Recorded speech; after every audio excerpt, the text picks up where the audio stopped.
Check the back seat. All right, come here. Check the back seat. Gets in your head, right? Good. Because every year, dozens of children are forgotten in the backseat of a car by a parent or caregiver. All never thought it could happen to them. But with changes in routines, distractions, or a sleeping child, it can happen to anyone. Parked cars get hot, fast, and can be deadly. So get it in your head. Check the back seat. A message from NHTSA and the Ad Council.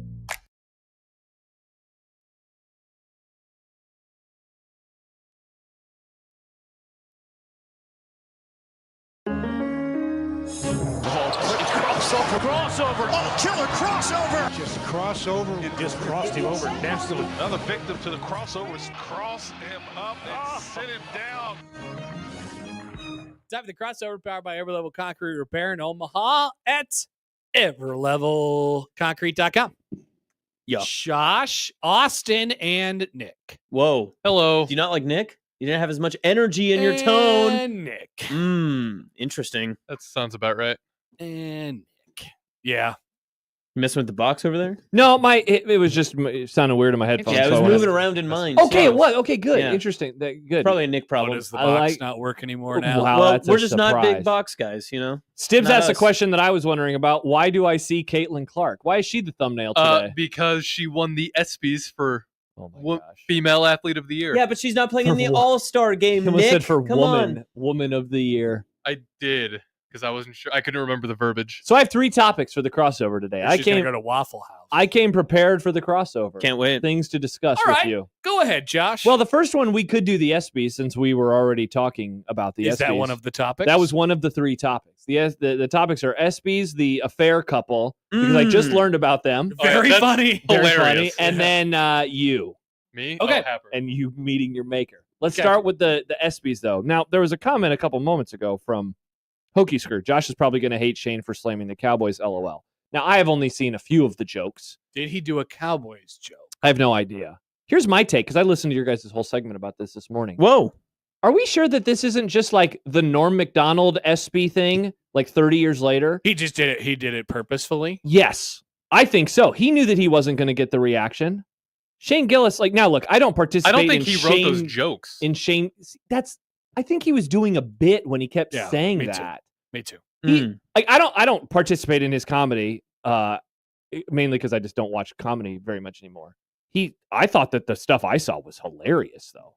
I thought Me too. Well, I it's thought because you're not part of the woke mob. That's why. I thought the Jan 6 joke was funny, and then the Epstein joke I thought was even funnier. Mhm. Like that was a great 1-2 punch of Yes. hilarity, in my opinion. I'm trying to Mhm. remember the other ones that I saw. Oh, the when he pointed out hey, WNBA stars, like just kidding, like that's funny. That's my friend's wife. Yeah, You guys don't know who WNBA players are? I thought that was also funny. There was one more that I thought was a good joke that I can't remember what it was. So I think that we will look back on it 30 years from now, like we do the Norm one, and we're like, wow, he killed it because he didn't kill it, if that makes sense. That's my opinion. I thought that my take was I just don't think some people like being uncomfortable. People don't like cringe comedy, and that was awkward purposefully. Yes. To your point, Josh. And Which the ESPYs always are. Some people don't like feeling awkward while they Yeah. watch comedy, and they want to, whatever. You know, But best yet, we could just not do ESPYs, and we could just put this in an email. That'd probably be fine. Oh, wow. Congrats. You're the sports person of the year. you want to cancel the ESPYs? I do, yes. Interesting. They're the most boring of all the boring shows out there. Does his I company do an hate award award show? shows. Do you they're guys the do worst. awards? Like, heard that? Mhm. No, not that I know of. Man, I really hope You don't guys have do. the Hurdies? Oh, no, we The do. Hurdy. The Yikes. Hurdy-Gurdies? Wow, I hope your bosses aren't listening. Yeah, we do the NEB Preps Awards. They're for high school, though. That's okay. Well, we don't have Shane Gillis host the show. That's for sure. You should see if you can get them once. Just Who's to see what Omaha's happens. Shane Gillis? There's Michael Severe. a few decent comedians in Omaha. Michael Severe. That's kind of interesting, actually. Whole question is Michael Severe Omaha's Shane Gillis. He does just say stuff He sometimes. does, yes. He definitely does. He definitely does. I'm going to lose a follow from Michael Severe. I just got it yesterday. That's No, big he won't brutal. unfollow you for that. Yeah. So yeah, that's my take on on Shane Gillis. Michael Severe is listening. What did he say? And he said they do the Herd at Awards hosted by Mike Sauter. Mike Yeah, I just said that. I Sauter. just said they do the NB Preps Awards. Yes. You should call them the Herdies. I like Herdies? that. Congrats. I wanted to call them the I got a Sauters. text from Mike Sauter the other night because I Was I he tweeted- working? I tweeted about Chris Bubich giving up a home run in the All-Star game, and he saw the tweet, and he thought it said a different word that wasn't Bubich, that kind of looks like Bubich. And I was like, Boobage. Mike, what did you think I said? And he said what he thought I said, and Nice. then I said that would be a really bad name. Yeah, it would. That'd be tough. Yeah. All right. Well, we'll see if Michael still follows you in like 5 seconds. I know. Jeez, Right, I'm a gonna have little to. bit behind. I'm gonna have to keep on checking. Knows? Keep Who on looking. knows? So wait, I'm also confused, I guess, by the Gillis stuff. So obviously everything's a culture war. Correct. That's how life works. But Indeed. wasn't he making fun of both sides though? So Definitely. Okay, yeah. So I don't know how he's woke or not woke. I think he's an equal opportunity offender. Like I said, people just automatically Yeah. are programmed one way or the But other was based this- on their political. Was this like affiliations. ESPN's like ultimate goal was just to get unlimited clicks and just say, well, we know that Shane Gillis is just going to say ridiculous things and we'll just take it because the ESPYs have to mean something these days? I don't. I think they probably. I can't remember who said this earlier. It's probably Josh or somebody, but I think they were just like, who's the most popular comedian out there that would do this and knows something about sports? And because he is a huge sports fan. Yeah, like, that is true. actually Yeah. true. Uh-huh. Yeah. I don't think they thought much about it. Chan says, I can't believe Bellinghausen swept the Herdies. Rigged. Is this true, Austin? All right, so that's the first topic. Anything else on the ESPYs? Not really. Mm. Do you have anything, Gen Z boys? No, any not much. takes? I was upset that the Eagles won Sports Team of the Year. Thank Wow. you. Really? Yeah. Who should have won? I kind of wanted UConn to win. UConn women's basketball. Whoa. Why? Felt like they earned it Felt like they More earned than it. the other champion? more than the Eagles. Yes. Who are the other teams represented? I mean, it was just basically every champion, Yeah. That's it. which is the dumbest They thing. should whittle that Champion down. versus champion versus It's champion. all it is. I would It's What argue- makes a champion more of a champion? I would argue the Oklahoma City Thunder probably had one of their more dominant seasons. But That that's is a fine. great question. What makes a champion more of a champion? Why not the Dodgers? I think the Dodgers are up for it. Who won the men's basketball? Florida. I think Florida was up for it. Yeah. Like literally, because where did I see that? So to become an SB best team, you have to win a championship. Yes. That's the bottom Correct. line. So, like, That's it. There's the many teams who win championships. Yes, the that is true. undefeated Patriots, they couldn't win it because they didn't win. Okay, well, we the can Super eliminate Bowl. the Ohio State Buckeyes. They weren't the best champion of They champions. were Why on not? the list. I saw That's them. insane. Yeah, they they're- lost to Michigan. They won. They're a champion though. I'd did, say. I guess. Actually, you know what? I think they should have won They're not- because they lost to Michigan. Actually, entirely They're because not they the lost to champion of Michigan. champions. They should win because they showed the most perseverance and fighting through the difficult times. Notably difficult times out there in Ohio State. Mhm. Severe has responded about Shane Gillis. Yes. Hi, Severe. He says, I don't care about his politics. I just don't think people who giggle at their own attempts at humor are funny. He was doing that a lot. He does. Yeah. Sometimes I think that's fun. Maybe that's Other his times- nervous tick. Yeah, Maybe that's what he does. because like you said, it's trying to make everyone uncomfortable. He kept doing the no, okay, no, you know. Yeah, I think that's funny, but to each their own. Yeah. Who's the funniest guy right now? Benghazi. That guy. Bargatze. Benghazi? Nate Bargatze. Nate you think he's funny? Benghazi? You think he's funny? He's good for all the crowds. all the I think family. he's funny. I Yeah. don't have enough information. I know that everyone else likes him, and I've seen him on SNL, but I don't think he seems that. Funny to me. I think Mike Stibb should host next year's ESPYs. That's what we should get. Or the Herdies. Or the Herdies. The Herdies. You could probably get him. I think Yeah. Bargatze Stibbs is would do it? funny. Like there was this joke that was sent in my group chat the other day because found out that one of my friends, his wife mows just like my wife mows, and there's a joke from Bargatze where he's like, I want you, because his wife mows. She's like, I want you to go around and tell every neighbor that you choose to do this and that I don't force you to do this. And I want Riz to do that. I just want all the neighbors to know it's because she enjoys it. It's not because I'm forcing her to do this. That's pretty funny. actually really, really funny that you brought that up. That's a good joke. It was a very funny joke. we mowed our lawn on Saturday, right? And yes, me They and my hold fiance. it together. Nice. But we have a lib machine, and the grass was really thick and wet, so we had Oh, to. it's too strong for you, so she has to come in and help you out. No, we had to do it in like different acts, right? So like Act 1 was the front yard. Dear I God, know. get a gas mower. Anyway, There was one little section left after we had charged the battery, and she just went out and started to mow that after I had mowed the first 2 sections. Nice. And I'm just kind of hanging out in the hammock with her, and then That's a great look. one person just like comes by on their skateboard and they make eye contact with me like I'm the worst person in the world Because she's mowing. because she's mowing. See, there needs to there maybe a shirt. I want to mow. I like mowing. She that we asked could give to mow. all of our wives and fiancés. There is something about that. Yeah, that's a tough bit. That's a tough pick. It's what was outside. A hammock is different than sitting in a chair. Yeah. You know, like you're really at peak relaxation in a hammock. The You know hammock, what I mean? the hammock should be like at a beach, You like you have a drink in your hand, not there goes my significant other working hard. If you would have been like, sitting on the ground with your back up against the wall, nobody would have gave a second look. But you're in the hammock, bro. Did you also have an umbrella drink in your hand? No, I ran out. I drank it before I went outside. Like a full-on hammock? So we need a photo of this. I was wrong when I said hammock. I said hammock because hold on. You do this all the time. I know. He does this every day. I said hammock because that's what I know for, like, we have a hammock in our backyard, but then we also have like the hanging egg chair things. I don't know what else to call them. Okay. No, yeah. So I was sitting in the That's hanging awesome. in the they were given to us. Oh, fair. I was sitting in the hanging egg chair thing. And the hammock was right next to me. I probably would have just said chair. Yeah. I wasn't in the hammock, but I remember No, the but hammock. you're okay. There is a difference between a chair and a hanging egg chair. Yeah. It seems more hammocky than chair. I agree. If it doesn't have legs, it's hammocky. more of a hammock, You're probably. floating. Yes. It is like I'm floating. It's fun to get a little swing to it. That is objectively more relaxing. It seems as if you are at a greater level of leisure than in a chair with fair. legs. If you're in a folding chair. What's an even tougher that's look like is the worst chair. there's also a picnic table right in front of the swinging egg chair, so my legs were propped up on the picnic table. Big is this house and yard that you live at? It's not that big. Well, they do it by section, remember? Yeah, it seems so huge. It's not. Well, how much is one section, and why are the sections separated? It was separated because the battery died. Oh, Lib the lib machine. machine, correct.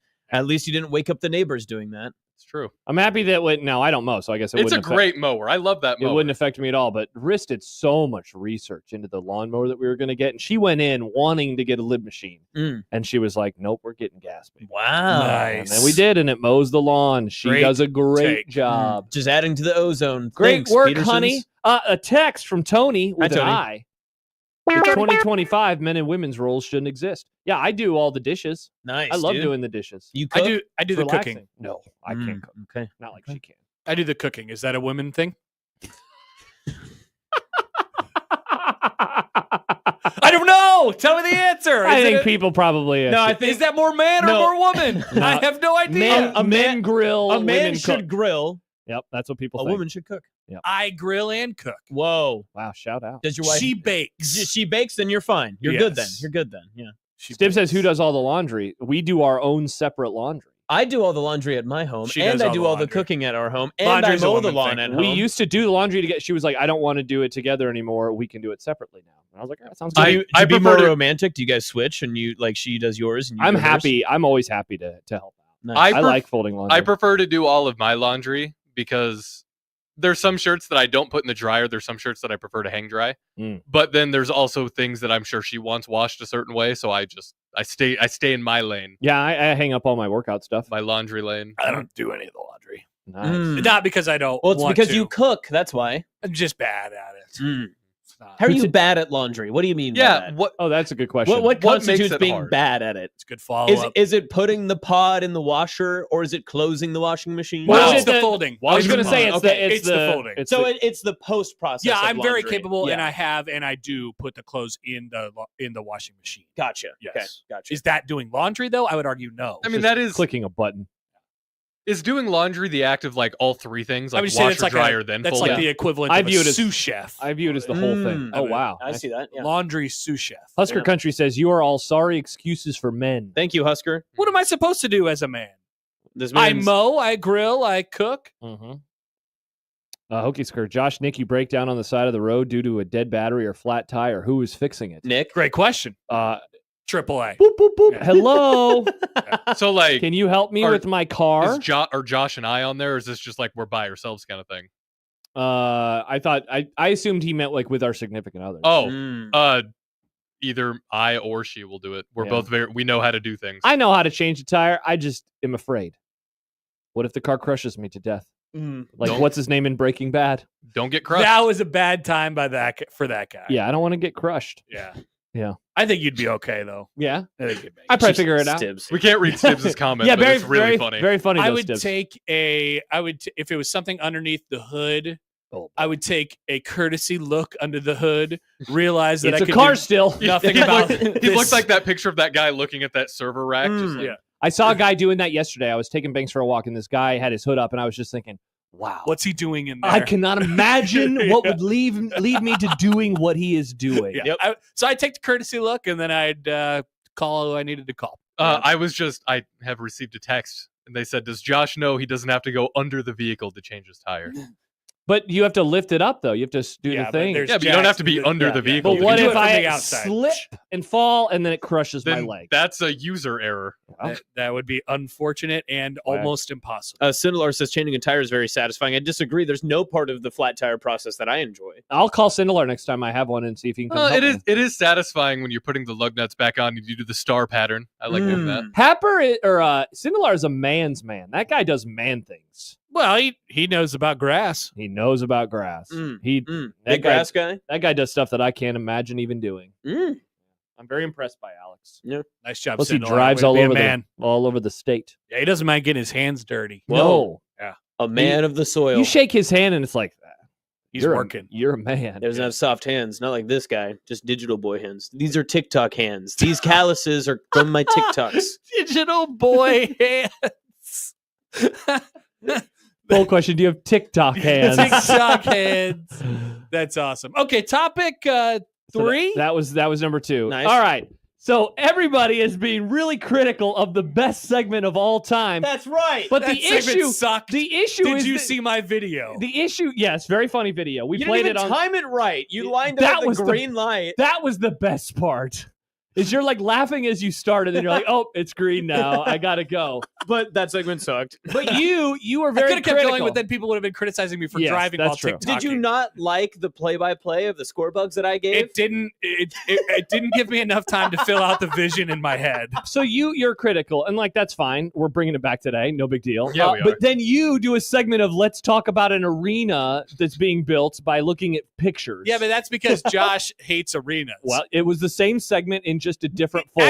Actually, it's completely different because Oh. what the arena looked like had no bearing on the segment at all. It didn't actually matter what the arena looked like because Josh was going to say the same thing every time. You guys were literally reacting to the score bugs, of which nobody could see, and it mattered completely. And everyone would have had a different opinion about if they had saw them. To be fair, like we knew going in that it was going to be bad, which made it even funnier. But that was the best part too, is that once we realized that all of it was just happening right in front of us and that there were radio listeners, it became very visceral that we got to get through these score Just bugs. to be clear, I prefer you guys should continue to do this segment because it's July 17th. Good Thank point. you. Good point. That Yeah. I don't People care. forget. That Yeah. I do not care. I did about. get a message from Michael Severe. He told me to Oh. stop yawning. I have been yawning a lot. Sorry about that. What's Yawn wrong with boy. you? Too many TikToks? Yes. Where we call Yes. you Giannis. Well, it's because, my screen time's just been just so high recently. I get so tired. I get those blue eyes. You I get get these some glasses on. melatonin, I yeah. do. Yeah. People wouldn't understand. This like Sindelar, like he's a man of the earth. I can't live like He's that. been doing live podcasts every morning. He's a Mhm. sleepy boy. I've done That's a so live much podcast. sports talk takes. I can't even keep track anymore. I don't even know what I'm saying these days. Uh-oh. Mhm. Could be problematic for the show. Not until we get to the score bugs. Then He'll wake up. We might have to just start the whole damn show with the score. Let's just do it right now. Where Oh, Happer can't Happer. see- Happer Oh, still great can't idea, see but them. Happer's. I still can't see. And I can't hear. What do you mean you can't hear? We're talking to you right Yeah. now. Yeah, I can hear your real voices, but not digital in my Oh, head. guys, Happer can't hear this. I think Happer's really dumb. Oh, Happer. All I Hi, heard you Happer, guys what's would up? say was, That was mean. I think you're really smart, Happer.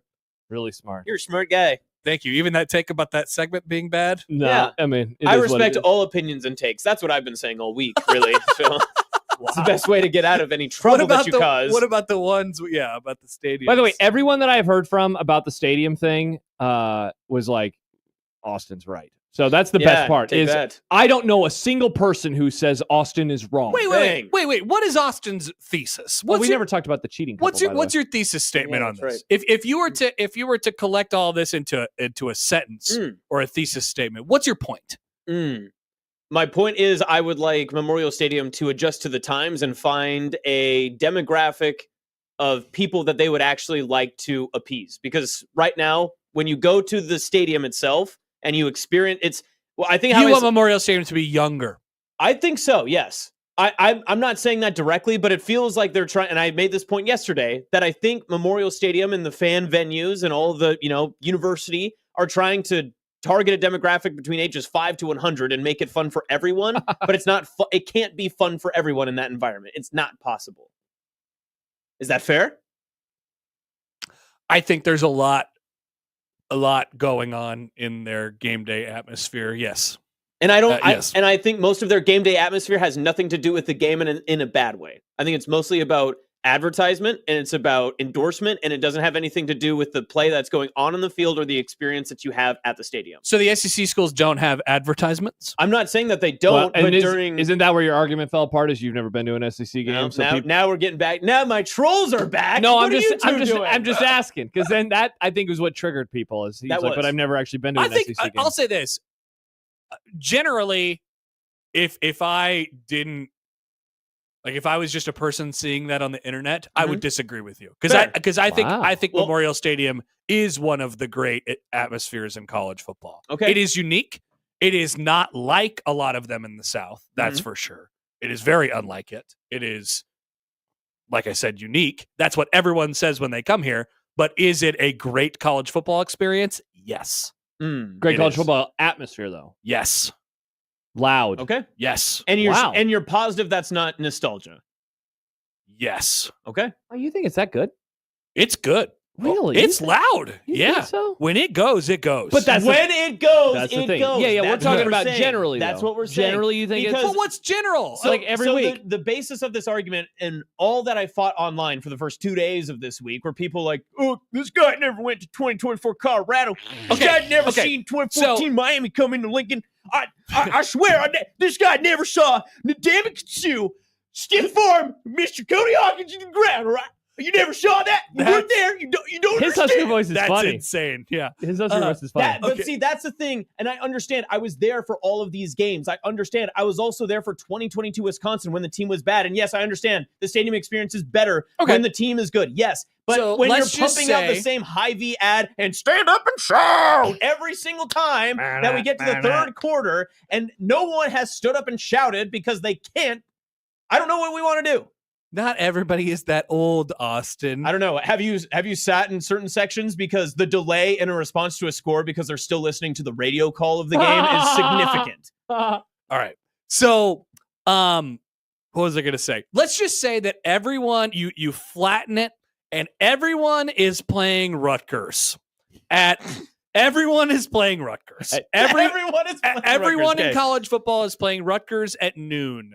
So real quick, we need to call this atmosphere over Rutgers is what we're discussing, right? Yes. It's like wins above replacement. Because nobody feels anything toward Rutgers. Yeah, that's what this is. Right? Everybody is playing Rutgers, and everybody is at noon, or make the same playing field, or make it everyone's playing at 7 or something. Mm-hmm. I don't think Memorial Stadium would be that far off, like the top, I don't know, 10 or 15 in the, like, yeah. You think so? Yeah. Wow. Interesting. I definitely don't think that. I got off so much on my soapbox yesterday. I think Josh completely tuned out during the entire. I listened. He was completely silent during his own radio show. Well, you were going ham, dude. Also, speaking of that voice, Dr. Girlfriend came up because she was listening. She listened back to that portion because I told her to, and she said your neck and forehead vein came out. I was dude. concerned. Hey, it's popping right now. Yeah. Chance says my Husker voice. Austin's Husker fan voice should do a podcast with Josh O's Husker fan voice. Or 1940s man. Because Josh's Husker fan voice is kind of 1940s. Well, why don't we do this? It's kind of what more Josh whiny. starts doing. It does. Yeah. Chance, I love that part in The Incredibles when everyone's Rutgers, no one will be. Jim and O'Neill, I usually agree with Connor, but Austin is right. Memorial Stadium atmosphere is bad unless the opponent is good or means something. But if you flatten it to where everybody's playing Rutgers, because we have these images of these SEC, we have these images of these SEC environments, and every game you look at is Alabama versus LSU. What do you think about this? What happens Happer? when they're playing the Citadel? From Kyle, who's a Wisconsin fan, I've been to 3 Wisco games. That's what they call them, Wisco, not whiskey. Yeah, I know. Wisco games at Memorial. I've yet to get a chance to see how great the atmosphere is. Boom, roasted. Michael Severe, by the way, says, when did Nebraska fans start to talk like they're from Kentucky? Definitely unfollowing this guy. By the way, it is a pretty good atmosphere, and I've been to several SEC stadiums. Yeah, fair enough. Fair. There you go. Listen, I think Nebraskans are undershooting their own. That's weird to say, but I think that might be true. That might be what I'm saying. We are too in the bubble that people here don't think, or maybe from what you've heard. The whole point of this was not at fault of the Husker fans themselves. It's not at fault to the game day, what happens you're more on critical the field. of the It's about institution. Yeah, I want to just see the environment be able to assist in the performance of the fans and such. That's my biggest issue, and that's the point that keeps getting avoided in this. That's my fault. It's nothing against the fans themselves. I think the fans You're are mad fine. at the marketing department. Yes. I'd love the production to be a little bit better. Okay. And everyone points at, you never seen this light show? You ever look in the sky, see them drones? I got my bourbon with me. I don't know what voice that was. It is very Kentucky, yes. Yeah. But, it's great. It was fantastic. But as soon as that goes down, and it's a decent game in the fourth quarter, in the 8-minute mark when they take their 3.5-minute TV timeout, look up at the Husker Vision and they're playing the Toyotathon commercial again. Yeah, but we got to figure it out. You also have to factor in. I understand that. You also have to factor in. How do I say this? At the beginning of the last season, not including the Colorado game, this is before the Colorado game. Yeah. I had the sense that people really liked the team that they had. Mm-hmm. Oftentimes people walk into that stadium miserable and they're like, what terrible thing is going to happen to me today? They are pre-triggered. They were pre-mad like World War I. Right. So I think that affects their willingness to be engaged in, or how many times they're willing to stand up. I think that is an excellent point. They went into Colorado last year thirsty for blood. Yes. They go into most games expecting the worst thing ever. Yes. And to be fair, why would I engage? Which guillotine will come out of the sky today? I went to the Rutgers game, and when everyone was Rutgers, nobody cared. So you are correct on that one. What? Yeah. What? Have you ever seen an LSU Rutgers game? Probably not. Wow, Sith Destroyer writes, I'm 20. I never would have guessed Sith Destroyer is 27. I'm 27 and been to every home game I can possibly go to thanks to my dad being a season ticket holder, and I can promise you Austin doesn't have a clue what he is talking about. Nice. You're 20-something. 28, yeah, I'm just a year older. Wow, the Gen Z boys with their TikTok hands. Well, and Sith Destroyer soft, 1. lotiony TikTok hands. Oh, what were you going to say? No. Charles, Husker fans pre-mad. Seriously, I love that. Guillotine.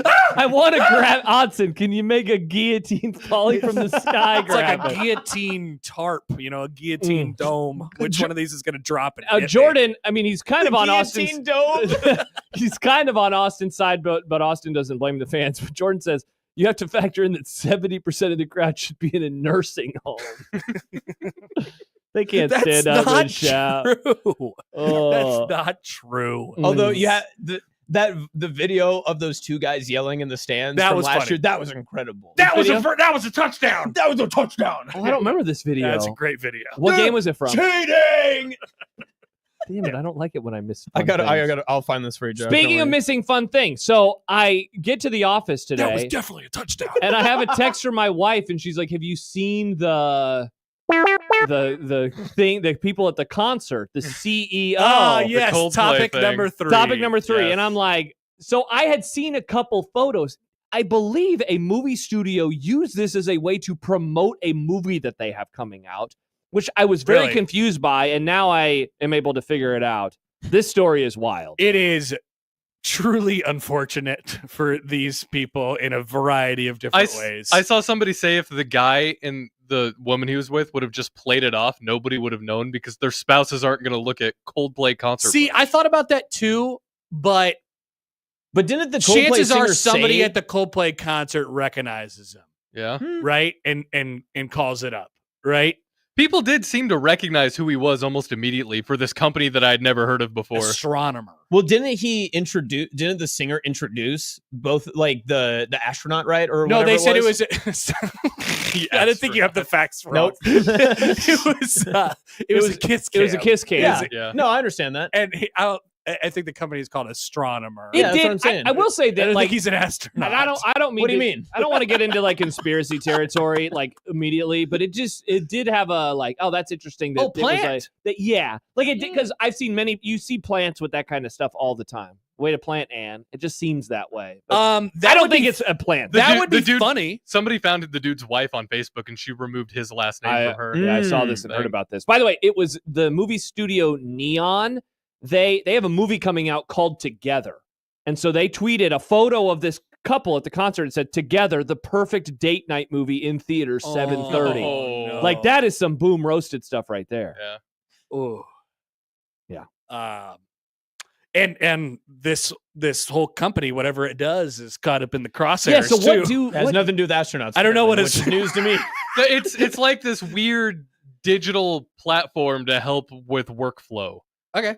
Yeah, tough look for that company. Yeah. They're about to get a shakeup. Which made me even more confused about how everybody seemed to know who this guy was and who also, this lady was. Your head of HR, that's probably the best person to do this with because then you can't be written up, right? Oh, interesting. I mean, I don't think so. but he's the boss, and that's always a problem. Nick, people true. just started researching is what happened. Okay. Yeah, they didn't know who it was until they Googled him, and then they figured it out. But he's probably a billionaire, right? Or at least a millionaire? If you're a CEO I don't of know a how big of a company it is. company like this. Yeah. To the moon is what it is. Nice. Caught So up on the funny. astronaut. And that Chris Martin from Coldplay is like, either that's an affair or they're like, that was the funniest part of the whole video. But gosh, They just. Do you think they played a Sky Full of Stars right after that? Just made it as romantic as possible. that Nice. would have been awesome. I would What assume that's did- the lead in. What did they do right after that moment? Did they just be like, "Hey, there's no kiss cam Well, now. We should be fine." And they just went You back move to on to the swaying? next camera shot. Yeah, I mean, right? that's it. You just keep going No, with the kiss cam. I meant the couple themselves. Did they just go back to swaying, or did they leave and went No, home? because immediately? now the clock's ticking. You have to go home and tell your significant other. It's over. Yeah, I guess how fast does that reach the significant others? Because like it's Very not soon. This isn't on TV. Yeah. You know. No, but But they're he- gonna hear about yeah, it. there was probably someone at the concert who knows them. Yeah. Yeah. They're gonna hear about it. So you gotta.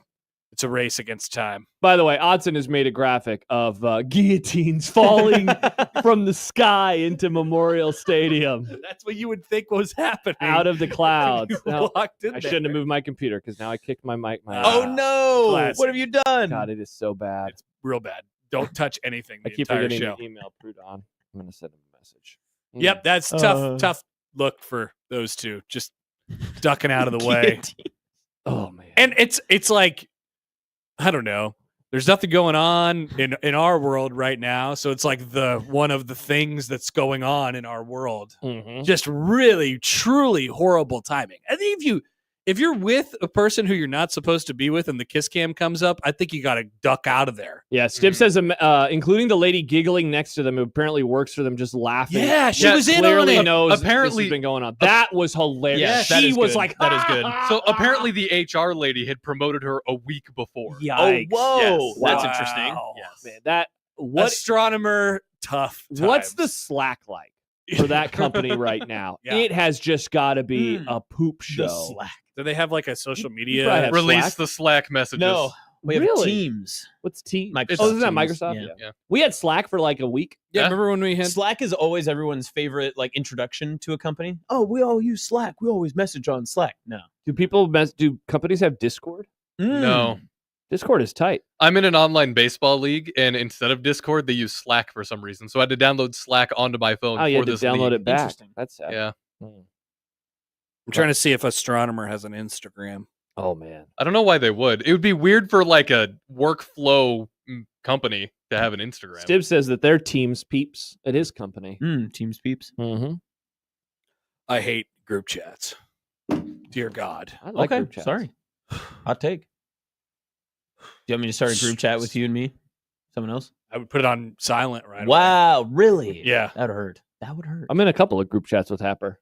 Yeah. One of them, it's just we send photos at a very specific time of every day. Uh-huh. There's that one. That's a great group chat. I have that one on silent. And then the other one, I also have that on silent. Wow. But that doesn't mean I don't enjoy the people, interesting. but I don't like the notifications. I hate notifications. That's why I don't with get you there. I'm with you there. Notifications are among the worst thing in the world. my I'm phone. anti-notification. My phone doesn't vibrate when I get a text. It just my screen lights up, and then I leave it alone. Yeah, Nice. it's I not don't the like vibration. It's the, and then I gotta click. I gotta clear the thing. Yes, it's the one. It's the Wow. red The- dot and yeah. stuff. Yep, I hate those. Yeah. I can't handle it. Mm-hmm. There's a group. There's a the most triggering group text that I am in. All right. So What's going on in this? I one? think I may have told you about this before. It is the Locked On Podcast Network. Oh, Every podcast Oh, great. from the Big Ten, and as you know, there are 400 teams in the Big Ten Conference. that is the And biggest I don't group have any of their numbers except for Mitch and one other guy who runs it. Oh. And they are texting each other every day. about what? I don't know. I'll let you. You want to read it. come on my It's absurd. pod? Would you like to be in my pod? Talking about when to do podcasts and You guys had a double pod drop this morning at 9. Whoa, a because I double accidentally pod? clicked play on the wrong one, and I was they're like, all "Get react- this crap off my feed!" and they're all reacting to the texts. And Oh, and it's they're- green too, so it's probably just a monstrosity. It Have you is. ever responded? I don't think so. That's awesome. But I say- can't leave because they just keep.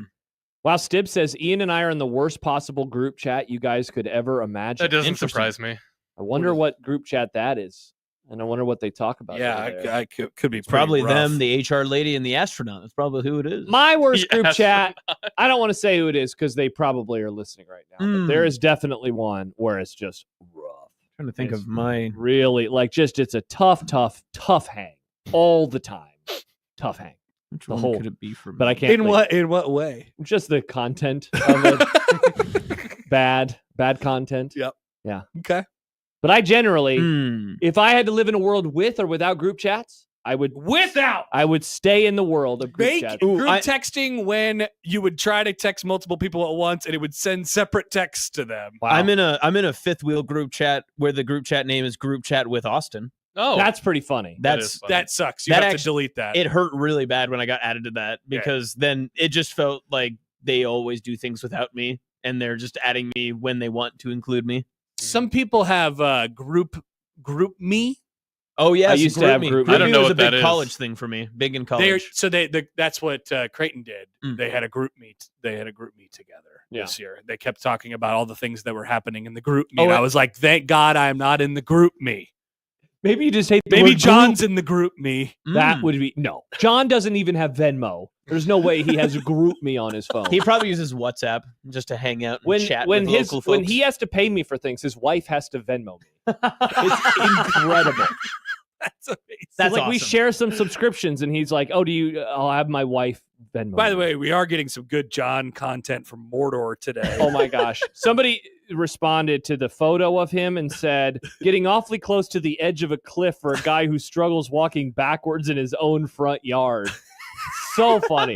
Someone else responded and said, "Sweats in public." And I didn't even notice it, but it does kind of look like John's a gray on gray kind Never of guy put today. pictures of yourself online. That's the lesson, I guess, here. The photo, the blue hat really pops because everything is gray. Here's some from Facebook if you want to see. Ah! oh, let me see Facebook, John. Okay. Nice. Incredible. Hey, Nick, can you take a screenshot of that and then make it a profile picture? Because it looks very close to the same aggregate Husker accounts that yelled at me all week. Those would be perfect. I don't have Facebook. Dang it. I don't want to take the stuff off Facebook and put it on the rest of the internet. That'd be very mean. No, that's Odson Josh says, Josh, you talked to John's wife an inordinate amount. I do too. I never. Ever since John broke his wrist, we're best friends. I never talked to Jackie. The only time I talk to Jackie is when I see her in person. Yeah. I guess I tweeted her occasionally when she says something funny. But she's the only wife of anyone I work with that I talk to. Mm-hmm. John's wife. Yeah. Nice. Yeah.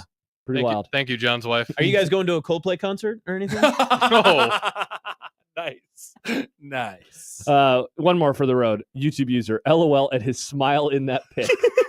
It's so good. It Thanks, looks YouTube like user. she told him to smile and he didn't want to, and then he just kind of gave in, but a little bit. Now this sounds good from KD. Oh, you're in on GroupMe now, huh? GroupMe is the best because it's an all-in app. You can mute the entire thing and never once get a notification about anything. That actually sounds great. Put me in GroupMe. You should text the Locked On pod and say, hey, what do you guys think about moving over to GroupMe? Yes, please. Yes, That's do a it. great idea. Do it. Yes. Do this effort. But then it would get 17 responses via text. And But if it works, it would be a payoff. Like imagine tomorrow you're like, we did it. We're on GroupMe, and you never hear from them again. That would be awesome. That would be so This good. would be the best day of your whole life. Great idea. All right. Incredible. Well, that was fun. Thanks, Enjoy your segments today. I'm sure they're Thank all you, good. And Happer. our takes. And your takes. We found out we have no guests, so it's a us Thursday. Us against the world. So how many segments will be Scorebug looking? Just two. We'll see. We'll see Or what we get no, to. we could probably break it up. Every single segment could be talking about one or two score So, bugs. you're pitting your 4 segments of Scorebug looking at to my 1 segment of arena Now, to be fair, grading. I thought it was just going to be one Scorebug segment, but then we had 60 slides. 4 in 2 days. Well, Mhm. you got to do what you Mhm. got to do. Brother, Gotta do what it's you gotta mid-July. What do you want us to talk about? Brother. Brother. Yeah, exactly. All right, that's Connor Happer of the Connor Happer Show, and maybe soon of GroupMe. Whoa. Thank the Lord for GroupMe. I want this to happen so bad. All right, that was the crossover powered by Everlevel Concrete Repair in Omaha, everlevelconcrete.com. Grum, next, 1620 The Zone.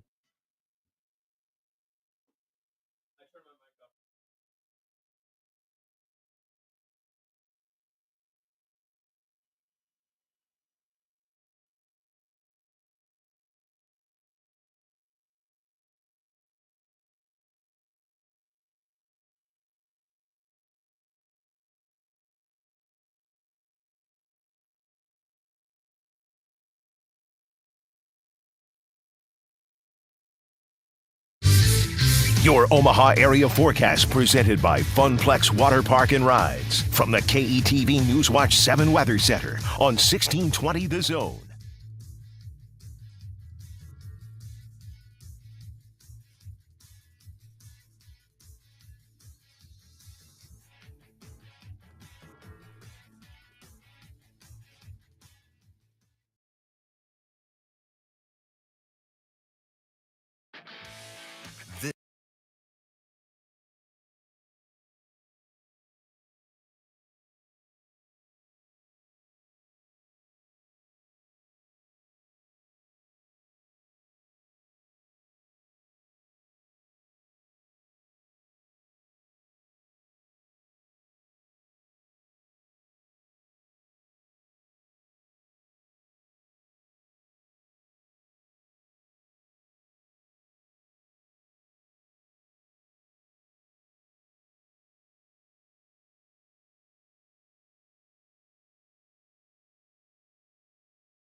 KOZN.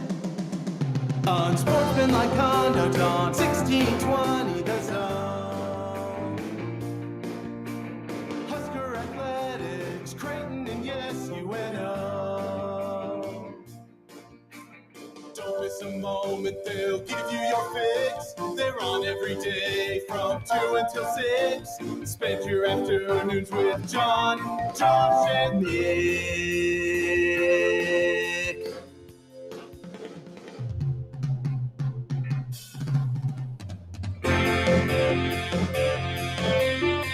John, Josh, and Nick. They'll show you what sports talk really is. Austin Jacobson back in the building to trigger people once again. I just didn't want to get into it again. I had said my piece, and then Happer came back. Yeah, well, let's see if he comes back again.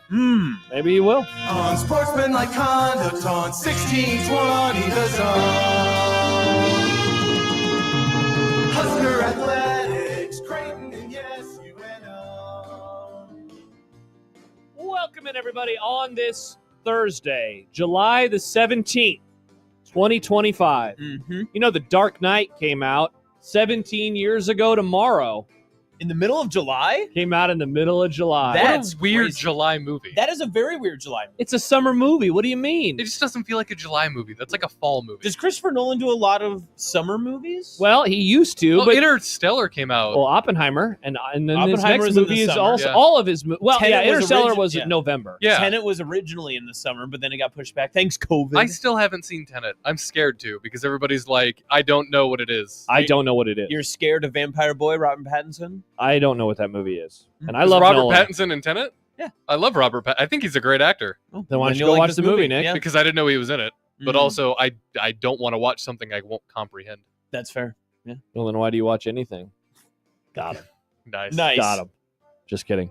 Speaking of movies, Palm Springs On tomorrow. Hulu. Yep. We're talking about it in Movie Club with L. Kent Wagamot. But before that, we still have to do a show today. Mm-hmm. And that means it's time to get to the Grum Down. And look, The Indegrum down. it's the proper spelling of Austin. The Sen. I felt so bad yesterday when you told me that I spelled your name wrong. I felt like an idiot. You should have. You should feel like an idiot. Well, How dare you? I did, and that's why I apologize, and I will never spell it incorrectly again, Austin. I'm sorry this old man hurt you. What was a bigger misspelling, Austin Jacobson or Green with an A? Yikes. Green with an A. That would have been really see, bad. Yeah. The Austin Jacobson was intentional because you thought that's how his name was spelled. Mine was just a No, typo. I knew that he's a S-E-N. I just fat fingered. I did that with Aaron Oh, so you Sorensen did it to one be time. mean. No, I did it because I was typing too fast, Nick. I He's hate trying to get it grummed down. I hate proofreading. Yeah. That is, I'm gonna. I would be a I horrible also hate editor. proofreading. I'm bad at proofreading. trust tree with the nest. Mhm. I don't like proofreading. Mm. So most of the time I just don't. Were you a But big first draft kind of guy? Like when you would write like high school, college? I did that one time, and it was in an English class, and we had to share it with like the person to our left or whatever. Mhm. And she was like, "If there are spelling errors, like, what do you want us to do with that?" And I'm like, "Thanks for blowing up my spot. Yeah, like, I very seriously. much appreciate. We that." all know which way the Yeah. papers were passed. So yeah, I was always I'll just turn it in. You know, Yeah, now that I write yeah. on the internet, sometimes I read it. Do you have an editor? My wife reads it.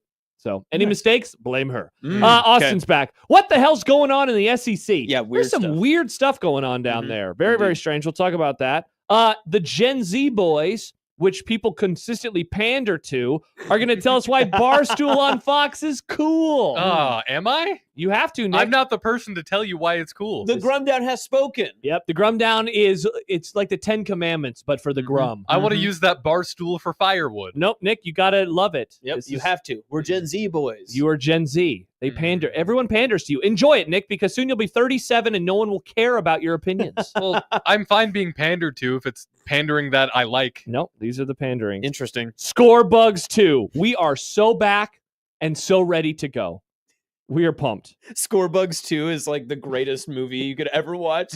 I could just see yourself going through a video store, Oh. grabbing the VHS of Scorebugs 2. Wow, that sounds like a Friday night when I was a Mhm. child. Mhm. You don't even know. That's definitely a Disney Channel original movie about people that turn into bugs. Oh wow! And then they have to play touchdowns. ball. Yeah, I like that. Yeah, there is always a sports angle to these to the Disney Channel original movies. Were you buy snacks at the movie store? No, because they were so expensive. I always wanted wanted to get the popcorn in the bowl, but my parents were like, no, we have popcorn at home. And then you're like the popcorn at home, and it's just all bad. Yeah, no, I I almost said goopy, but you don't. Popcorn's not if it was, goopy. if you had too much butter. If you did have, hot take. I don't like butter on my popcorn. Whoa, you are a psycho. I think the popcorn that the movie theater gives you has the perfect amount of butter on it. Like some of them, you can go and you can pump your own butter. Like pre-butter squirt. Yeah, I think the pre I don't like butter. that I use squirt there. Let me be clear. Yeah. I think the pre-butter is the best. You don't have to add more. I like extra butter on my popcorn. D'Lo says Austin is back 4 shows in 2 days, and then he made a reference to somebody, and I had to Google this person. Why did you Google that? Because I didn't know who that was. That was a horrible Google. It was just a Google search. Okay, I just said the name. I didn't say did you like keep safe search on. No, it just was the main Google page, so there's no photos. Okay, but I learned who this person is. Good. Is that who you are? No. Robin Washit not on the Grum. He's canceled today. Well. Nick said that he is our Shane Gillis. He's canceled him. Wow, you canceled Robin Washit? Is it because he likes Barstool too? Yeah, that's what it was. I figured you guys would be boys for that. He's having a beach episode today. That is awesome. Good for him. I'm jealous. John? Nice. I don't care. Do you have something you don't care about for later? I'll figure it out. Yeah, you're good at segments like this. Yes, I'm always good at. Okay, Nick. Man, he roasted you, Austin. I don't know. I know what I don't care about, and I already got it. Is it Nick Grimm? Yeah. Nice. So we'll do I don't care. I have one. I got something, and I hope that it hasn't come up this week because it might have been passing, but I want to go on a bit of a rant about it. So we'll do that. You're going to do what John does? No. You're going to use I don't care as a soapbox moment? Well, that's what I don't care is. Yeah, but like the segment should be called Soapbox. John made this Soapbox. segment specifically so he could just soapbox about things. Hey, when he's gone, I got to help out sometimes. So Fair. I'm helping out today. Let's see. What kind of season is needed from Dylan Raiola? Interesting. Oh, I thought you just didn't finish Dr. Girlfriend. What kind of season is needed from Dr. Girlfriend? By the way, earlier in the chat, somebody put an over-under on number of Dr. Girlfriend references. I saw that, and they had it at 29. Is that how many times you reference I hope it? you're keeping a counter. I mean, you guys have done this show with me. Do I reference Dr. Girlfriend that often? That's 2. No, That's but 2. also, Austin, who cares? This is a person that you're clearly very fond of. You should be allowed to talk about I them am as very much as you fond of want. her. I do love Dr. Girlfriend. And finally, Nick Sirianni arrested. What? We have had this on the docket all week long, and we have not had a chance to talk And about yet it. they win Team of the Year. Yeah. I know. Jail or prison? Yeah. Which was he going to? Well, we'll find out together later on the show. I can't wait. Meant to get to this yesterday. By the way, the count on Dr. Girlfriend is apparently at 4. Well, according 5 to, now. No, Or from is it him. just Just okay. from It's just Austin. for me? Okay. I think. I gotcha. guess Alex and Tony, correct me if I'm wrong. I thought it was just from Austin. Okay. So there you go. That's a Grum Down brought to you by the Rooferys at John Higgins Weather Guard, 402-951-1620. You can call us at that phone number. You can also text us at that phone number. It is the Prairie Flower Casino Zone Hotline. Email us, Equitable Bank Inbox, Josh at 1620thezone.com. One person found Austin's Gmail yesterday. If you find it, great work by you. Send it to them. Nobody found Nick's email. And they won't.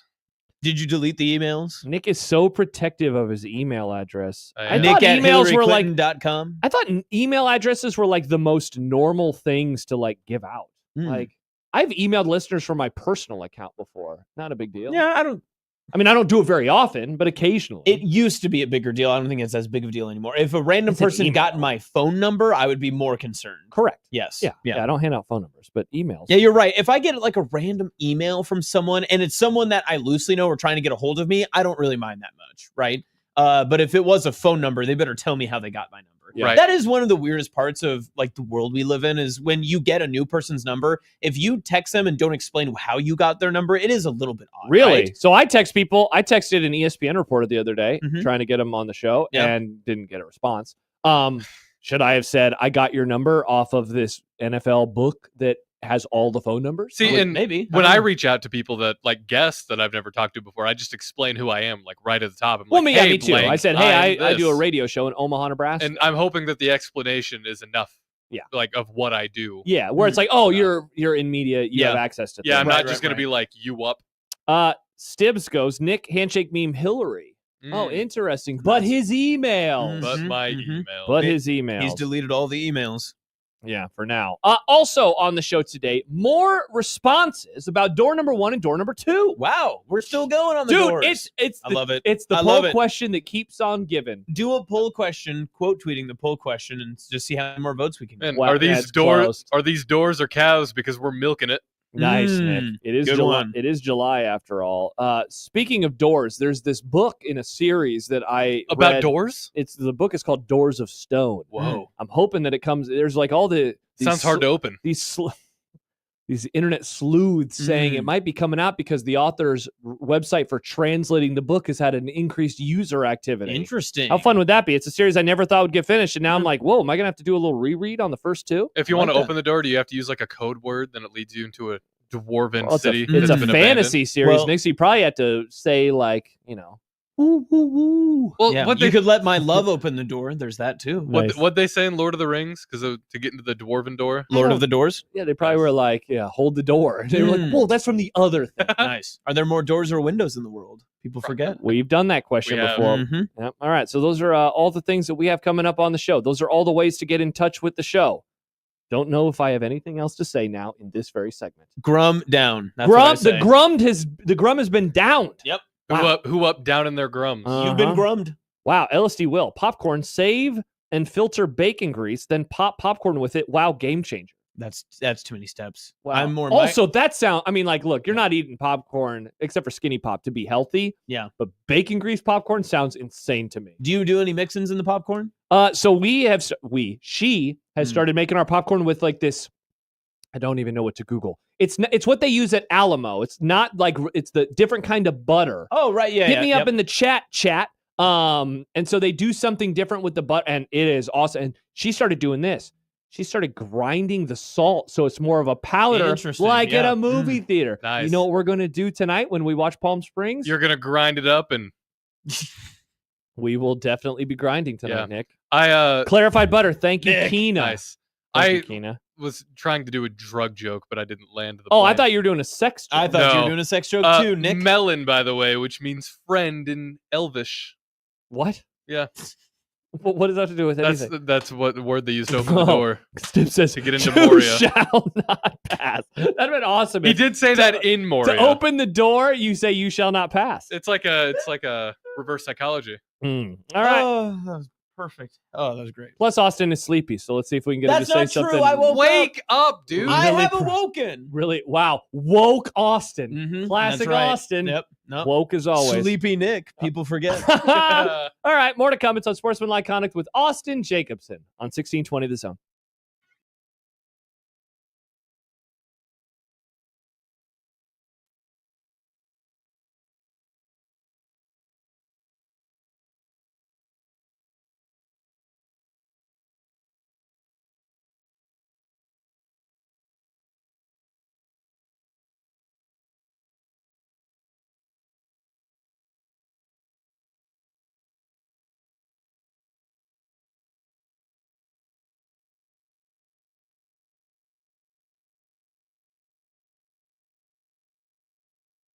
Green State Credit Union is open. They offer better rates, lower fees, and award-winning service. Visit them at 180th and West Maple Road for exclusive grand opening specials. Green State Credit Union, creating lasting value since 1938, insured by NCUA.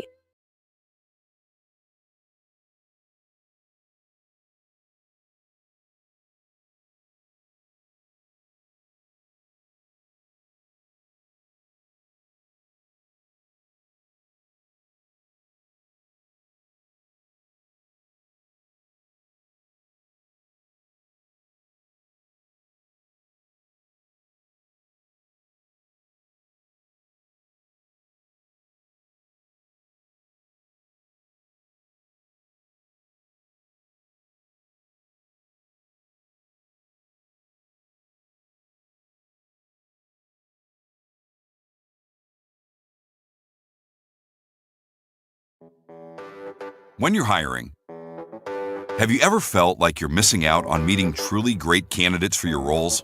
It seems impossible to find them, but they have to be out there somewhere, right? Well, they're not hard to find when you know where to go, and that place is ZipRecruiter. And right now, you can try ZipRecruiter for free at ziprecruiter.com/radio.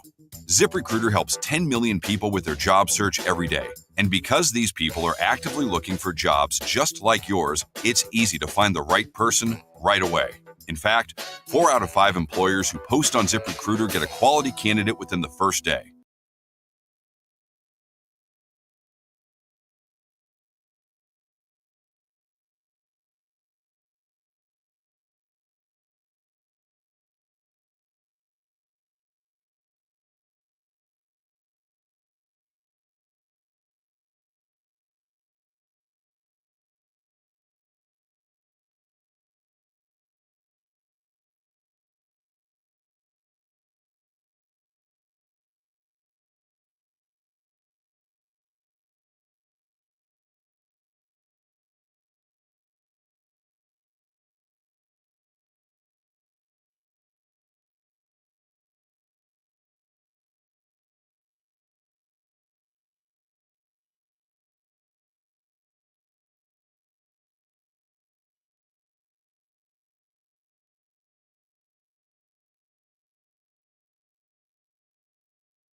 You can talk. All right. Josh Peterson, Austin. Go for it. Talk. There we go. I'm just waiting, Nick. I don't want the people that are watching the stream not to hear anything. Welcome back. It's Unsportsmanlike Conduct on 1620 The Zone and 1620thezone.com. John emails in. Hey, John. Equitable Bank inbox. No butter on popcorn. Yet another bad food take by Austin. It's okay. I guess I'm full of bad food. It's a prerequisite to work here or to fill in here, to exist in this building. Yep. And have awful food takes. That's true. Those are the job requirements to work at 1620 The Zone. Some bad food takes are worse than others. But it all started when I first said, I'm just a cheese pizza connoisseur. That's like the basis of pizza. You might just as well always do say, cheese. I am a child. Yeah. That's fine. You know, look at me. I need pizza. If you cheese. But if you judge a Nobody pizza can by screw up a cheese pizza, though. That's the thing. Ah, no, Val that's probably not could. true. That's not true at all. Val says, hold my beer. Hold my cheese. Like, how do you screw up putting cheese and sauce on bread? But Because see, the sauce is bad. You just outed yourself, Nick. You're a toppings boy. You're not a pizza guy. You're a toppings guy. Nick, that's tough. Mm-hmm. You don't So it's not pizza the second a topping gets put on it? It's still pizza, but that just means that you don't enjoy the essence of pizza. You enjoy toppings. I also enjoy good sauce and good cheese. Oh, no, you don't, because you don't even like... How can you mess up a cheese pizza? I can tell you, bad sauce, bad crust, bad cheese. Here you go, Nick. Here's your poop-infused sauce, but it's pizza. Yeah, it must be pizza because it's got cheese on it. The meat will cover the flavor of the poop. I don't know what to tell you. Oh, so you're in for a poop sauce flavored pizza with meat on it? You're a toppings boy. That's what I'm trying to say. Nick, I don't think there's anything in society to be worse than a toppings boy. You hate me. Sorry for being a top toppings, boy. All right, let's see if we can do a little sports, shall we, gents? Oh, Please. why? I know, I apologize. But We don't do Gen Z sport- doesn't want us to do sports. We don't do sports when Stibbs is here. Why do we have to make a special thing for Austin? Well, that's a good point. We do sports. I work for a sports company, unlike Stibbs. Yeah, it's not called Herd at Toppings. That's where Nick would work. Dan Hoppin could work there too. He's got some food takes. I bet Dan Hopping would love her at toppings. You think so? Yeah. I wonder if he is a pizza man or if he's a toppings boy. Whole question. I'll ask him. Is Dan Hoppin a pizza man or a toppings You're boy? going to love this, but I actually have a pizza meeting with Dan next week. No way. I do. Here, I'll show you. Okay, well, that is perfect. You can ask him these questions I will. and many, many I'll more say, are questions. you a toppings boy? Wow, lots of fun responses. Stibbs, didn't they do that on Nathan For You? I think he says, wait, that was poop yogurt. Yeah, there was a froyo place that he... Did you ever watch Nathan For You? Mm-mm. His whole bit was like, companies, you should do weird stuff to get people interested in you, and then once they're interested in you, maybe they'll keep visiting. Mm-hmm. So one of the ideas was for a froyo place to do poop-flavored frozen yogurt because people would want to come try it. And Yeah, sure right. enough, they did. Obviously, That's crazy. If there was a place in Omaha, they were like, we're doing poop pizza. Yeah. Poop-flavored pizza. I mean, I'd be a little intrigued. Yeah, you'd want to try the poopsa. Yeah, I would. Poopsa. Wow. I definitely Good one, would. toppings boy. I definitely. Keena says, what am I doing wrong in my life that I have no pizza meetings on my calendar? Yeah. Full question. If you ever had a pizza meeting on your calendar. I want a pizza meeting. KD says, this is a show that was written by fourth grade Butters.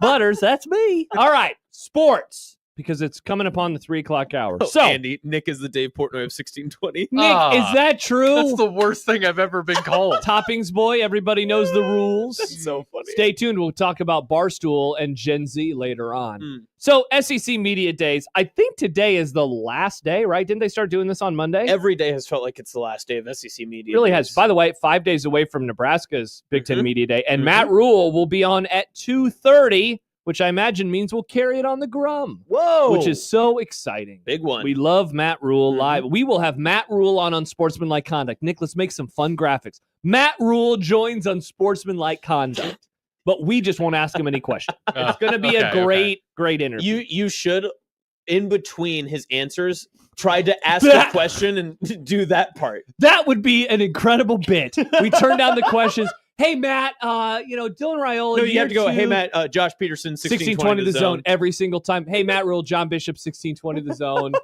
Waukesha. We could ask the crazy Waukesha question. All right, we have teased the SEC Media Days for a minute. Let's see if we can actually do it now. Let's. So, two things for you. Because they're in concert with one another, kind of. Because, like, everything...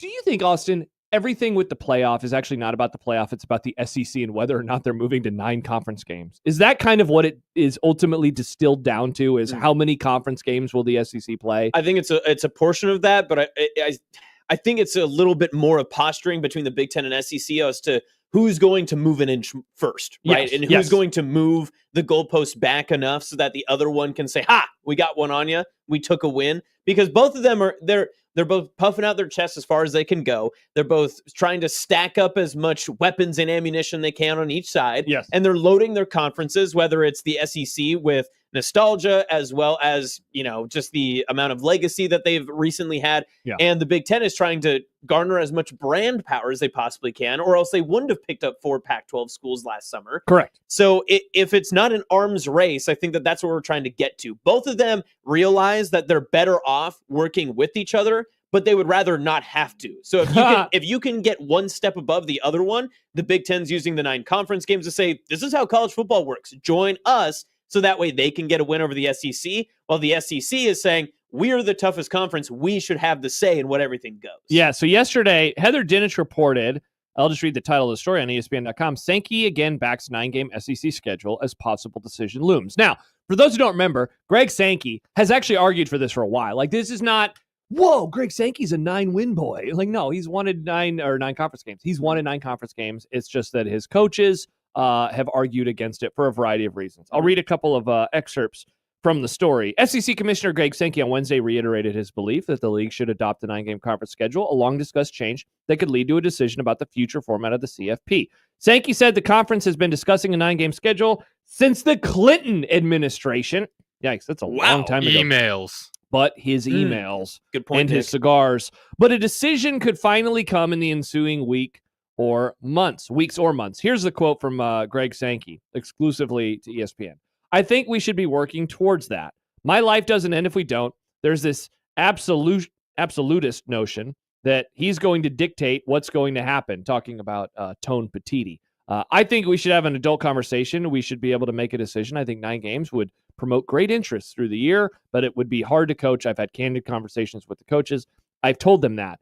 Follow up one more thing before we discuss this more. Multiple sources in that conference have said they won't consider the 5+11 format, that conference being the Big Ten, unless the SEC and ACC move to a 9-game league schedule. So it's obviously like we're just going to have a staring contest until somebody blinks. It would be interesting if it was the SEC that blinks first in this, though, again, going back to what we started the conversation with, Sankey does want this. So is it even him blinking? Is he acquiescing? Like, I think people would probably frame it that way. The Big Ten gets what they want. Yeah. But the SEC would get what they want as well. Like, this should be a nice handshake across the aisle. And see that both sides. But that's what I'm saying is that neither of the sides want to agree that they're better off working out with each other. They would rather just say, well, we're better than you. So how do they get there? They just have to keep posturing and find their angle until they get there, right? Yeah. So if the SEC truthfully does want to get to this, whatever model that they end up choosing or whatever amount of AQs that they would prefer,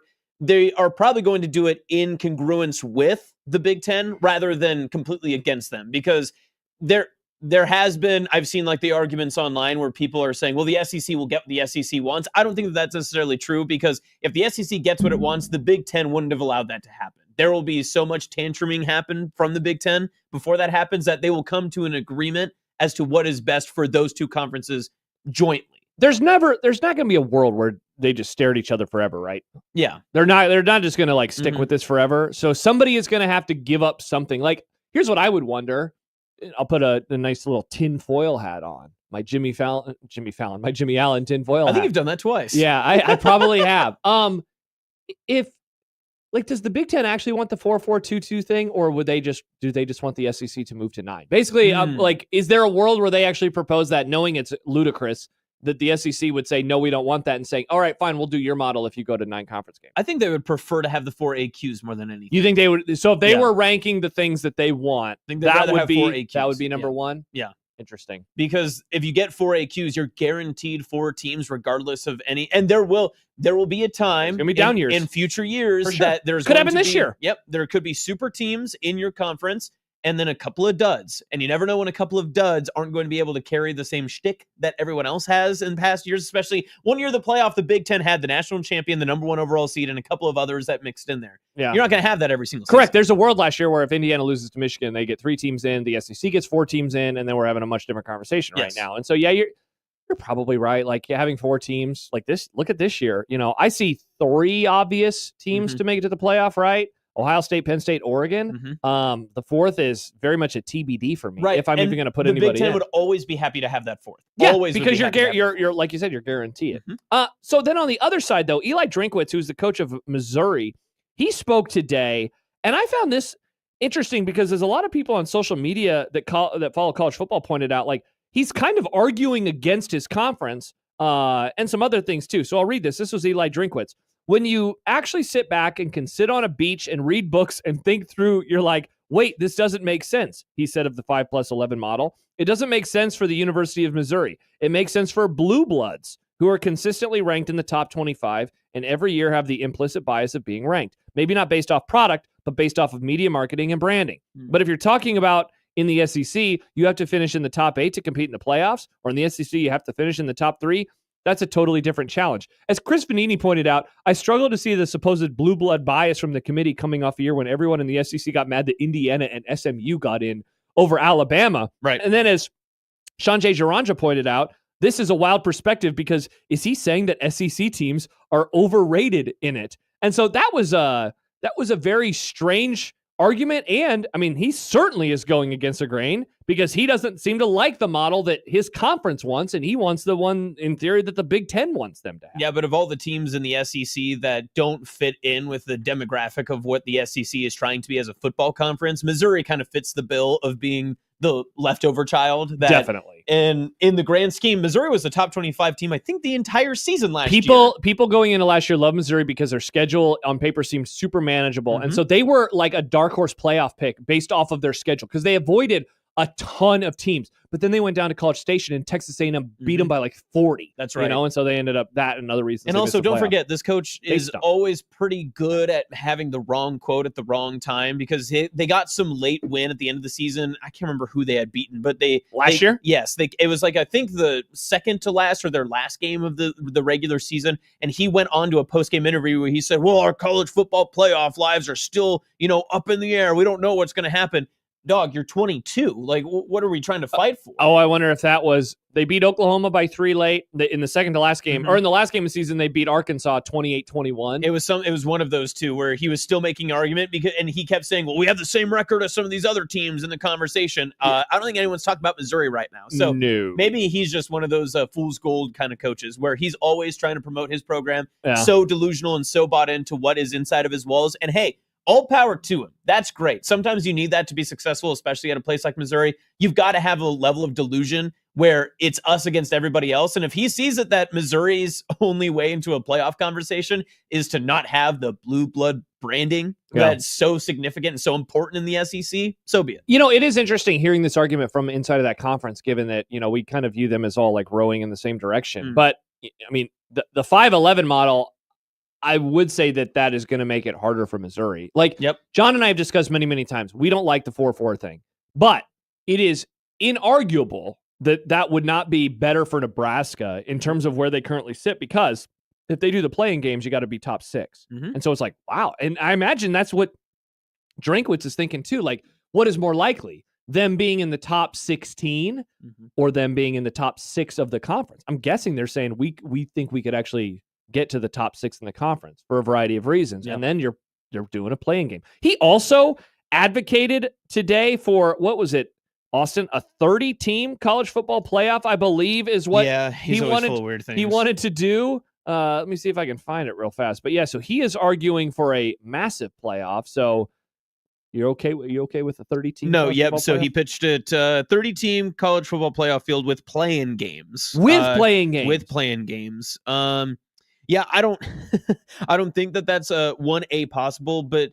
again, when you're stuck inside of your own walls in Columbia, Missouri, and the only thing you can think of is how do we get the Tigers into the college football playoff? This is one way to do it, because would Missouri be a top 30 team each and every season? More than likely, right? Definitely, yeah. I have to imagine that you feel really good about that. Yeah, he said I don't want to disparage Missouri too much either, because they have constantly over the past few years been sneakily competitive. Yes, they've been a solid program. I mean, they finished last year in the AP. They finished number 22.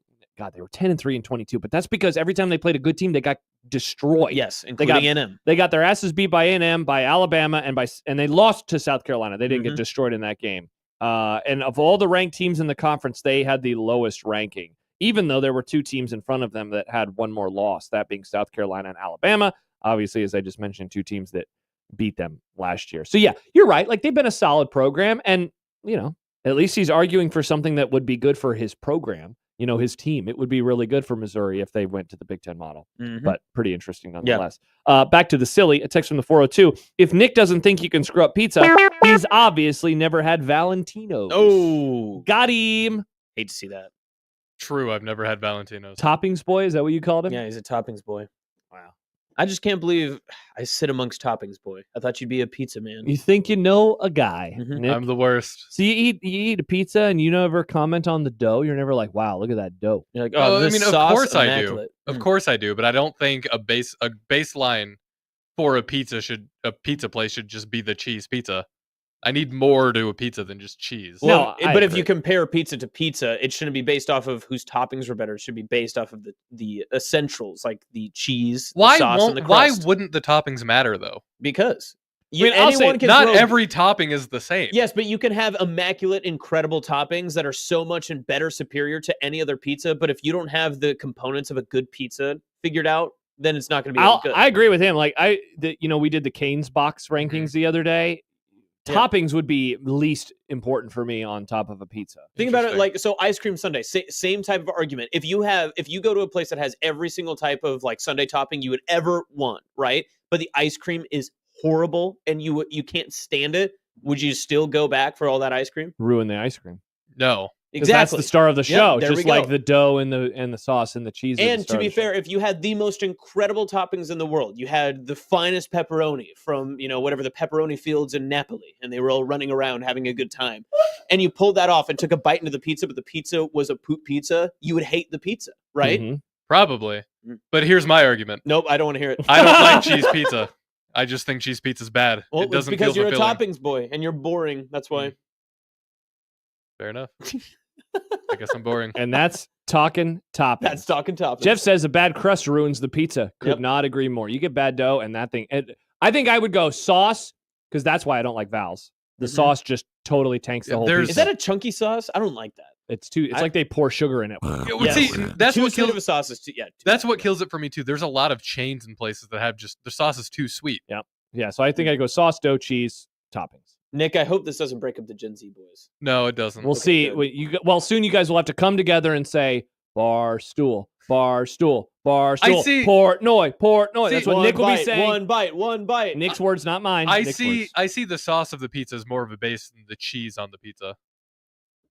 The sauce is more important to me than the cheese. I agree. I said that. You're slowly becoming less of a toppings boy, and I appreciate that. You're opening your mind. Oh, Stib says... Just because I said I like toppings doesn't mean I only like toppings. It's like that thing on Twitter where someone's like, I like waffles. Like, what's wrong with pancakes?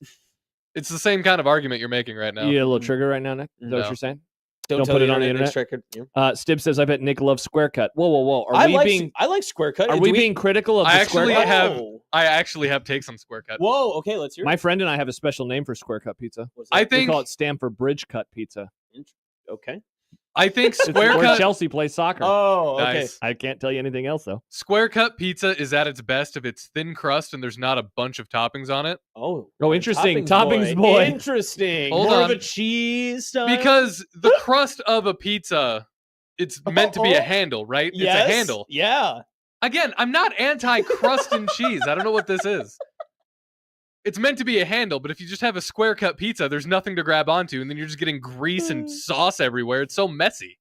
Pizza shouldn't be messy. Andy in chat, Nick Portgrim. Charles El Presidente Nick. Stib says, for a crust guy, liking square cut is insane, Josh. Look, it's just fun. Yeah. I think a square cut is fun sometimes in your hand. Like I said, I only like square cut if it's thin crust. Yeah. I do like the handle of crust on a circular, like a traditional pizza. Those are always God, now I want pizza. Keenan says, chain cheese pizza is like ice cream from Dairy Queen. I don't want a plain vanilla cone from Dairy Queen, but a vanilla from Cone Flour is amazing. Okay, see? Interesting. Now I want ice cream. All right, when we return, we have a variety of things to get to. We still have Scorebug 2, which will be very fun. The award-winning segment in radio yesterday. Yesterday's award-winning radio segment. We have that. Also, we didn't have this on the Grum Down earlier, but Bill Belichick going after Robert Kraft. So we can talk about that, among other things. And it is a Thursday, which means I don't care. And we're really good at that. We are really good at that. Yeah. We'll find out about you. We don't know how you are. Yeah. Can't wait. It's going to be quite interesting. We'll do that as we roll on here on 1620 The Zone.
Josh Peterson, Austin Jacobson of Herd at Sports, and Nick Grimmett on Sportsmanlike Conduct here on 1620 The Zone and 1620thezone.com. Don't forget about ZoneTV.live or the 1620 The Zone YouTube page. You can watch us all over the place. And a reminder that this week's Zone deal is to Lighthouse Pizza and Fries.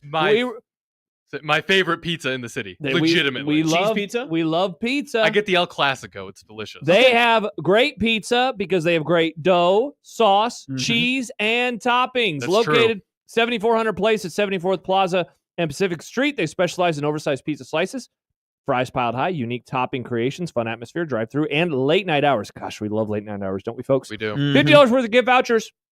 Just $25 with this week's half-off deal, and they're giving them away on the Connor Apper Show. How about them apples? I love that. Pizza.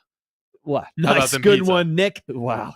Dang it, Nick. No. Deal tomorrow morning, 9 a.m., 1620thezone.com. One of my favorite evolutions in human society Wow, is interesting. the drive-through pizza. I love that I can go through a drive-through, sit in my car, listen to my pod or my music, and just wait, and then a pizza just comes through my window. Here's your pizza, sir. Some text coming in before we get to a topic. Dan writes, I heard from a pizza truck guy that you can't hide bad crust behind cheese pizza. Yeah, that's what I'm saying. John writes, I have a name for square cut pizza too. Garbage. Nice. Oh, wow. Tough. Interesting. And then Aaron says, Manchester Orchestra intro music? Hell yes. Damn right. Is that who that like was, that. Nick? It was. Music. But again, Nick, the whole argument of the cheese pizza is if you were going to judge pizza to pizza, like different places, you have to do the cheese pizza. Yeah, but if I'm going to get a pizza, I want to enjoy it. Got him. I don't enjoy cheese pizza. Okay.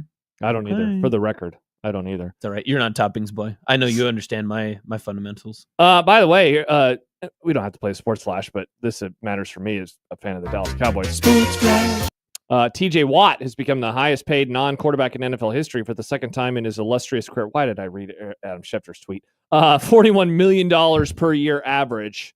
Cool. Micah's going to cost like $45 million now. Yep. I hate the Cowboys. Gosh! Go to hell, Dallas, you absolute morons. Give it a month, he's going to love him again. No, I won't. They are so stupid. Gosh, if they could have signed Micah Parsons last year. They did the same for thing like with Dak. Yeah. $35 million. And now it's going to cost them more because they're idiots. And they're going to put all their money into 3 players. I don't understand how Jerry Jones is successful in life. It blows my mind. Wow. That's not what I thought this segment was going to be. I'm really sorry. And now I'm just yelling into the void. Well, it is interesting, too, because the past, 5 or 6 major contracts with the Dallas Cowboys, they screw them all up. Universally. Just messed up. Maybe we can just punt on this question. I'll just delete it from content later on that Nick wrote. So, Nick, I'm going to delete one of your questions about Micah Parsons. But he was on. It's fine, I guess. He was on. I worked hard on it. He was on the Undertaker's podcast or something. I have no idea. But he basically just laid it out like, yeah, we wanted to do this last year, but the Joneses didn't want to for whatever reason. And my contract is a percentage of the cap. It's not, a hard number. It's whatever the cap is. And it always goes up every year. And it's like, oh my gosh. Yes, exactly. Why wouldn't you do this? You look at good teams, good franchises. The best franchise in the NFL right now is who? The Kansas City Chiefs. I thought you were going to say the Carolina Panthers. No, the Eagles, because they won the Super Bowl. It's the Philadelphia Eagles, much to my and America's chagrin, I might add. Great word. You don't want this, America. And what do? Hey, we have a good football player. Let's sign them to an extension early. Why? Because that's what you do when you're smart. After 3 years, you have a rookie. That's when you're allowed to start negotiating with them. Because if you have a first round, you got the 4-year deal with the 5th-year option. But if you're a smart organization, you say, hey, the cost of everything's going to go up in a year.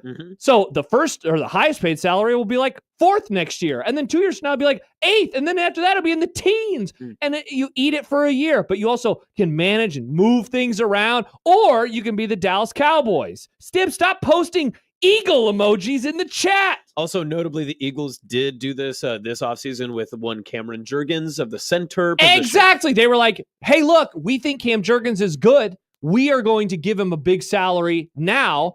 and work is and they're going to probably do great with that. And it allows them to move money around. And look, eventually, what do they call it? The piper comes home, or there's a Pied Piper. There's pipes involved eventually. I don't know what the Pied Piper eventually comes to pipe it home. Yeah, exactly. They got to fix your pipes. And eventually the Eagles' pipes will be bad. But for now, the pipes are so clean because they do a good job. I don't know if you know what the Pied Piper does. What does the Pied Piper do, Nick? He plays an instrument. No, they come home or they do something. The Pied Piper eventually brings back his pipes to get piped at home. Something like that, right? They are absolute idiots. People, when they talk about the Cowboys, compare them to how the Cincinnati Bengals operate. And you know what you don't want to be? The Cincinnati Bengals. Do you know that they used to share jock straps? Nice. They would reuse jock straps. That's the Cowboys. They are the modern day equivalent of reusing jock straps. Oh my gosh. J-Man, worried about Josh's resting heart rate after the Jerry-fueled rant. It's at 77 now. God, I'm so mad. Stibbs, I think something comes home to roost or something. Yes, exactly. There are things roosting. And it's my fandom, and it's going to hell. They have wasted away the prime years of all these players. They should have done well 2 years ago, and instead they lost by 1,000 to the Packers. And to keep adding into this fuel rage make argument, me feel worse. Maybe you'll turn into the Hulk here soon. They have tiered out every single great player that they've had. Great, loosely with Dak, but also again, Micah Parsons, another one of them. CeeDee Lamb, another one. Yes, They keep Amari Cooper. They horribly traded. I mean, not to remind you, obviously. I know they were triggered because Cooper didn't get the COVID vaccine, and so he kept missing time, and they were like, we don't want to deal with this anymore, which, people were taking stands about all sorts of stuff back in 2021. Yes, and the other thing that happened last year with CeeDee Lamb, because this is now going to happen with Micah, and I'm going to be even more annoyed by it. CeeDee Lamb was like, I didn't get to practice very much, so I was a little rusty and I wasn't in game shape, and it took him multiple games to find that rhythm again with Dak. Now, a pass rusher is different, right? Like Micah's, there's not a rhythm of like catching a ball from Dak Prescott, but it is important to practice throughout the month of August. So they'll probably get his deal done in like 3 weeks, and then he'll show up, and then in week 1, he's going to be like, I just wasn't in game shape because I wasn't practicing with them. And then Jerry will speak and it's like, nah, it wasn't a big deal. It's not because of that. Even though last year CeeDee Lamb said that after Jerry was like, it didn't matter. And he was like, but it did matter. It mattered very, very much. But they're also positioning themselves in a very awkward way that, yes, Micah Parsons can be a building block of a franchise and they can do all these great things with him. But where is the franchise as it stands right now? Because as the process in which they are making these sort of payments and these sort of processes, sort of player progressions and such, they're acting as if they are pieces or a piece away from being real contenders. And they're not. No. They are not a piece away for it. Now, I don't love it. I've talked myself into the George Pickens trade. I very much have talked myself into it. I think him and CD is going to be a lot of fun, but they don't have a defense anymore, which makes me sad because 3 years ago, they were the best in the NFL, and I liked all the sacks from Micah and how he crawls. What happened that year? Let's see, 2022. That was the year that they played the Niners. That was one of the Niners years that they played. That was the one that they played them in Santa Clara, and they played really well. But then Diggs missed a tackle of Kittle because he's afraid of contact. And then the Niners went down and they scored a touchdown. And then for some reason they had Zeke snap the ball on the last play of the game. How could I forget? They were like, hey, we don't want to just lose. We want to be a fun meme too. I hate this team, and I hate that they hold such a strong stranglehold on my heart and life. See, I don't have this issue with the Panthers. They're just... God, that is so good. I'm jealous, but I'm also just jealous of people who have sports happiness. I just want one bit of joy. I told this to Schaefer at some point last year, and it made him sad. I don't care anymore about the regular season success. Hey, don't spoil the segment. I am so done with September, October, November, and December wins. Cool. They could go 17-0, and I still would feel miserable going into January. I am sick of it. I don't care about the journey anymore. The journey with my running is great. I love the journey. The destination rocks too. I like the journey, though. I don't like the journey with football anymore. Why do I still care? It's ruining my life. Yeah. I don't know where to go from here, so I can what tell. else do you need to get off your chest? No, I think, Aaron, speaking of extensions, TJ Watt. Aaron, that's what started the damn segment! Are you going to be okay? No, because it's July and the season will be here, and then I'll have to watch them. And then, hey, remember those fun 2 weeks when they thought TJ Watt was going to get traded to the Cowboys? Dude, that was, they could have drafted him, and instead they drafted Taco Charlton. Taco's pretty good, though, right? He's still with the team. Yeah, he's doing a great job. He's got a fun name, though. He does. Speaking of fun names, you see the guy that committed to West Virginia the other day? All right, let me find this real fast before we go to break. Yeah, yes. It's a really fun name, and his nickname is awesome, too. They call him something Jesus, but his name is like too good to be. Somebody in the chat help me out here. West Virginia 2025 football commits. No, it's 2026. Oh, 2026. Yeah, okay. I clicked on the same thing. All right, here's his name. His name is... He's only a 3-star. Where are you, Mr. 3-star? No, I can't find it. This is very sad. Maybe he's a 2026. Sir Paul Cheeks? Sir Paul Cheeks. Sir Paul Cheeks. And his name... From Virginia. His nickname is... A 3-star running back? Cheeks to the end zone! They call him Jesus in cleats. That's incredible. What? But it's like... But your name is... What was it? Sir Paul Cheeks. We talked about Zach and Miri make a porno one time. Was that a movie club? No, it should be. I love that movie. That's a great movie. There's a character, the character Jay from Jay and Silent Bob. He has a really funny name, but then he's like, I want to go by Steve Jones. And it's like, no, you already have the really good name. Anyway. Keenan says, this is fun. I'm having fun. You know what? That's good. I've been holding this in. It's sometimes you just need to scream. Hey, I had that yesterday. I took care of my business with Memorial Stadium, and you handled your Cowboys. That's true. At least with, you... I don't know who's better. Like, people are just like laughing at me. Everyone yelled at you. Would you rather be in my shoes in this moment or in your shoes? Well, people yell at you and kind of get over it. People laughing at you want it to happen again, and then when it happens the next time, then it's more funny. So you're kind of in a never-ending circle of pain until the Cowboys are good. Well, they've been. See, that's the issue. They've been good many, many times, but they have not been great. You are right, though. That's actually like a good psychological wormhole we could go down about how the process of football is no longer fun. It's not fun. I don't. Being a Cowboys fan is no longer. There's nothing enjoyable about it. I know comparatively. I know we've said the Carolina Panthers jokes a couple of times, but it is fair. If the Panthers went on a 3-game winning streak, I would immediately buy in and just go, I'm all in on this team right now. Yeah, exactly. And so it would take them going and winning the Super Bowl for me to say that was fun, but then the whole season was still just a ball of stress. So it's but was it ever fun?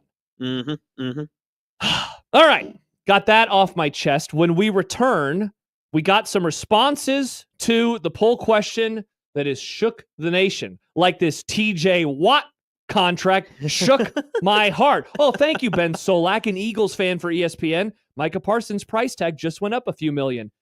Triggered. All right, no more Micah Parsons talk for the day. We them boys? Hold up, we them boys. Alex says we them boys, right, Josh? Hold up. We are dem boys. More to come, 1620 The Zone.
Don't put it on the internet that anyone is mad. We're all in a great mood. You know why we're in a great mood? Because the AVCA First Serve Weekend is headed to Lincoln, and 1620 The Zone wants to send you to the event in style. The AVCA First Serve Weekend will showcase 10 of the nation's top Division I collegiate volleyball teams, August 22nd through the 24th. Wow, Nick, that's barely a month away. That's so fast. Continue the countdown. Thank you for saying next month is so fast, Nick. I appreciate you saying that. You have a chance to win 2 tickets to the AVCA First Serve, and also, how about this? 2-night stay in a hotel in downtown Lincoln, and $150 in spending money? Whoa. Jump online at 1620 The Zone, right?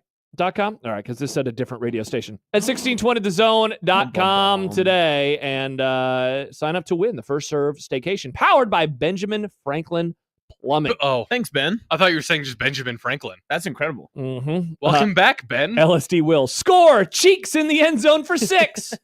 I like that. We love Cheeks, don't we, folks? Nice. All right, let's get to a topic. No, Scorebug. not yet. We're saving that for the. We don't 2. call the next segment the happy hour, but we need to come up, Nick, with a fun name for the other 50 segments. We could call it the Twilight, the 4 o'clock hour, the Twilight. The Twilight. Let's workshop it, shall we? Just a little bit more. But yeah, we're gonna do the Scorebugs in the next segment, Nick. But thank you for asking. I appreciate you. But no, instead we are going to read a couple more responses because we're still getting them to the poll question. Oh, yes, that shook the world. correct. That's correct. Yes. Now, if you're new here and you're like, a poll question has changed society, It has. yes, it absolutely has. And people are still talking about it a couple days later. So we asked, would you rather go Nebraska? Would you rather they start 11-0, lose to Iowa, and then lose to Iowa again in Indy, and then lose to Texas in a home playoff game in Lincoln, Nebraska? 51.5% said yes. 8.5% said no.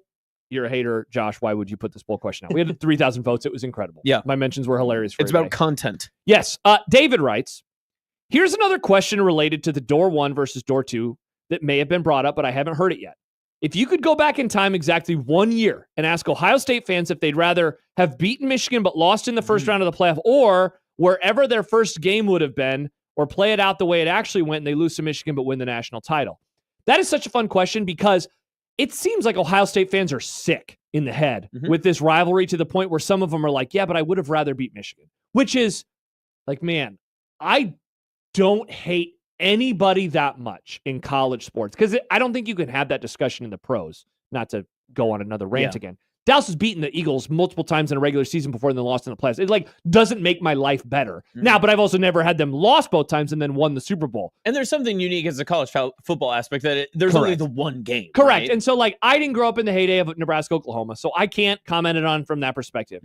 So the team that it kind of ebbed and flowed, but I would say my peak hate when I was young and then in college was Missouri. You're telling 2010 Josh that they'll lose in Lincoln and Missouri in a game that you're at, but then win the Natty, I would have said, okay.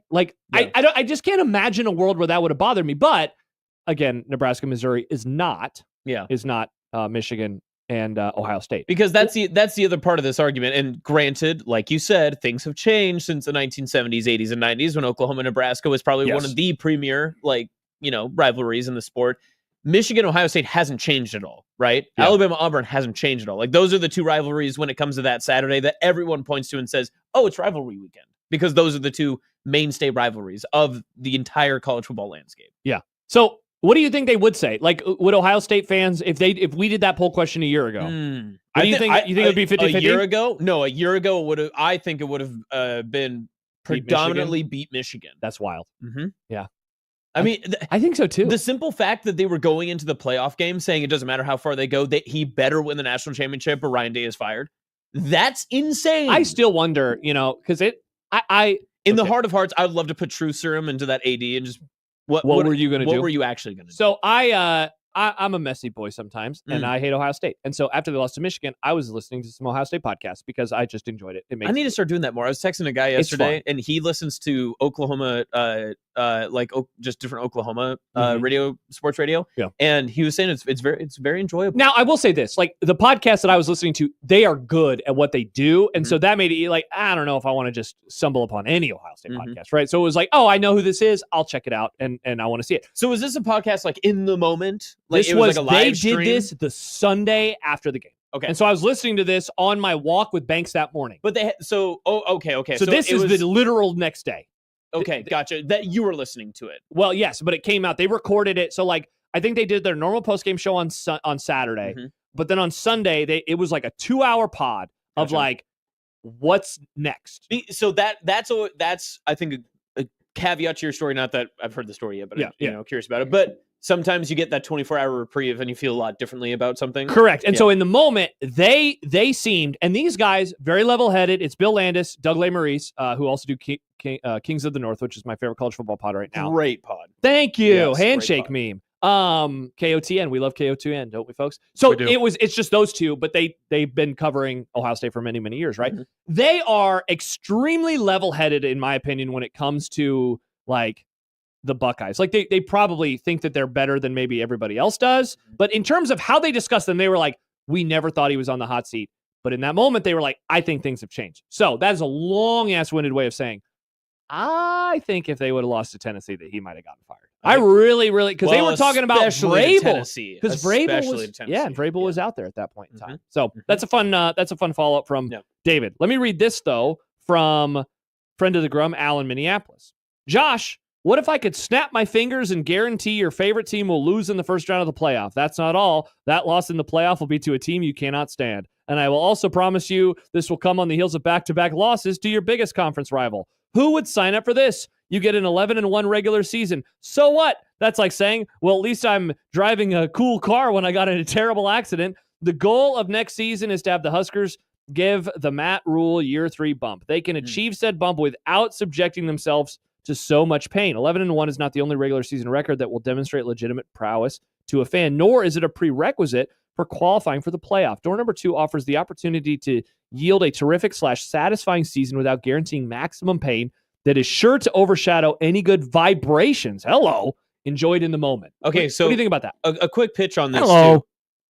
I've been thinking about kind of the scenario in general too. And I know everyone, when you see 11-0, it's easy to picture, the stadium's rocking, all this stuff, all that great things. But 11-0 also means that Nebraska has a very low number next to their name for a lot of games. John thought, we talked this out the other day. He thinks if they're 11-0 going in Iowa, they're number 1. And you look at last year, there was one undefeated team that week. Yep, that would make sense. And they would have wins over Michigan, USC, and Penn State. Yeah. Like, dude, that is... I would like to see what, like, Ohio's... Actually, I'm just going to look it up right now as I word vomit. I want to see what Ohio State's schedule would be, just to see if they would... Because do they have another, like, Oregon game or something on theirs? They got Penn State this year, and they have Texas in week 1, of course. Okay, so if Ohio State ran the table, okay, I mean, they'd probably just stay there. If Ohio State isn't 1 at that point, then probably, like, Nebraska would probably be 1. So, yes, 11-0 Nebraska going into the final week of the regular season. They play Iowa at home. They're likely 1, 2, 3, 4, somewhere in that, right? I mean... we can all agree there. You take the loss to Iowa, you drop probably to bottom, like right before 10. You're probably still a single digit. Because if you look, you're talking about the second loss or the first loss? The first loss. Well, remember in this scenario, Iowa's going to the Big Ten championship game. That means Iowa's good. Okay, so Iowa's also good. Maybe you're probably dropping to like 4 or 5. At most, Iowa can only have 1 loss. So, yes. So, technically, it's going to be a positioning battle. So, you're probably flipping positions with them. It'll be, if you're 2, they're 3, you flip. Yeah. The second loss then drops you to the single digits, right? You're still there because the prereq is that you have to host a playoff game. So, at the very least, they are 8th. Okay, and then the third loss would be in the college football playoff to another ranked opponent. Your season is done. And so, your final pole positioning is probably somewhere, what? 10, 11, 12? Probably. Yeah. Yeah, you take that. Now, you take door 1. In that same, so I was almost going to make an argument against until we walked through it that if Nebraska ended up like Missouri was last year, where you're making fun of, what's that coach's name? Eli Drinkwitz. Drinkwitz. I was wanting to call him Dirkowitz. I don't know why. Dirk Chatlinwitz. Yeah, there you go. Exactly. That if you're like Missouri and you're 22 and you went 11-3 in your total season, you would look at that season. Oh, I don't really like how that finished. But if you're ranked 12th in the country and you were 11-3. That's a great step to where you were the year before. So first of all, this is the most pessimistic answer ever. He says option 1 likely sends Rule to Penn State in 2026. I don't like that argument ever. I don't understand. But he has gamed it out because since Nebraska beats Penn State, people are mad at James Franklin. They fire James Franklin, and then they want to hire Matt Rule. Like that is in my opinion, that's like galaxy brain view of this. But that aside, like to go back to the original email from Al, he's right. Like Nebraska can make progress this year without having to get to 11 wins. Yes. If they went 9-3, like I'm an 8-4 guy. If they get 8-4, I'm good. Like that's not my prediction. I'm saying that would be progress to me. If they get 9 wins, I'm like, holy crap. They are really moving in the right direction. I would agree with you. I woke up this morning, and it's so funny you said 8-4. I woke up this morning and I was on the drive to work, and it just clicked in my head that I was like, I think 8-4. This is an 8-4 season. And that would be great. And I even thought to myself too that once I get to 9 wins, yeah. Everything's moving and clicking. But my question continues to be, is it likely that they give you a record that feels like they're taking a step forward? Because that's ultimately what we're asking. Door number 2 is anything. And I've seen they could be 0-12. No, they will not be 0-12. They are not going to go 0-12. Yes. My opinion, the floor is 5-7. And I don't know what the ceiling is. Maybe that's a topic for tomorrow. Because I haven't really tried to figure that out. A topic alert? Topic alert for tomorrow. That's what we'll do. Floor and ceiling for Nebraska football. Send us your floors and your ceilings. But is it more likely that they end up reaching anywhere near the ceiling, or is it more likely that they are not at the floor, but around the floor?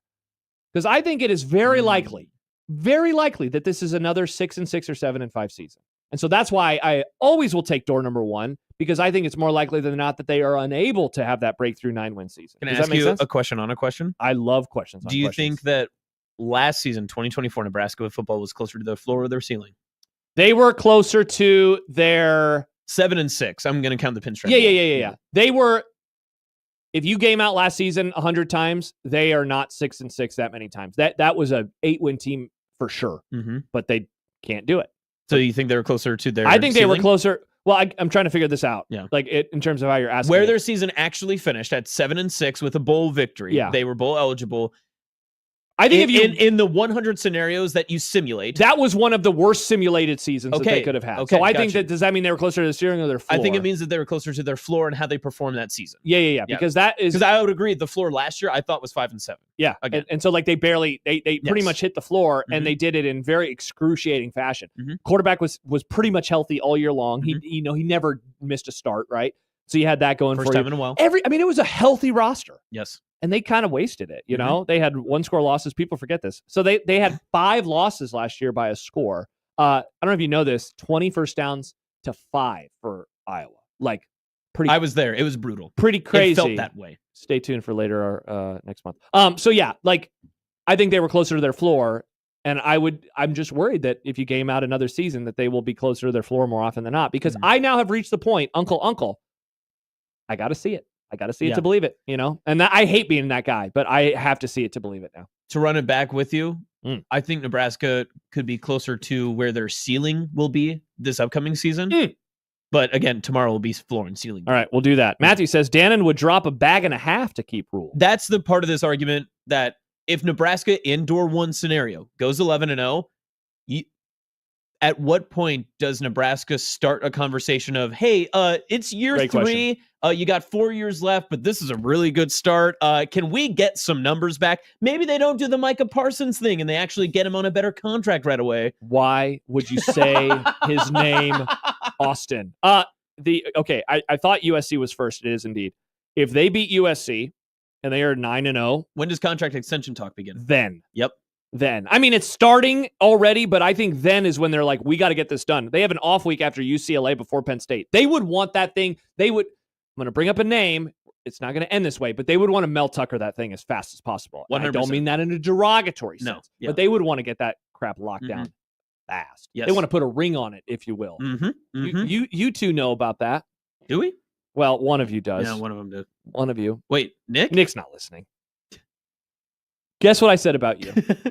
That I don't know about something. No, he said you're engaged. I literally said you know about it. Yeah, I'm engaged. The exact opposite. Yeah, I'm engaged. Nick's just reading tweets about Donald Trump again. Yeah, you got me. He's trying to catch up on Dave Portnoy right now. Yeah. Oh, did my president finally tweet again? Oh, we got a El Presidente. We got to get to that. We'll do that in the 4 o'clock hour. People are tweeting me about In-N-Out. Gross. I love In-N-Out. It's so good. John went and had it today. Hell yeah, John. Great choice. Jed says, I hate the Rule to Penn State crap. No disrespect to Rule because I love that we have him. But if Franklin leaves for any reason, Penn State is going bigger than Rule. Yeah, I mean, but in this scenario, I mean, Matt Rule has made Nebraska 11-0 for the first time in 24 years. Yeah. But I tend to agree that they wouldn't just say, let's hire the alum. But it's college sports, so maybe they wouldn't do that. Yeah. I also... They want like a kick-ass recruiter. Yeah. In my opinion, like that's how they've kind of been living. Yeah. I don't know. Are you talking Penn State side? Yeah, Penn State. I'm trying to figure out who they'd go after. Well, if Rule told them no, because would they actually go after Rule first? In this scenario, so in a scenario in which Nebraska is playing as well as they are, and Rule has built the program to an 11-0 start or whatever the case is, Penn State fans wouldn't be clamoring because Penn State is likely also having a good season, despite the loss to Nebraska. They're not going to be saying, fire James Franklin because he lost to Nebraska. They just went to a college football semifinal last year. Yeah, unless they have struggled in the lead up to that game. Now, if Penn State ends the season 7-5 or 8-4, Yikes. and then Lincoln Riley and USC is also having a bad year, and James Franklin finally wants to go over to USC and sees all the fireworks that could be going out there, then I could see more potential for that. But if they start with Matt Rule tells them no. Where did they go next? I think they go to another Southern coach. Brian Kelly? Wow, that'd be hilarious. No, I was thinking of somebody better than that, but that would be pretty funny. You don't think that they would call Brian Kelly? I don't know. I mean, his stock is as low as possible right now. You can get him cheap. Yeah, but I think the fan base roster and he is a good recruiter. Yeah, don't you think the fan base would revolt though? Like, I think they'd be pissed. Yeah, they'd be pissed, but I mean, he is a good coach. I think Brian Kelly's a good coach. Nobody likes Brian Kelly except for Brian Kelly and his staff. I'm trying to figure out who else would they go after. Who are they? Like, obviously, like Sark would say no. Kirby would say no. See, that's the thing. They would go after Dabo. Well, depends on what would happen at Alabama. You could call Kalen DeBoer, dude. Kalen DeBoer in the Big Ten. I made this argument with Ravi too. That Kalen DeBoer in the Big Ten. He's a Northern boy, mm-hmm. Dude. I'm cautiously subscribing, by the way, to Bama having a good year, like a really good year. And if they don't, I think he could get canned, and somebody is going to get him on the cheap. And congratulations to you. I don't know if he. I wouldn't doubt that he might even just say, "Hey, I don't really want to be a part of this anymore." That'd be pretty funny. And if another school stop talking about my shirts, and if another school's willing to say, "Hey, we'll pay that buyout if you would rather come here and not have to live in hell in Alabama," that's fine. John emailed or text in. Why would Matt Rule going to Penn State be a bad thing? Nice. Not a fan of bring Matt back Rule. Bill Callahan. And let's see. Cats Are Funny says taking door number 1 is more of a reason to apologize than the SEC Memorial Stadium take. We cannot give Iowa 2 wins. So there you go. All right. Do you want progress or do you want Twitter wins? Basically what you're asking. We love Twitter wins, don't we, folks? All right, cool. When we return, the segment that people have been clamoring for. Where you at, Connor Happer? No, it's not another Dallas Cowboys rant yet. That will come later on. Another this fall. one? Another rant has hit the show. But another Scorebug has. Third Scorebug and then another Scorebug. We got slideshows to get to, and you know what? When we return, we're gonna get the weird ones out of the way, the versus ones, yes, pay-per-view, baby, the mountain one, the BYU one. We're getting that stuff out of the way, and then we're getting to the good stuff. Nice, real sicko the stuff. Good stuff. We will do that when we return. It is Unsportsmanlike Conduct with Austin Jacobson of Herd at Sports and Nick Grimm not listening to the compliment that I gave him. That is unreal. Well, he's a toppings boy. What'd you expect? That's true. He can't hear. He has toppings in his ears. He's not about substance. He's thinking about pepperoni fields. Out pepperoni face, in pepperoni ears. Pepperoni Fields is my favorite Beatles song. Yeah, Pepperoni Fields forever. All right, we'll do that when we return on 1620 at the Zone.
Josh Peterson, Austin Jacobson of Herd at Sports. Nick Grimm. I'm Josh Peterson. A reminder that 1620 The Zone is teaming up with the Salvation Army and their annual 7 back-to-school backpack program. Summer is heating up. Well, today it's kind of cooling down. Yeah, but back-to-school nice season out. is just ahead. And you know what that means when school is back, Nick? Football. This program focused on giving children in need the tools to succeed for a brighter future. It is successful because of the community's involvement year after year. More than 250,000 backpacks have been given away over the life of the program. They need backpacks, rulers, notebooks, erasers, colored pencils, and more. All the details can be found at 1620thezone.com on how and where you can donate. All right, what did you call this earlier, Nick? Call what? This segment? Call what? I don't know what I called it earlier. What Wow. did I call it earlier? Scorebug 2? No, he gave the 50 segments a name. He called it like The non-happy hour was Yeah, whatever, right? yeah. That Oh, was the something? Twilight. yeah. Ah, yes. Interesting. All right, so whatever this segment is called, we're there. We're And figuring it out. most importantly, Welcome to the Twilight. it's time. It's Scorebug season. You know what? I'll make sure to send out a link so everyone can pop in because this segment, look, everyone knows this segment is great on the radio. Mhm. It is incredible on the radio, but I would say, Austin, it's even better on the videos. It is. I'd agree. As fun as it can be. And it gives us less play-by-play that we have to do of said Scorebug. That's true. So if you missed it, Ooh. yeah, we're going with the Pac-12 Network first. So if you missed it, some intrepid person on Reddit decided to go and upload every single Scorebug that they could find from the various networks over the last 25 years, because everyone's starting to do this like year 2000 onward thing. Yeah, a lot of quarter century folks. Do you guys cooking up anything? Not that I know Worst of. pizza takes for the last 25 years? I do think we're working on some eras talk in Nebraska football. Eras? Like Eras. Taylor Swift? Mm-hmm. Do be the eras tour. Do you remember the Mickey Joseph era? Oh, gross. That era sucked.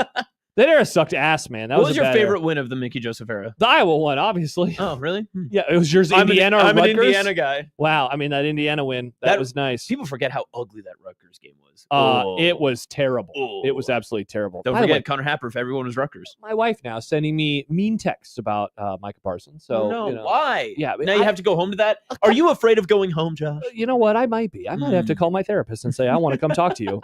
She told me recently, she's like, it makes me sad that your organization treats you like this. And I said, no, you don't believe that. And she said, yes, I do. Exhibit A, Your Honor. She don't believe it. She don't believe. All right, Pac-12 Network. So this has only been around since 2012, so we're going to get all widescreen up in this thing. But Josh, the Pac-12, that thing's dead. It is dead, but we're still showing you the graphics. Oh, Austin. it's still alive, but it's barely breathing. I like the first Pac-12 graphic. I do too. It's very clean. For their first edition of it, this is good. Yeah. I don't like that font. It looks like a digital watch font. Okay, I can. Looks I like can a agree with that. digital watch font. Interesting, Digital Nick. watch. Nick, I actually don't think that that's wrong. So solid take there. How about the second one? The font is somehow worse because it's longer. It's taller I don't like it. now. Why is it so tall? I don't like the tall font. I do like the angles because it's trying to fit the Pac-12 Network logo. So the angles, I think, are pretty good. Now you will note a slight gripe here that the action is going right to left across your screen, and the scorebug. Wrong place. You got to move the scorebug to the other side of the screen. I'm a little confused about the color choices on this one. Yeah, it's a bit much. Why is it blue below WSU? And is Oregon just green below that because it's their ball? Yes. And then the blue is just the time? Yes. So would it be swapped? Yeah, so if Okay. like Washington State had the ball, it'd be the same color, but the clock would still be blue. Yeah. Theo says Joseph era salute emoji. Wow. So basically what we're learning is the Pac-12 Network just like slightly altered it every year. They have now this one, taken the logo out. Yeah, which I actually didn't mind the logo being in there because the Pac-12 logo actually kind of looked okay up there. I think so too. It did fine. Yeah, Nick, what do you think now that there's no Pac-12 Network logo? It doesn't. It just doesn't feel complete. This is a little too generic for me. Yeah. And I don't like that it's spelling Oregon. Yeah. And Colorado. And so I believe now we're at the very end of its run. I like this one a lot. This is a modern one. Yeah. It's got the logos. It's got the records. And it has a it's little very dimension. Nice. We talked about this yesterday, man. All the logos going so flat, a decade ago. And wait, we're going to get to Fox in a moment, but like their stuff is wild. The changes that's overgone. One more from the Pac-12. Actually, interesting. This is the flat one you were talking about. I guess that's true. Yeah, flat. I guess you're See, right. I think that last one that you just had was perfect because of the dimension. So we like that one better. Also, one thing we didn't really touch on yesterday, but one of my favorite parts of when the clock stops working on the Scorebug is when they just put a camera on the clock. That is a hilarious little bit. I always wonder what happened. Yeah, how does that happen? Because we have all these plugs. Did somebody just unplug it? Did somebody trip over it? And the clock plug, where did it go? Where's the clock plug? And they're like, just get a camera on. And if the stadium's loud, the camera always shakes. And so it's like, there are 5 seconds left, but I can't see it. All right, so that's the Pac-12 network. Now, would you look what the cat dragged in? Nick, look at that. Do you know who that NU is on this graphic? Is that Nebraska? It's Nebraska at Texas A&M, 2002, Saturday night. They came back and won this game. Is this a conference game? This is a conference game between Big 12 foes. That's crazy. Nick, did you know college football used to air on TBS? Very funny. Wow. No, but I guess it makes sense. Our friend Charles Davis called games for TBS. Very funny. What's up with you laughing? It's very funny. Because it's very funny. TBS rolled on. Again, we're in the 4x3 era. Yeah, it's What are they doing? They're trying to... Well, Nick, the colors are a little too awkward for me. It's too close to purple. Is that sponsored at the top? What's that say? It says TBS Superstation. Superstation. Come on, young head. You got to learn your history. I've never heard it called Superstation. Just TBS. Very funny. Superstation. To me, TBS is a place for weirdly edited comedies and American Dad reruns. Weirdly edited comedies. Interesting. That's not their tag. That's funny. What about the last one, Nick? How you feel about this? This is pretty modern for TBS 04, 05, 06. This is CBS vibes, though. I like this one. It's very good for 04. Yeah. Seriously, this is very futuristic. They knew what they were doing. The only thing it's missing is timeout. Yeah, and we've got logos, and we have the score, game clock, all that good stuff. No records, though. No records. Or rankings. This Scorebug famously saw, Nick, Nebraska, Texas Tech 2005. You want to see a groin kick, that game. Do you know, I know Texas, he doesn't. Texas Tech, Nebraska 2005. Do you know what happened in that game? Trying to remember off the top of my head. 2005. If I say the name of somebody, you'll remember. Okay. LaKeven Smith. Yes. Okay. Yep. Payne. Nick. Keven Smith. Payne. He intercepted the ball. The game was over. He didn't go down. He fumbled, and then Texas Tech won. Why did he fumble it? Because he's a lineman. Big rip. Go down, LaKeven. Go down. Go down. Yeah. Fall down, LaKeven. Everybody is now saying Fall down, LaKeven. Fall down, LaKeven. We move on to TNT, which I didn't realize would be in here. Other than the yellow on the second quarter and the play clock. Because it makes you think of a flag. Yep, I do really like this. I like the yellow on the second quarter of the play clock. Oh, but it makes you think of a flag. But then why go yellow, white, yellow? I don't like that. Yeah, just go all white. Yep. I think they not racist. I think they made it yellow because they wanted you to, they're pertinent information. They definitely want it to pop. It's just, if my head is just looking at the TV and I see yellow, I think flag. Right. Yep. CBS a little over a decade ago had this season where. So do you think that's just a bunch of flags on the field? Yeah, I just think there is a flag on the play. Is the issue? But their uniforms are yellow. Does that not confuse you? No, I'm smart. No. Yeah. Nick, settle down. I'm brighter than that. Let's see. Stib says yellow anywhere outside of the team colors is a horrible idea. Yes, it really is. I agree. It makes you think of a penalty. And it's because we've been programmed now that anytime you see yellow in a broadcast, it's a flag. But what other color could they use? They obviously didn't make it. Just do the white. Just do white. Yeah. But they obviously didn't make it white because they want you to be able to look up and see, okay, it's this down and this is the play clock. Well, I can tell what it is because I can read. That's why. Bingo. Yeah, I don't need it's. Everyone else is doing it one way. I don't think you have to do it that way. Yeah.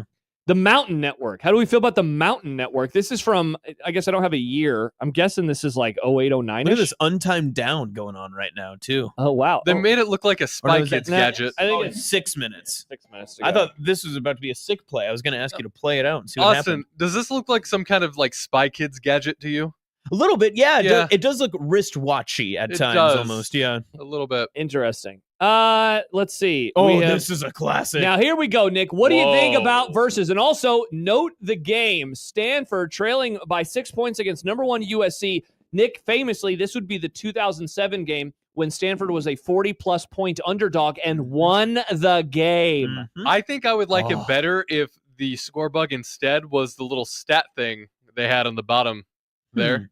Oh, interesting. Oh, I'd like it you want it on there, the like- lower part of the screen. Yeah, the lower Okay. part of the screen, but also in that shape and everything. I'm Yeah. actually very nostalgic for this because Me too. it almost looks like a boxing fighter type of setup where you have both of the weights and it scrolls down that way. That's what it reminds me of. And there was something so simple about this that it screamed old school when you're watching it at the time because there's no logos, there's no graphic, there's no color differentiation or anything, but it got all the information you could possibly need. And also down and distance as well as the field. It has where you are on the field. So it doesn't have timeouts, but there's also 2 minutes and 35 seconds. So there might not be timeouts left for either of these teams. But otherwise, again, for 07, very modern. Now, Stibbs does point out, and we talked about this yesterday, hilarious how far it is from the corner. This is still in the 4x3 era, so the scoreboard had to be. Is it still a 4x3 thing? Because if you look at the scroll on the bottom, that's on because it's re-airing on the Pac-12 network. Oh, okay.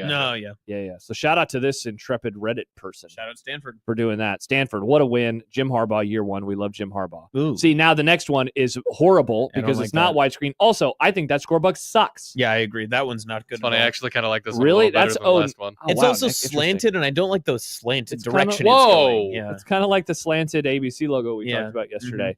This is 09, and then we moved to 10 and 11. This was the last versus Scorebug before they changed to NBC Sports. They had it right when it was too simple before, but now it's becoming simple, updated, and I don't like it. It's a weird mix. This is my favorite version. Really? Whoa. Yeah. Wow. I like Look this at how one much a lot. space is on top of the screen, though. Remember? And we'll get to... We've had a big issue with top They of screen kind of backed gap. themselves into a corner, though, with the versus logo because it's a circle. So putting it up right against the edge, what I would prefer, just wouldn't work. I remember, and we'll get to Fox in a moment, but they had Scorebugs, Nick, where things would happen on top of the Scorebug. Like it would snow and then a big plow would come. Oh, I have seen that. Yeah, that was good stuff. Let's see. This was called Random. I don't know what this is. Random Networks. This has to be a stream, right? Probably. Right? Yeah, no, I'm not. By the a way, fan. it's UTEP. Did you see what they're called now? They're EP. What? They're EP. They're not UTEP. They want to go by EP. Just EP? EP. Like an extended play, Just Nick. That's a music reference. They're just going El Paso? That's it? Apparently. Are they no just El longer Paso. they're no longer a member school of the University of Texas? They dropped the T. But then they can't use. How will we know it's the School of Miners for mining? School of Gross, Mining. Nick. Is that They what it are is? about mining. Well, that's their But the nickname. the T is also the pickaxe. It But is. they're just you can't put a pickaxe in that. Kenneth says University Texas, the EP. I like that. Or the EP. I kind of want to call them the EP. Oh. And then Bally. Oh, whoa. I hate the Bally Scorebug. It's garbage. Yeah, Stib says they are Omahaing themselves. They definitely are. That's bad. That's a bad score. This one, Nick, this is the most video game-esque one we've seen so far. Yeah, but I wouldn't want to play that game.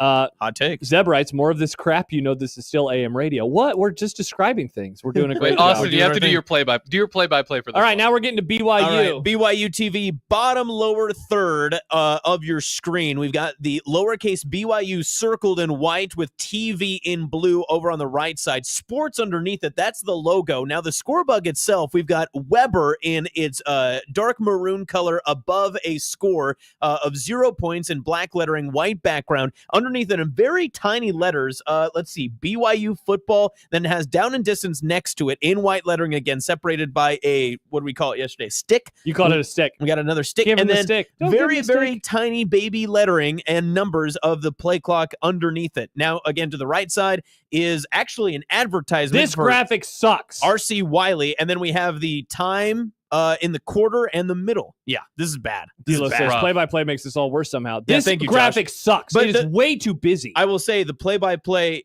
actually helps the fact that this graphic is terrible because me trying to describe that was so difficult, it made the graphic worse. Yeah, really, really bad. This one is simple. Yeah, it's like too simple. It's like they made Simple it in Jack is in- what this one is. in John's Microsoft Excel or whatever. Keena Paint? says Mormons must have great eyesight. Yeah, that was a very sharp. Like you have to squint to see the tiny lettering, and then finally the CW. Oh, I hate Why this. is the CW? Did they make their logo black and orange because their normal logo is supposed to be? Is it still green and yellow? I don't know. I have no idea. Yeah, I don't like that. I don't like this at all. They could space the letters out a little bit more. Feels very odd. All right, and finally, we'll just knock this out in one segment because no. Happer was getting triggered earlier. Scorebug 2. That we could do it in 2 segments. Fox. Look at that Fox graphic. That's great. Texark.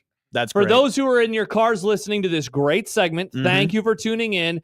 just close your eyes. Well, don't. You're driving. Yeah. You remember the Fox Scorebug from the early 2000s? It's that one. You know the one you're thinking of? It's that one. Yep, it's an underrated one too. And also didn't need a lot of colors, just gray, black, white. We got all the good stuff on there. Man. Yeah, it's as simple as you can get. Again, don't know who has the ball and don't know how many timeouts, but I mean, it really is. You're really big on the timeouts. I just like it. It's important to know, especially at the end of game situations. This is a classic. I like Fox this one. was, if I remember right, the first network to do the score on like as a bar across the whole top. And you know what I like? Since it's not all the way at the top of the TV, they just made it like a little darker gray up there. I think that's a good look. It's such a good look. That's all I've wanted from all of these other ones. And they've got kind of close, but this is perfect. Yeah, all I've ever wanted. I loved this Scorebug, and I was sad when they went away to this one. Yeah, it's so ugly and loud. And there's also too much going on with the decals across everything. They added logos on top of logos. Yeah, so it almost looks like just an advertising board in the stadium. Yes. Yeah, it does, Nick. It does, especially from this angle. It just looks like the fans are sitting on top of it. Yeah, I don't. Yeah, Baymon says very busy, not very good, and so it. So okay, that's right. They updated. Look at the names. Yeah. They made it look like it was like light bulbs. I don't like that at all. With the names. Yeah, this makes it look like it's pointing at the scoreboard again. Yeah, I do not like that. Not very good. Nope. Zero. Zero. Fox had some rough Scorebugs. They had it right, and then they kept making it wrong. Yeah, and honestly, it's going to show up again. Now, how do we feel about this? This one's actually good because this is a famous football game. And also, very famously too, when there were turnovers, you'd hear the click, and then it would move over to the opposite team. That was Fox one of my had to have been favorite. the first network that started doing noises for graphics. If you go watch the Kick Six, in the middle of Vern saying something, there's this big boom. I think it's really funny. I think you're onto something. Because I used to watch NASCAR a bunch growing up. They would air NASCAR on Fox, and I remember when they started incorporating sound effects into their graphics. I thought it was cool. Yep, Fox loves sound effects. Also, this one famously too. Not only do they do the team colors with the logos when they have the ball, but then when there's a flag on that team, they would change it to yellow as well. If you remember, this was good because it gave you.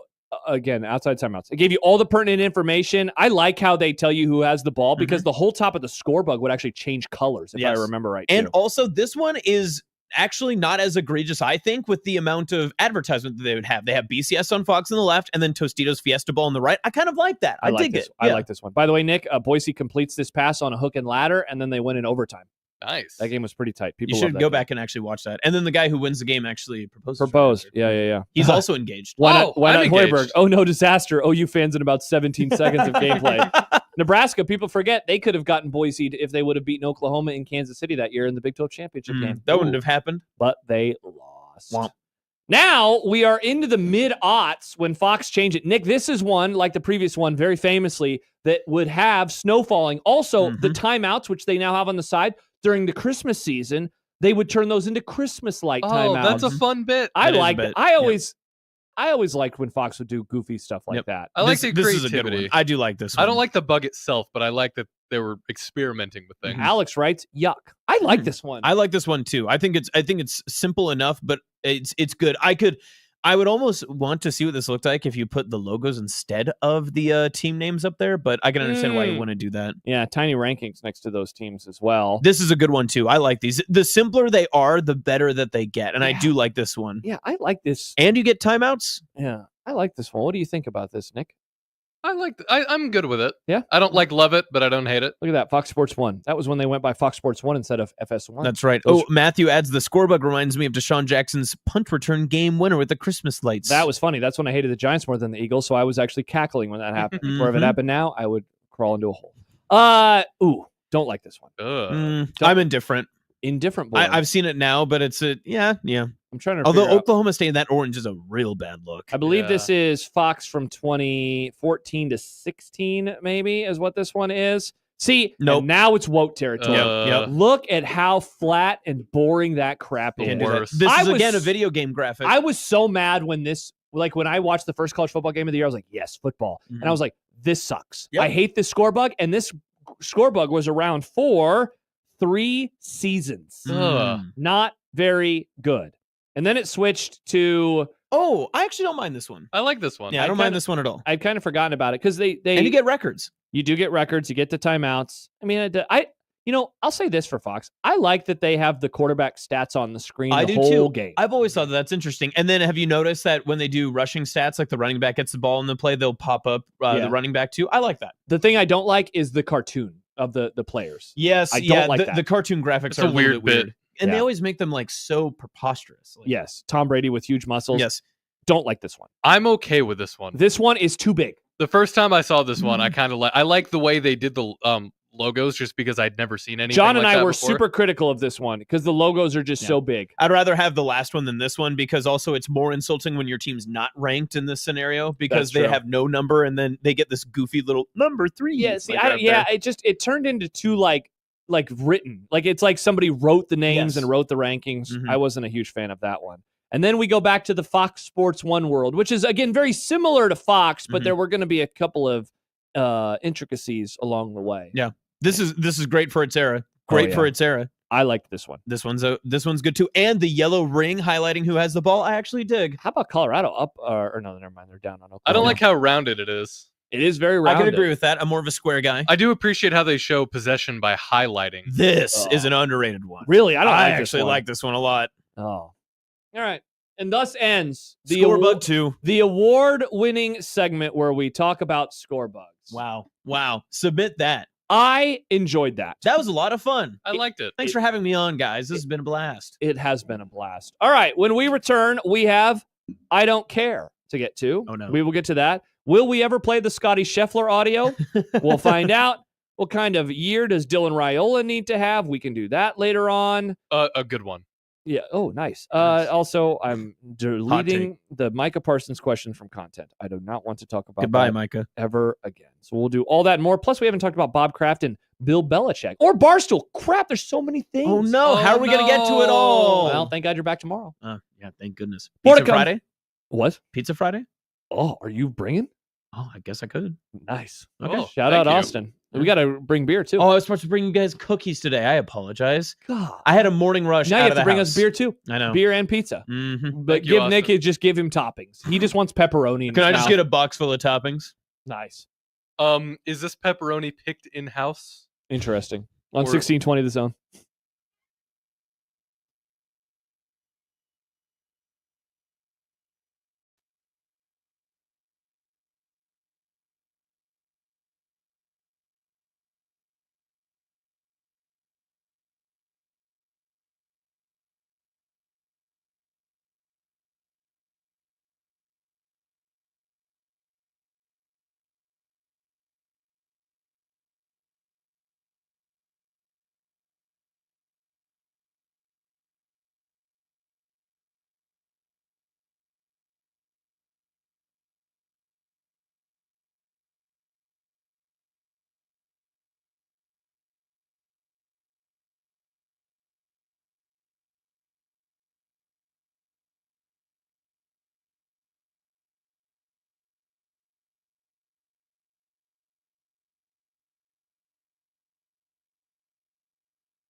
I don't care. I don't care. I don't care. I don't care. I don't care. I don't care. I don't care. I don't care. I don't care. Cats are funny, writes. Can I at least get an apology for Scorebug Talk? No, hell no. No, never. No. Never. Again, award-winning, great radio. Many are saying. John says it's lateral, not ladder. John, you basic. Hook and ladder. Thank you, Nick. You also have my approval anytime. I'll give a Scorebug rating every single Monday for the Grum during football season. All right, next time you're in, maybe we do college basketball Scorebugs. Okay. Or NBA Scorebugs. MLB Scorebugs. No, we could do NFL on Fox, NFL on CBS, though. Football season's around the corner if we think about it. So we probably should do football. I love football. But this segment is not about the things we love. It's about the things we don't care about. Now, Austin, whenever we do segments, you are a little triggered and you struggle. I do. Do you want one of us to start, or would you like to go I think first? I've got one. Do you understand the assignment? Yes, I think so. I think, Nick, I might need your help here. Okay. See if we can help What out. on earth voice is that? It was just my being scared voice. I don't know. All right. I just be nervous. I don't care about all the Superman heavy takes, the movie takes that people are coming out with. Superman heavy? They're just coming out with all these political voices when it comes to the movie, and I just don't understand why. How come I can't just go to the movie, watch the movie, and then walk out and not have to think about how it affected my real world? I don't care.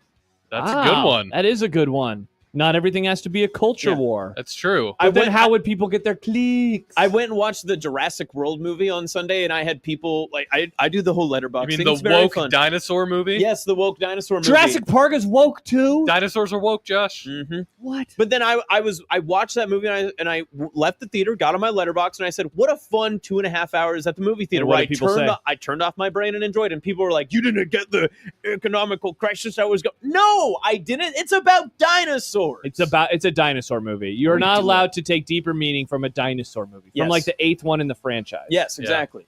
That's a good one, Austin. Thank you. Yeah, you understood the assignment. Yes. I don't care. Kenneth says, I don't care if you're a CEO and an HR manager bumping and grinding at a Coldplay concert. Very specific. Yeah. Yeah. Who's that about? Their spouses probably cared. Yeah, and again, like to go back to what we talked about earlier, if you work at the company, that's when I understand caring. But like for me, it's just funny to laugh. Yeah. Yeah. Funny to laugh.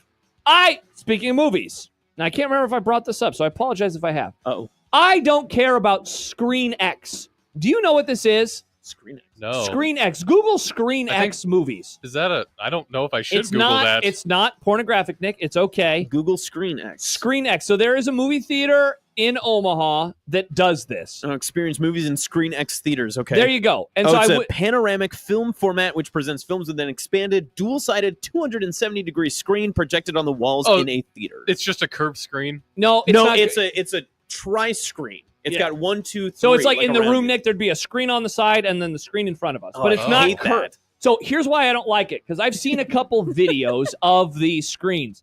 J-Man says Google X movies, Nick. No, yeah, No. Nick, Google XXX with the safe search off. You're going to have a great time. Okay. So Bonnie I've Blue? seen some videos. These movies aren't shot in a new way. They are just like copying basically what is already on the main screen. I don't care about this. This is a stupid fad that is overtaking some theaters, just like, remember when everything was 3D for 5 seconds? I love that. That's what this is. I don't care. You know what I care about? A big screen, and I like it when I can, if it's on film. I do think that film looks really good, but I just want a big screen. That's my kink with movies, not Screen X. I'm out on this garbage. X I don't movies care. aren't your kink? X movies are not my kink. I don't care. I don't care. Plot, Nick, come on now. I watch it for the plot. Yeah, I bet you do. Read it for the articles. I don't care about cheese pizza. Oh, boo. I think that there's more to the pizza than just the cheese. And people are like, oh, you want to get the base of the pizza? Oh, Nick, my name's Austin. Just if you're that kind of person. People that's come just an up to you and example. say, "Oh, Nick, my name's Austin." Yeah, exactly. Like, oh, Nick, Quit my being name's such Austin. an Austin. I think it's extremely possible to eat a pizza with toppings on it and know whether or not it's a bad pizza or a good pizza. I don't think the toppings are going to make or break it for you. I don't care about Nick Grimm. I wasn't done not caring I yet, don't care Austin. about toppings, boy. Wow. I don't care. I don't care about Nick Grimm is awesome. Is this when the Gen Z boys break up over I don't care? Wow, this is like when the Beatles broke up. Yoko Ono handshake meme pizza. We did have a great tweet photo from our own Josh Peterson We yesterday did. of the Gen Z Smiling, boys. laughing, You pointing. guys looked like the happiest boys that ever lived. And now you're... And now it's over. Yeah, let it be, let it be, let it be, let it be. Katie says, caring about your neighbors is woke, guys. Figure it out. Wait, so which movie cared about... I guess Superman cared about his neighbors. Yeah. Or was it... Did the dinosaurs care about their neighbors too? The dinosaurs just Clint Eastwood that thing. They said, get off my lawn. Get on out of this island. J-Man says 1620 the Slice Boys. That is, we could be the Slice Boys. We'll bond over some pizza tomorrow. I do like pizza. I like pizza. Whoa, you don't love pizza? So if I bring cheese pizza tomorrow, you're not having any? Like, I'll eat it. Oh, I just interesting. I don't get any satisfaction out of cheese pizza, though. It's just cheese pizza. I'm not asking you to do anything weird with it. Just eat the pizza, Nick. David texts in, sounded like he was doing Foghorn Leghorn. What's up with your voices? Oh, the music's That's gone. fine. I figured we were done not caring. I had 8 more things. Did you? No, Oh, yeah, Nick, did you want to finish your not caring? No, I finished it. Okay, good. Going back to TBS earlier before we talk about Very funny. Barstool. Sam writes, Nick, learn your history. It's because it used to be WTBS, and Ted Turner in the early 80s was like, I'll make my Atlanta local channel national with cable, a.k.a. the Superstation. Nice. Right. I knew about TBS. We learned about that in a class I took in college. Very funny. Radio class? Yeah, one of the radio classes I had to take. It was like radio history. Yeah, radio history. Yeah, it was cool. Interesting. By the way, here's a waste of money. Cheese pizza? Dame Lillard has agreed to a 3-year, $42 million contract to return to Portland. Even though he is old and isn't his Achilles exploded. That's a retirement tour, correct? That has to be. Yeah. Man. How many years is that? 3. That's insane. Over $100 million. But congrats to Portland fans for throwing away a few more seasons What's of more basketball. surprising, that or Bradley Beal joining the Clippers? More surprising? I mean, probably Beal, just because I'm not surprised that. Well, I mean, the length of the deal and the number of the money. That doesn't make any sense. Yeah, that's very confusing. But the Bradley Beal fit makes no sense to me. Well, I know at least one Portland Trailblazers person is listening to the show right now, so congrats to that person. So, better signing, TJ Watt or Damian Lillard? Austin, what? I'm going to punch you in your face. What do you got, Nick? Not Baymon, sorry. Kenneth.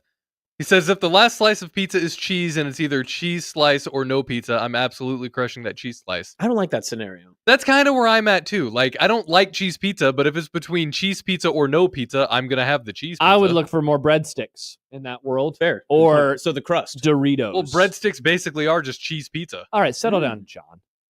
They are. No, they're not. It's very different. So you have a breadstick with cheese on it, then you dip it in It's a breadstick. marinara sauce. No, I would dip it in Or not ranch. the marinara sauce.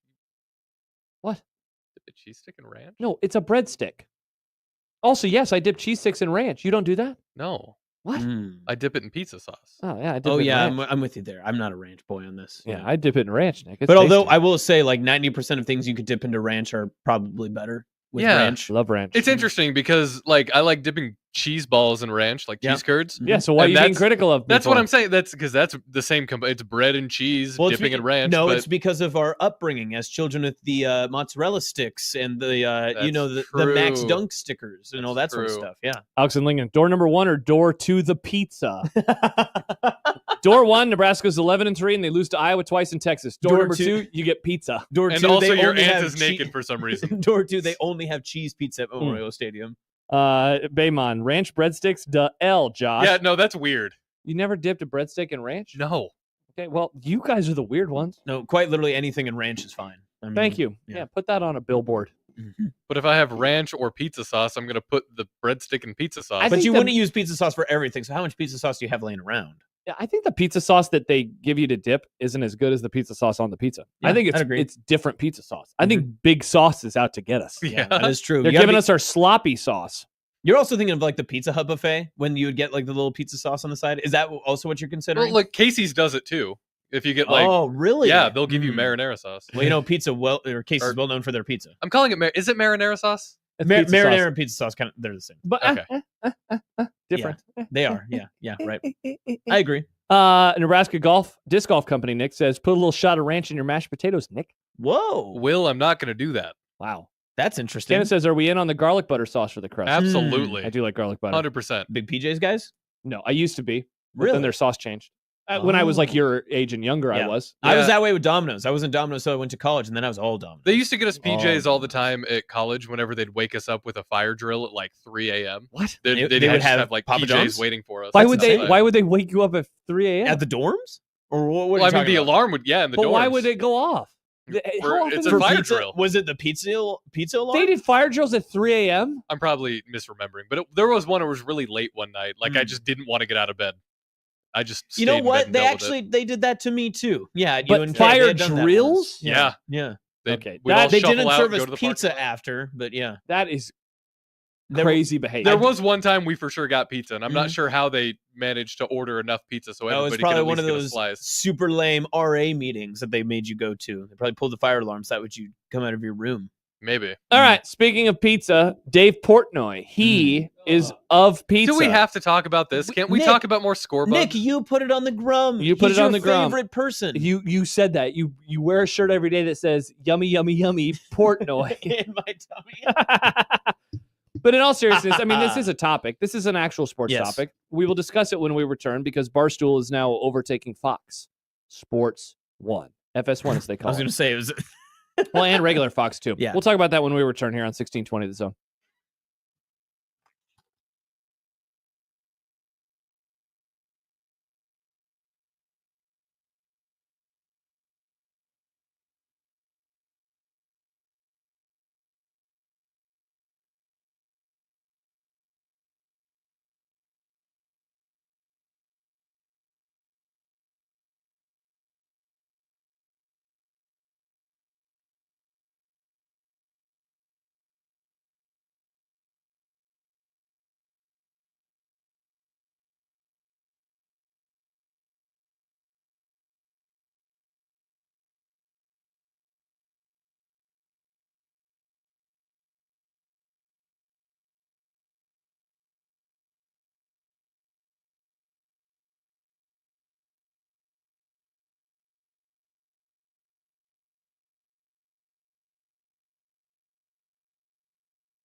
Josh Peterson, Austin Jacobson of Hurrdat Sports, Nick Grimm of Cheese Pizza and Legos. It is Unsportsmanlike Conduct here on 1620 The Zone, 1620thezone.com, zonetv.live, the 1620 The Zone YouTube page, and I think that's it. Many places. The app. You like the Franz Ferdinand? Ooh, the Franz? Is that what the song is called? No, it's the band. Oh, no, I didn't know that. I like the song, though. Yeah. Nice. That's a World War I reference, Nick. It is a World War I reference. We made a few of those yesterday. We still have a variety of topics that we could get to. Let's see what we do over the next hour and 20 minutes. And if not, we can save some stuff for tomorrow. Also on tomorrow's show, Palm Springs Review in Movie Club. Please watch it tonight on Hulu. That'll be fun. Jack Mitchell will join us as he does each and every Friday. People tell me, I forgot that Jack's on Friday. This is a great reminder. Jack is on Friday. Jack is on Friday. Everybody knows in this room that Jack is on Friday. Jack on Friday. Jack on Friday. Yeah, we would hate for Jack off Friday. Like, that would be sad. Yeah, Jack that would be. It's like, what other day could we have him? Yeah, Monday again? No, thank you. So we'll have that. Also, now I can't remember his name, but this guy from CBS Bud Elliott, put up his blue chip ratio list of the teams that can win a national championship in college football. So we'll pour through the numbers tonight, and we'll give you our opinions on that. Can't wait. On Friday's Scrum. It's also One Beer Friday, and apparently Austin's bringing us pizza. And maybe cookies. And maybe cookies. And beer. Wow. I didn't know I had to bring the beer, too. Austin, you are the nicest. What an incredible guy. Yeah. You are the nicest fill-in of the last 2 days. I try to. Yeah. I try to be. All right, Nick and Austin, I need you to explain to me your generation's love for Barstool. Okay, let's start from the beginning, Nick. You ready? Yep. Okay, so essentially, when I was in college as a freshman 2016, Barstool was essentially the page you went to look at attractive women, correct? Sure. Okay, so you're not in on this conversation. Great. Okay, so Josh, look at me. Austin, I cannot that was funny. begin Well done, to tell Austin. you how much I hate Barstool. Okay, fair. Well, Nick, it's time to learn to love it because they're going to be all over our television. Time to start speaking Barstool. The two things that I remember the most about Barstool when I was first a freshman in college was that, wow, they're all over social media and they're really annoying. And two, I can't get away from all of their blog posts that I always have to hyperlink out of the app in which I'm already in. It was very annoying. Wow, that's a very specific complaint. Yes. And I love it. But again, they always had like Babe of the Day or Smoke Show of the Day, or it was something like that. That was their bit for the longest Of course time. they did. But then you notice that they started to turn more and more into this like media proprietary group where they were starting to get more and more involved and do more and more things. And it was Nick more and more loved them. But and all of it came like internally. It was never attached to anything else. They just seemed to continue to grow. And I know we've talked about this, especially off air yesterday, about how big the solo podcast, Pardon My Take, had gotten. Yes, and so eventually, and you know, not to keep just doing history stuff, but they did Barstool Van Talk for one episode on ESPN, and that was in early 2017. So that's over 8 years ago, because I was still a PMT guy back then. Yeah. And it got canceled because ESPN, a bunch of people that worked there were like really upset that they had brought them on because of Portnoy. Yes. And Dave Portnoy is the owner and, I mean, he's the Grand Poobah. Yes. El Presidente, that's his nickname, of Barstool Sports. And he has been accused of sexual assault. Right? I am saying that correctly, right? Yes. Accused of sexual assault, among other things. Doesn't seem like the greatest guy. A guy who owned a website that did a thing called Babe of the Day was Smoke sexually assaulting Smoke show people. of the day. Yeah. Let's get the You have to be vernacular right. political. So they were taken off ESPN, and you know they've had relationships with a variety of other services. A lot of gambling stuff is kind of what they've leaned into. But you could argue they have what 2 or 3 probably super mainstream non-Barstool They created fans. Call Her Daddy. Yes, you know? they have created different talents. They were the first to partner with Pat McAfee. They were the first to completely accept Will Compton and Taylor Lewan's busting with the boys. And then obviously, Pardon My Take has been a monster for a decade. So their model is basically take in as much of the popular athlete podcasts or different shows and different talent that we can acquire, build them up into their own specific brand. And if they can choose to stay with us, that's great. If not, they move on. They are very look, I don't like them. They are very forward thinking and obviously very creative. And so, okay, people are probably like, so why are you telling me about this? Yes. So we learned yesterday that Fox, and this has now been updated by Andrew Marchand of The Athletic. So this is now done. Yeah. Fox and Sports, I have their press release from Fox here too. Fox Sports has completed a major deal with Barstool Sports. The agreement calls for the company's founder, Dave Portnoy, to become a regular on Fox's pregame show, Big Noon Kickoff. And how about this?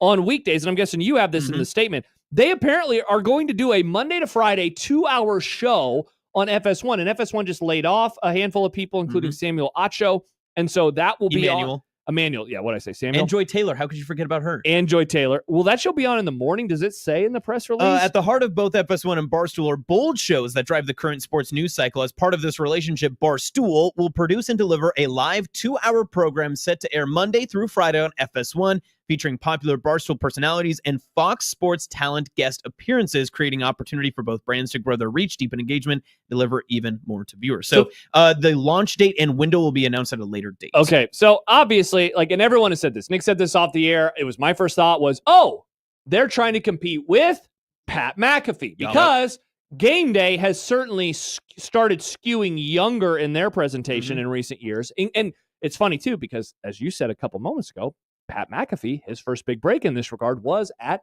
Barstool. I remember listening to him on PMT when he just was a guest for the first time. And then he started his pod, and now he has done what he has done. And I do wonder, Austin, as we are now one game away from Lee Corso no longer being involved on Game Day, which it's changed over the last few years, right? He hasn't been involved as much, but we're about to move into an era where he is not involved at all. And so I'm guessing that's given McAfee more power, and they're leaning more into him. I think the show is now built around him and Saban, but him. Well, have you not even heard some of the backwards conversations that they've had that they publicly released? Like Kirk Herbstreit was doing some show or something about how they were talking about the backstory of, ESPN was trying to cut these certain corners and all this other stuff, and McAfee just came out and he's like, no, I'll pay those people. Yeah, I'll pay it out of my own pocket. And ESPN was, no, we'll do it.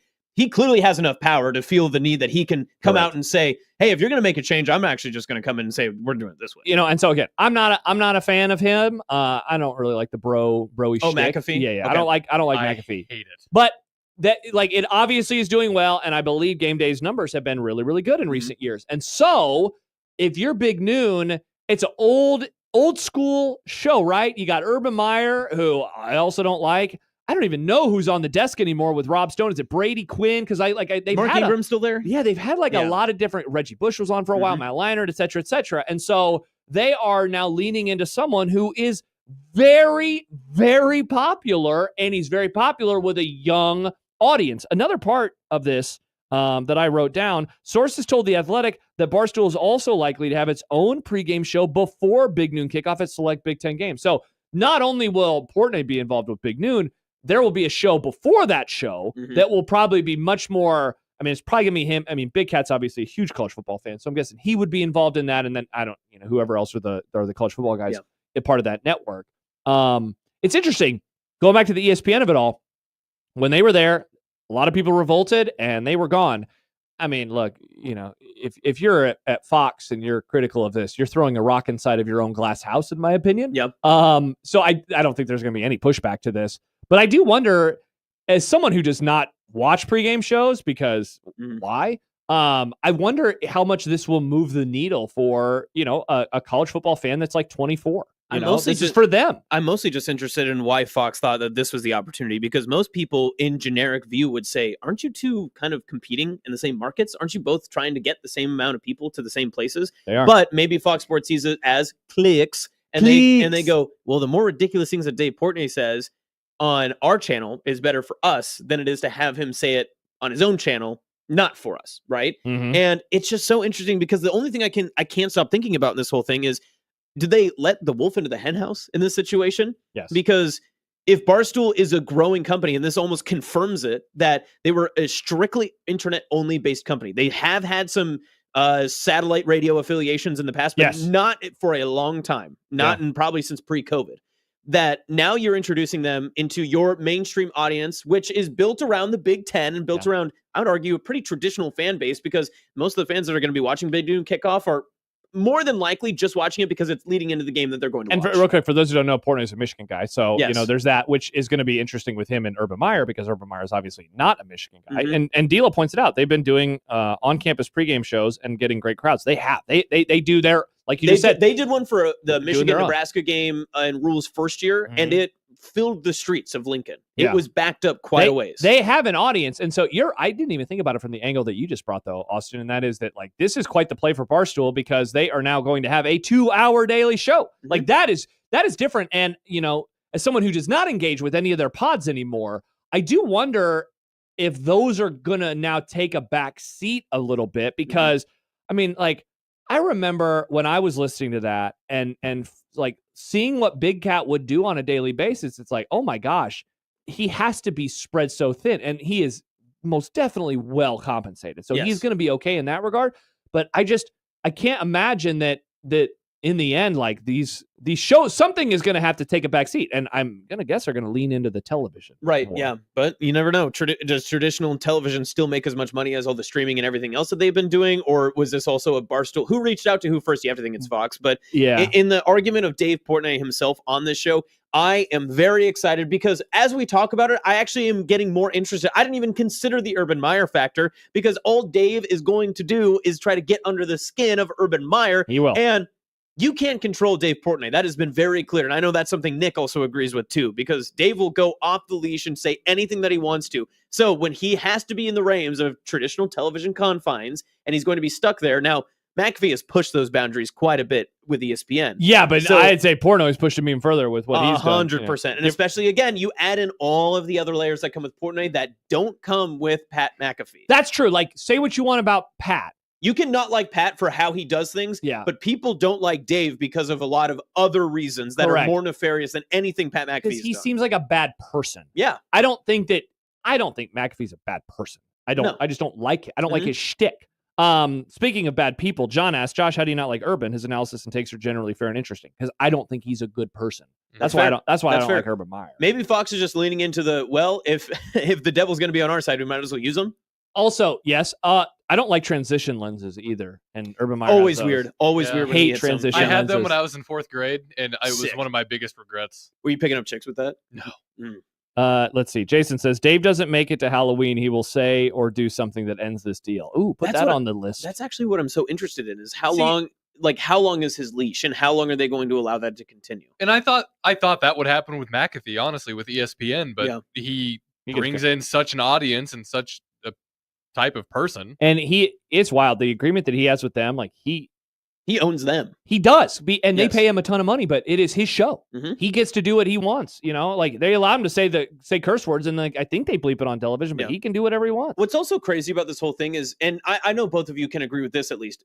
Both of you don't like McAfee and Portnoy. I'm on the opposite. I really like McAfee. I just have enjoyed like just his general, not the shtick necessarily, but I enjoy his energy and I enjoy kind of the differences that he wants to bring. And you agree with everything Portnoy's ever been? Yeah, sure. I guess if you want to. Sorry, keep going. But when you look at how they would be presented in terms of a pregame show, the energy between McAfee and Portnoy are not the same at all. No, way different. Portnoy is not going to sing fight songs and turn around and take a shirt off and do all that sort of stuff. He's not that kind of guy. Portnoy's going to sit in the chair and he's going to be all dressed to the nines and trying to look better and flex on everybody, how much money he's making and all that sort of stuff. And then he's going to bring you maybe a college football take. Well, I don't really understand. I think he wants conflict. I don't think McAfee wants conflict.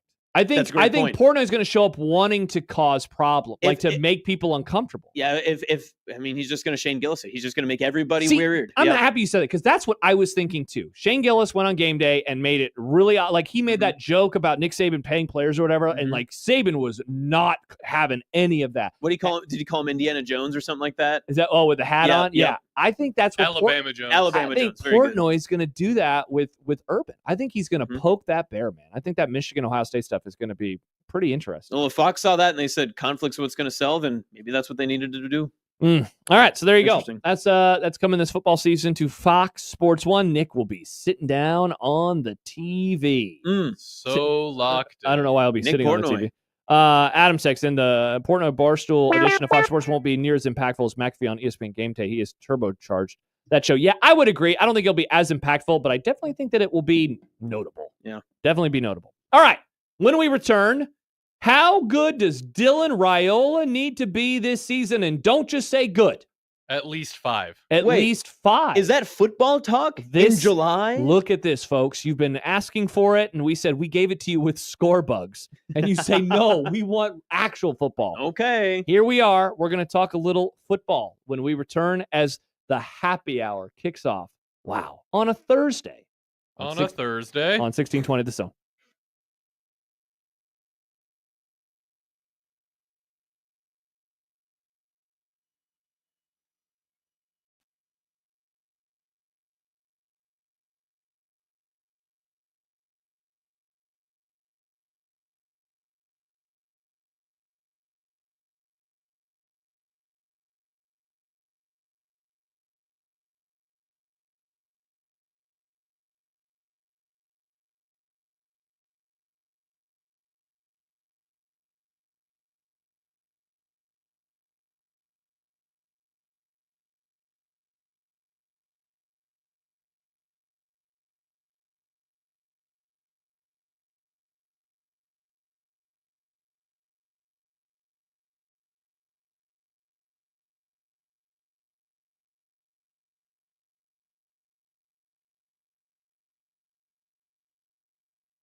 would be nice to have a boat. Throw. It would be nice to have a boat. Throw. It would be nice to have a boat. Throw. It would be nice to have a boat. Throw. It would be nice to have a boat. Throw. It would be nice to have a boat. Throw. It would be nice to have a boat. Throw. It would be nice to have a boat. Throw. When you're gone. The Squashes Band Happy Hour is on the air.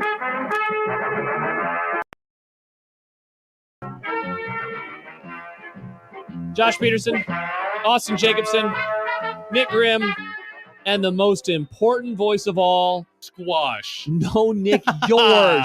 The answer is yours. Thank you so much for joining us on this Thursday, July 17th, 2025, as we get ready to go into a Friday where it will be yet another weekend closer to the My Chemical Romance at Soldier Field in Chicago. We are 37 days away from the college football season beginning, my friends.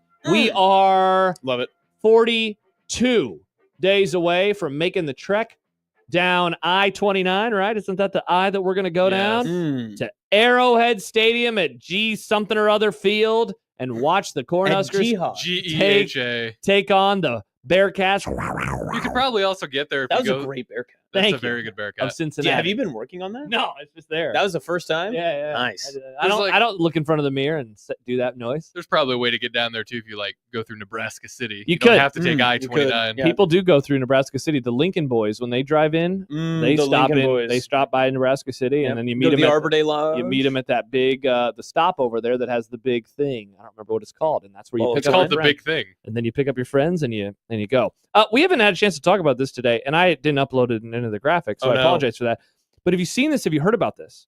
The new Kansas end zone. Have you seen this? I did Austin? see this. Yes, I saw this. I was talking with a coworker about it earlier, and she wanted to find a weekend to go down and visit it. Oh, wow. So, yeah. So they famously wave the wheat is what they do. You know, they do that. Yeah. And so they have put wheat in the end zone. So it's a Oh. lighter shade of blue in the end zone.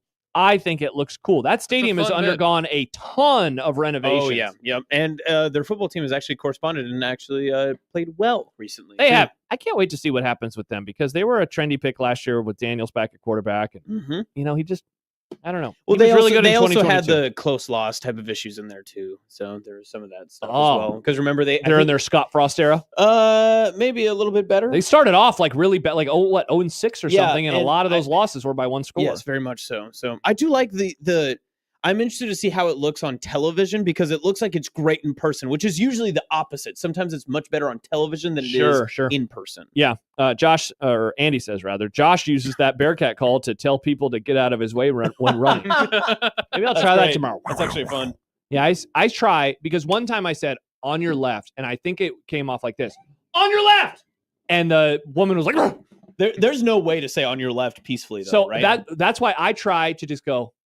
I try to say it like this, on your left. But I think because I'm running, it's a little louder. So that's on your left. And I always say it to people with dogs and people who are pushing a stroller. I don't say it to everybody, though. It's like if it's just a woman walking or a guy walking, I won't say it. But if they have a kid or a dog, I try, or if it's a group of like 2 or 3 people, then I try to give them a. Well, when you're fast, you your probably left. passed a bike or two. In your If you're time. passing a dog, do you just bark? No, you know what I usually do? I just look at them and I smile because dogs are so cute. Yeah. I Hello, saw Mr. some Dog. cute ass dogs today out at Flanagan. I was like, look at that dog. Yeah. When I was doing my marathon training, Not to brag, people forget, but we're bragging. I did one workout where I just told Dr. Girlfriend, 5, by the way. Wow, the that under is hitting right now. I know. But I told her that, hey, I'm going to run a mile for every dog I see on the trail. So I started off, I ran 1 mile and I saw a dog. And so I was like, okay, we go to 2. And we got up and we were at like 19, 20. And I was like, this is getting a little too far. And I was too far away from home. The longer you go, the more dogs you're going to see. Yes, too. and that was the unfortunate part. And I started to just make exceptions in my mind where I said, okay, that's the same dog as before. We can't keep Well, counting that's the not same a real dog. It's a Chihuahua. Nick, you want to That's what he was saying. unalive chihuahuas? That's what he was saying. Chihuahuas can't be dogs. I know. It's weird that you would think that, Austin. They. Stib says, Josh will never pass a group of children without greeting them. I've started waving at kids. Nice. Hi. Hello. Good to see you. Yeah. Just without Kids saying are- anything. They always see, well, I'm running. I'm listening to a podcast. What do you want me to do? Have a conversation? I don't know how you run the podcast. There's no beat to it. There's conversation. Wow. You I run get- to the beat of the convo? I don't need a beat, first of all. Whoa. You go to the beat of your own drum, you say? I do. I don't.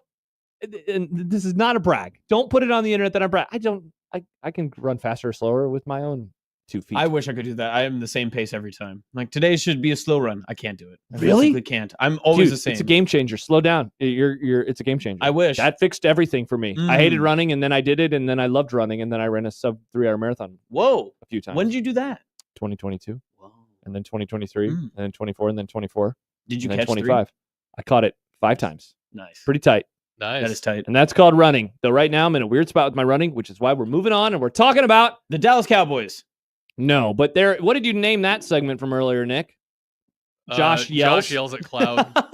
Josh yells at cloud. Josh yells at a cloud. That makes it sound like I was ranting about something because I'm old. Can you name it? Josh yells at Jerry Jones. Josh yells at a cloud. So I don't want. I didn't yell at a cloud. I yelled at the Cowboys. I yelled at Jerry Jones and Steven Fine. Jones. Josh screams into the void. That's fine too. But I don't like the connotation of I'm yelling at a cloud because that makes it seem like, a kid dyed his hair purple and I got triggered by it. I'm not John Bishop over here, Nick. Yeah. Have some respect for me, please. Respect. Okay. Yeah. Have some respect for me. Please. Keena, Josh yells at old man. Exactly. I was yelling at Jerry and Steven. Those are old men. Smiles and glory holes. Jordan says, Josh probably looks like Steve Buscemi. How do you do, fellow kids? To the children. Paige and I were just going for a walk around the neighborhood the other night. Nice. Paige. Romantic. My fiance. I'm engaged. Oh. Did you guys kiss? Yeah, sometimes. Whoa. Sometimes she even lets me kiss her All cheek. right. Hey, no. Cheek. No. Like face cheek. Thank you for clarifying. Hey, Paige. Hey, Paige. Kiss my ass, says Nick Grimm. He said that from the hammock when she was mowing. No, it was a floating chair. It was an egg chair. Get it right. We were walking. Refill my lemonade, please, ma'am. The umbrella fell out. We were walking around her neighborhood. Yeah. And there was just like this little girl and I guess her sister riding their bike, and there was no adults around, and they're just like, hi. I'm like, I don't know you. Interesting. So now you are who you hate, me. No, I said hi back because I'm not a monster. But you didn't want to. I just felt weird saying hi to another Do person. you see a lemonade stand and you can't ignore him? That was my whole point.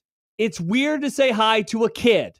What am I going to do? Have a conversation? Well, I mean, I'm going to say hi back. You don't have to, you just say hi You can just back. say hello. Okay, that's the thing. If a kid says hi to me, I say hi. I just don't go out of my way to say hi.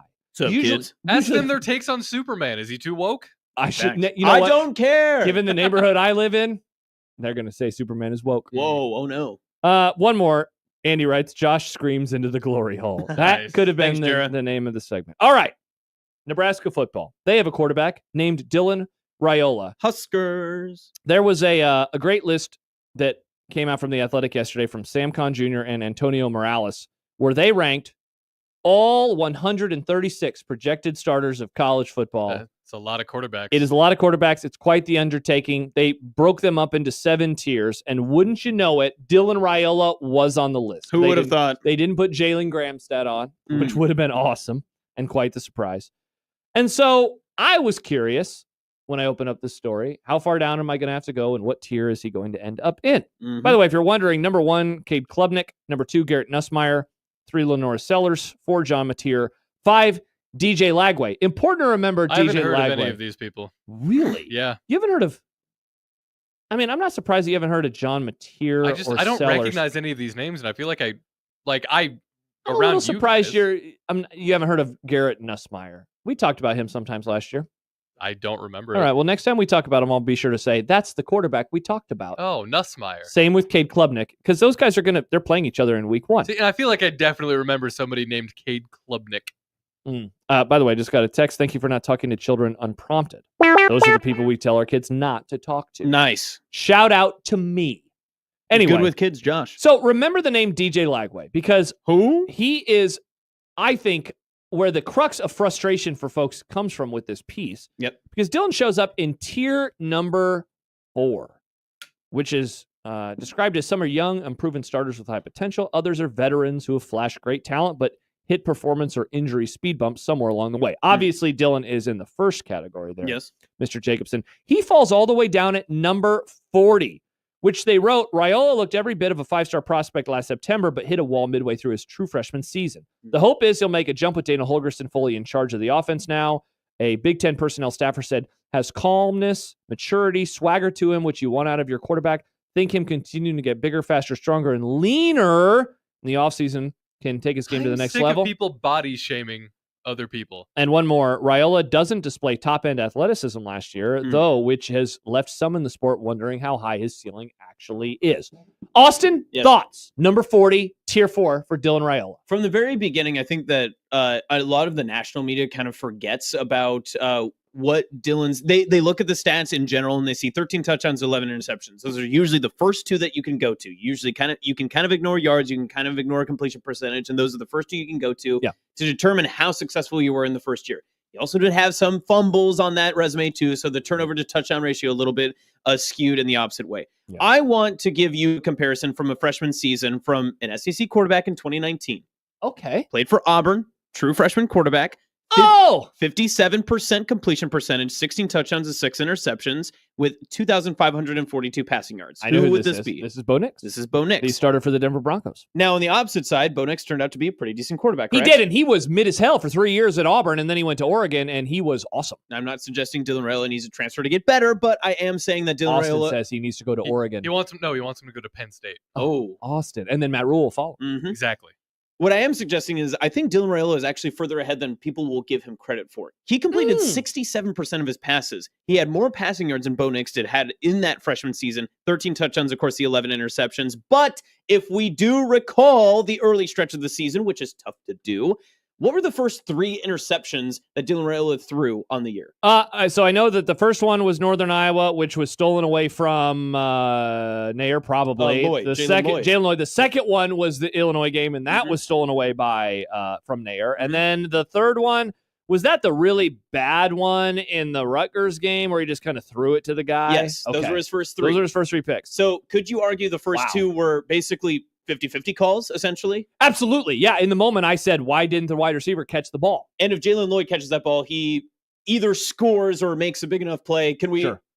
Nair, one was that one was a touchdown or interception. So that's a direct one. So if we change it, 14-9, okay? That sounds a whole lot better. And if we go the opposite way and even credit Lloyd either scoring or whatever the case is, 15-8.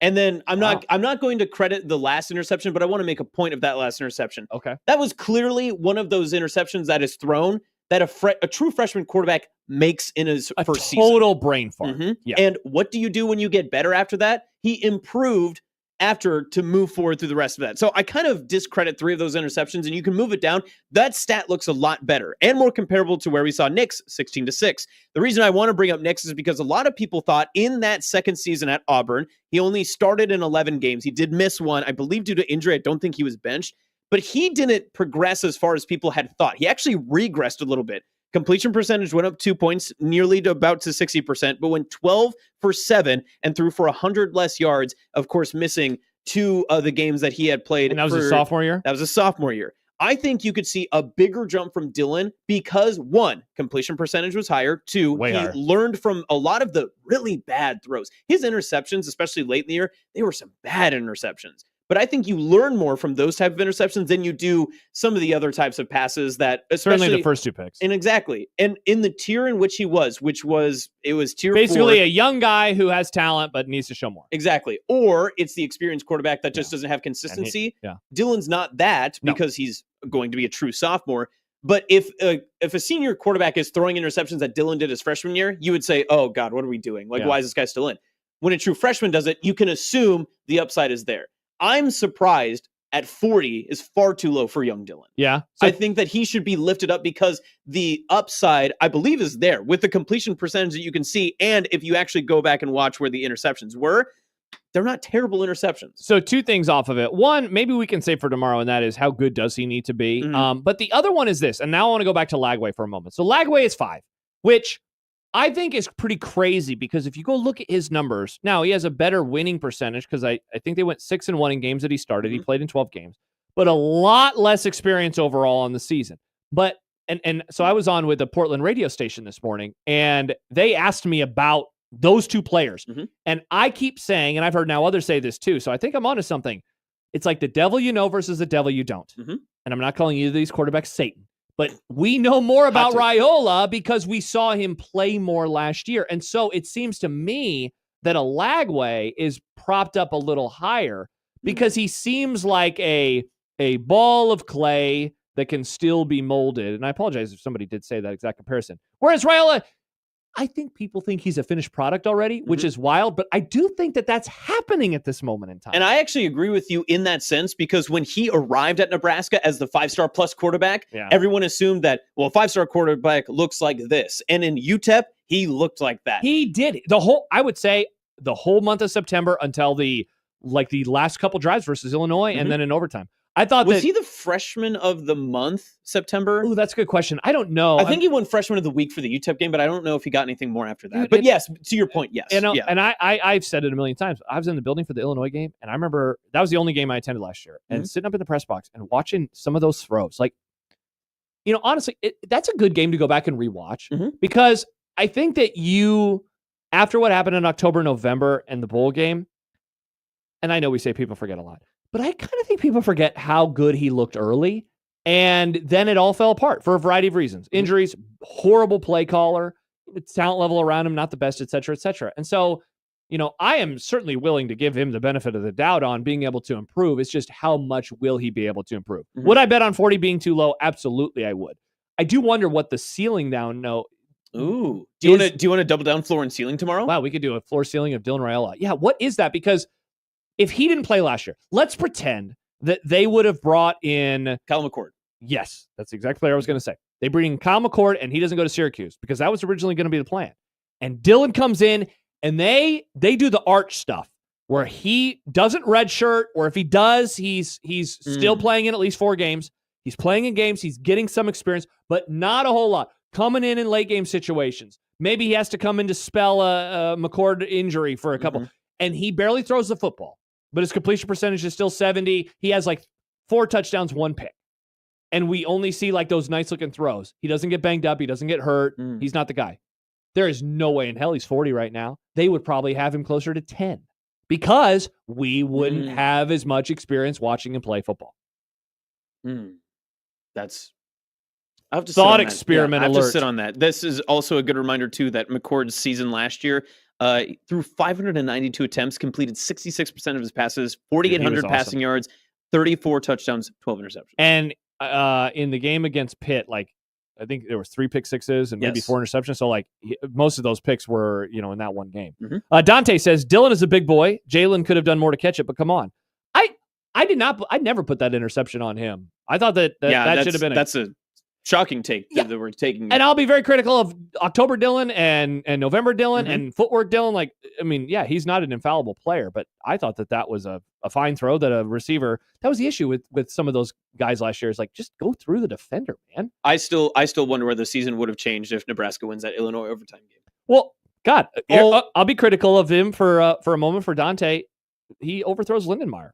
Is the 100%. That is the canary in the coal mine of the season. That was terrible. He was wide open. That was a great play. I am not a Satterfield guy. That was a great throw. Just a great play call. Excuse me. Horrible throw. Remember when everyone was like, "Why are we throwing to Lindenmeyer?" He was wide open. What are you talking about? I'm never going to be critical of the play that should work, but is poorly executed like that. Yeah. Kind of some people got really mad about the Terrence Nunn fumble game where it's why would they go for it? It's Callahan called a play that worked, and it worked, and then the guy fumbled. I'm not going to get mad at Callahan for the play call. Yep. And I think the other part of this entire Dylan conversation is and I think this is a young quarterback learning as well. Dylan held the ball way too much. Way too much. Look at the end of the Iowa game. Look at the end of the Illinois game. 100%. You got to know when to get the ball out. Dude, he got lucky in the Illinois game because he fumbled it twice late in that game, and Nebraska popped on both of them. And if they don't, Illinois is suddenly deep in Nebraska territory with a chance to win, before overtime. Yep. All right, so there you go. Floor ceiling talk tomorrow. Floor ceiling tomorrow. We'll do floor ceiling on the team. And Dylan Raiola, are we doing his career? Is that what we're doing, or are we doing this season? Oh, you want to do career? Yeah. I was kind of thinking career. You want to do season? We can do that. I mean, you could take career. I could do season. All right, cool. All right, that's gonna. I have a lot to ponder. Your Bo Nix comparison is interesting because I do think think Dylan's obviously a much more accurate, was as a freshman. Do you know, way more accurate. You know the reason why I brought up Bo Nix? I didn't get into that. The reason I thought Bo Nix right away is because I don't think we had seen a quarterback in kind of this new era of college football with especially his ability to move to a different school without taking the year off and being able to progress, learn like Baker Mayfield-esque. Yeah. Is that Bo Nix dramatically improved his stock from where he finished as a freshman to where he ended at Oregon. Oh, yeah. And there was no doubt. He was a 12th pick in the draft. There was no doubt that Bo Nix was going to be one of the top draft picks by the time that he left his senior season. Yeah. Whereas Dylan came in with the expectation of being what Bo Nix finished as, but didn't play up to the level that I think everyone expected him to in final stat numbers. But then when you look at what he could be as a senior, if he stays all 4 years, right? You won't, yeah. But again, it's all about your original expectation. Exactly. Yeah. If I know Nick is a terrible maker of pizza because all of his focus is on the toppings, and I go over there and then it's like, whoa, this pizza is really good. I'm usually saying for your cooking. Yeah. But if you're a supposed pizza chef with all the ingredients and you know what's up, and then I haven't, it's like, if it's the same taste as his, I'd be disappointed. Yep. I don't want to go to a steakhouse and have the steak taste as good as one I would make. That's true. That's a great point. What do you think about the pizza comparison? I think it's Mr. Toppings. fine. Sure. Okay. All right, when we return, I'm not even going to put cheese or sauce on my pizza. It's just going to be bread and toppings. Do you want me to get you a pizza slice tomorrow? And toppings. If I get you a pizza slice tomorrow, that's strictly toppings, nothing else, no sauce, just literal crust and topping. It's going to fall all over the place in the box. I would love to see how they put that together. I mean, I'd try it. Of course you would. And you'd probably want to dip it in ranch. Nice. No sauce. All right. But you said no sauce. Oh, yeah, you're not allowed, Nick. Said no sauce is a joke. When we return, Bob Kraft and Bill Belichick at it again. No. What are they fighting about now? Also, we have content coming up at the bottom of the hour. It's on Sportsmanlike Conduct on 1620 The Zone.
Nick has said that Brazy is no longer allowed. Well, remember, people tried to cancel it yesterday. They were trying to get us to not.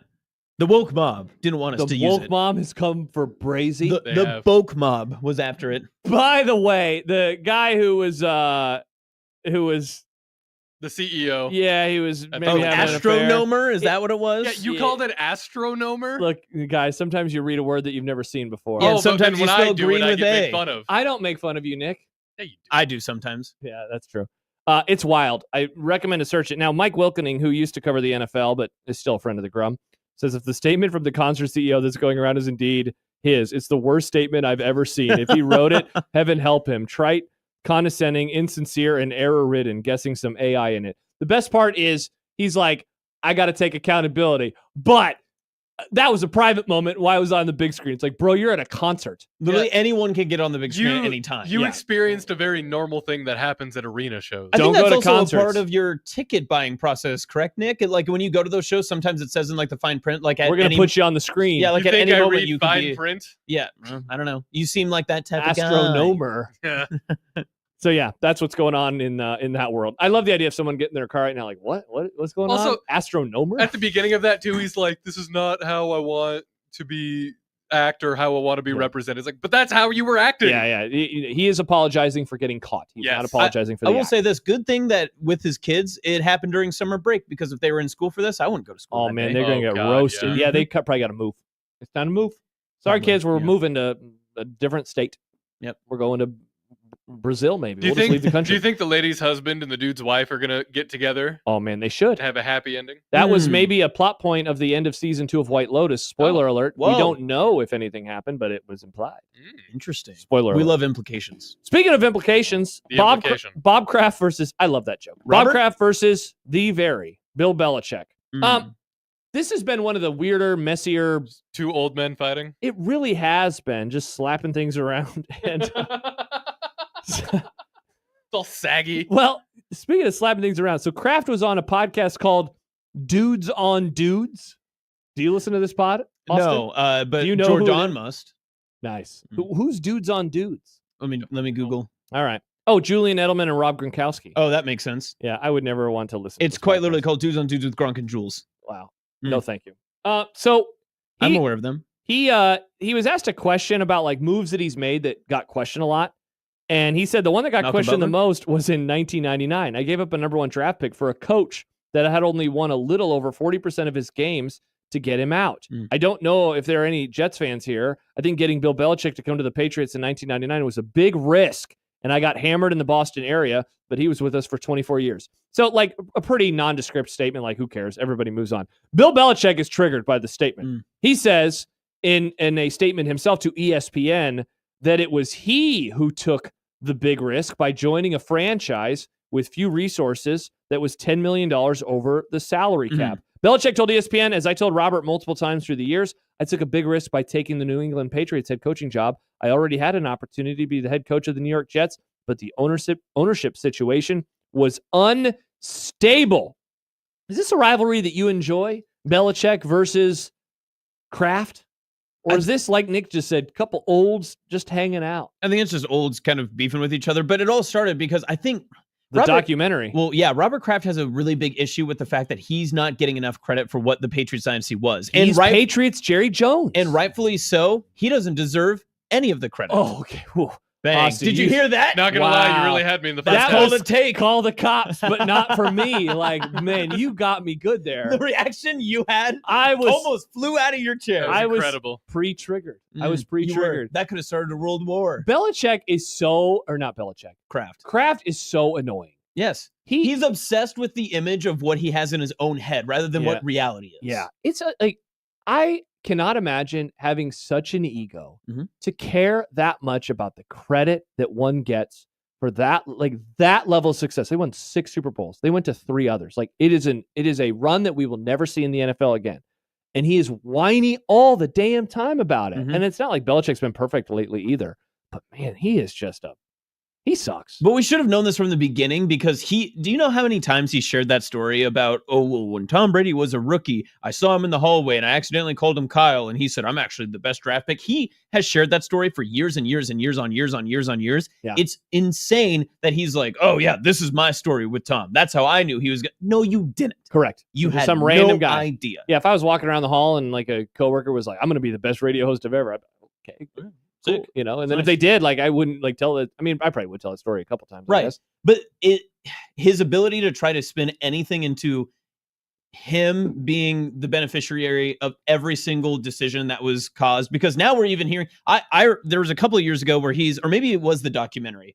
I'm trying to remember the one on Apple. Yes. Where he was taking credit for trades and moves that clearly were not his choice at all, because we've never heard of Kraft making any of these type of general manager type of decisions. He's not into the know as much as like the Cowboys and Jerry Jones and that ownership style is. But Bill Belichick was so controlling and so dominant. And we have seen inside of Bill Belichick's time with the New England Patriots. He did that entire like Football Life documentary with them, Yes, right? he did, yeah. It was a 2-part series. We never saw Robert Kraft hanging around those at all. Not in any of the football operations. It was strictly Belichick working and working from home and working while on vacation and doing everything, On right? his boat with the rings. But I never saw any Robert Kraft hanging out with Randy Moss at the skating rink, or I never saw him arguing with Tom Brady on the sidelines or having one-on-one meetings. So if Robert Kraft is what he says he is, and he was this hands-on owner that was a part of this football mind and membership, does that also mean that he deserves all this credit? Or is it more because Bill Belichick was there and Kraft didn't need to be around at all? Yeah, do they call it retconning? Is he retconning right now? Is that what he's doing? A little bit. Kraft is trying to do here. Great verbiage. It's pretty wild. Thank you.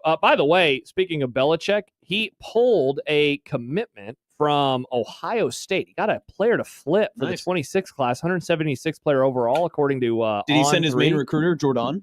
Good question. Does not say in the story, but shout out to him, I guess. We're going to have something off of that tomorrow about just college football right now, as again, this is another victory, in my opinion, for like NIL and why it continues to be good for the sport. Like, I know that there are a lot of frustrations with college football currently, but dude, the flattening of the talent in college football is a story that I continue to be very, very interested in. Yeah. Very interested. Can I ask you open general college football question about Bill Belichick? Yeah. I was talking to Robbie about this morning. When it came to college football coaches, least liked college football coaches across the land, where does Belichick rank for you? Least liked? Mm-hmm.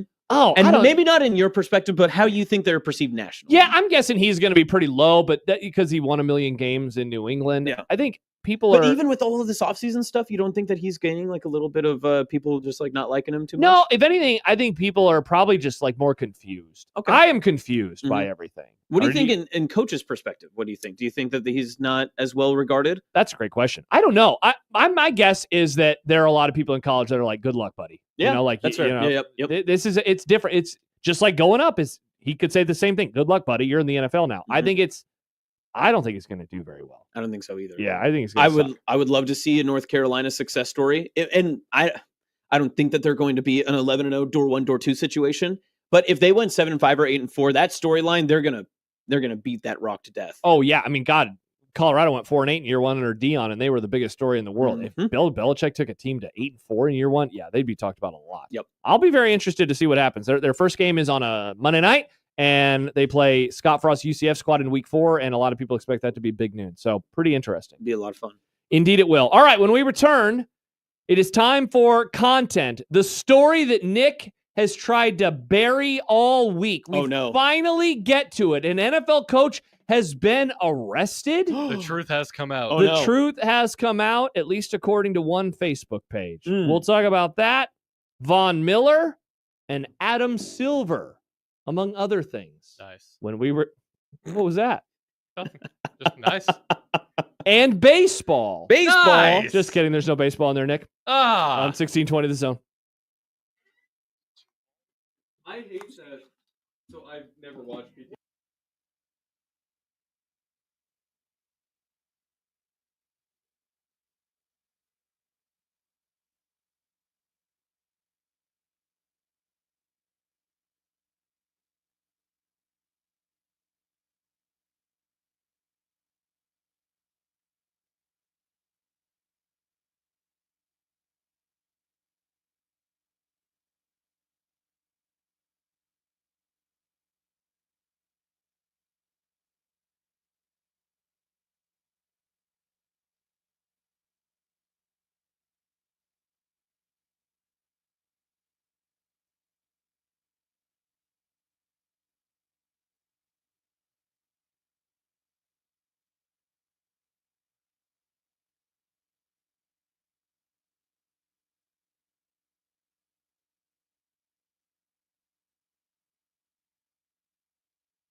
I made you some Unsportsmanlike content. Unsportsmanlike content. Unsportsmanlike content. Content that's unsportsmanlike. All right, before we get to content, Thomas writes. Come on, Austin, turn your mic on. AJ just checking in. Have you gotten canceled yet today? No, not yet. I don't think so. People call you AJ. Do you have a sister named Allie? No, here's a fun fact. DB is always calling me AJ, so many of the Herd at Sports folks will call me AJ. I've never went by AJ in my life, and I actually don't really prefer it. Well, now but it's you kind better of learn to speak AJ, bro. When Damon calls you a nickname, it's kind of over. It sticks forever. He calls me Slick every time he sees me. That's awesome. Like, what's up, Slick? I would have taken Slick over AJ. Hi, DB. I would have. Poll question: do you think of Nick as slick? No. What we think of Nick as a reader of questions in a segment we call Unsportsmanlike Content. Nick, take it away. Von Miller is headed to the Commanders. Will this mean anything for the 2025 season? So he's old, right? He's an old head. He won the Super Bowl with the Broncos, and that was 10 seasons ago. So he's a much different person now. He's a veteran player, though. Like I don't think that's going to hurt to have him in the locker room. If he can give you a few plays a game, I think that's what you want, right? Well, the one thing that they would want is Jaden Daniels with the ball at the end of the game, and if you need a pass rusher at the end for 3 snaps to try to rush the passer, Von Miller's not a bad choice. The bigger concern with the Commanders is Terry McLaurin's going to be a part of your team. So Von Miller doesn't mean as much to me as what the receiver room will be. Stibbs writes, thank God Stiblets didn't stick. That's a good comment there, Stiblets. I forgot about Stiblets. Well, never again shall we forget that name. Good job, Stiblets. Adam Silver says, nothing's been determined. Wow. Nice. Good one. With expansion in regards to the NBA.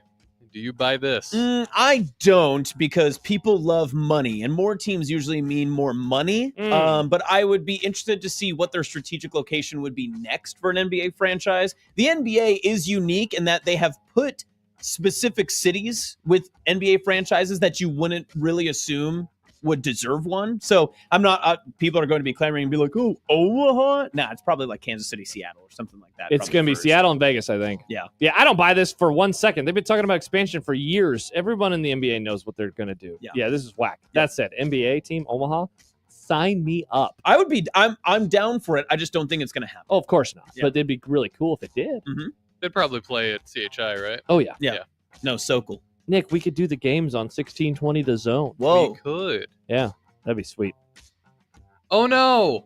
Another list has hit the ESPN. Oh, God. Please don't tell me you want to talk about their cornerback rankings. Nick, I actually don't. I have no takes from this list. If you're wondering, Pat Surtain, the second, is number 1. He was number 1 last year. Derek Stingley, number 2, Denzel Ward, 3, Trent McDuffie, 4, and Sauce, who just signed a nice deal, is 5. I have 0 takes from this. Austin, do you have any? No, Pat Surtain is the best cornerback, and I actually think he is far leaps and bounds away from everyone else, but you can only give a 1 and a 2 category, so that's where it goes. There you go. There you go, Nick. That wasn't a whole lot of talk. Is that okay with you? It still felt like more talk than we needed to do. Interesting. You love a list. Alabama linebacker Deontay Lawson told ESPN, we're starving. We're not hungry. We're like starving. Should Alabama feed their players more? There's a second part of the question. I know. I thought it was funnier if I ended it there. Okay. I would argue, now this is going to be a hypothetical debate, but would you rather have your players be hungry in the offseason, starving in the offseason, or would you rather have them working out so hard they're throwing up? Wow, that is a dumb debates question that you should have asked us yesterday, Dang Austin. it. And thus now, because it's Thursday, I'm not allowed to answer. No. Best week of practice. It says in my contract I can only do dumb debates on Wednesdays. John gets to have all my great content. Throwing up, by the way, is my answer to that. I don't want my players starving. That's unhealthy, especially for football players. You need to make sure you're getting calories. And throwing up actually insinuates that they have been eating, which is good. Yeah, we like food, don't we, folks? Look, I said it earlier. I'm cautiously subscribing to Alabama. I just want that out there. What was that? What a brave man. Nick, thank you. They don't have Saban anymore. It is brave. Put that on the internet that this is brave. Bravey. That was a good one. I'll take that. It's not in the right context, but Brazy is back. Fair enough. Speaking of food and whatnot, do you have any leftover takes on the ESPYs that you'd like to get off your chest? No, because I didn't watch any of it. Why would I watch the ESPYs? Yeah, Did you watch it? No, the only part that I'd like to say is I don't care.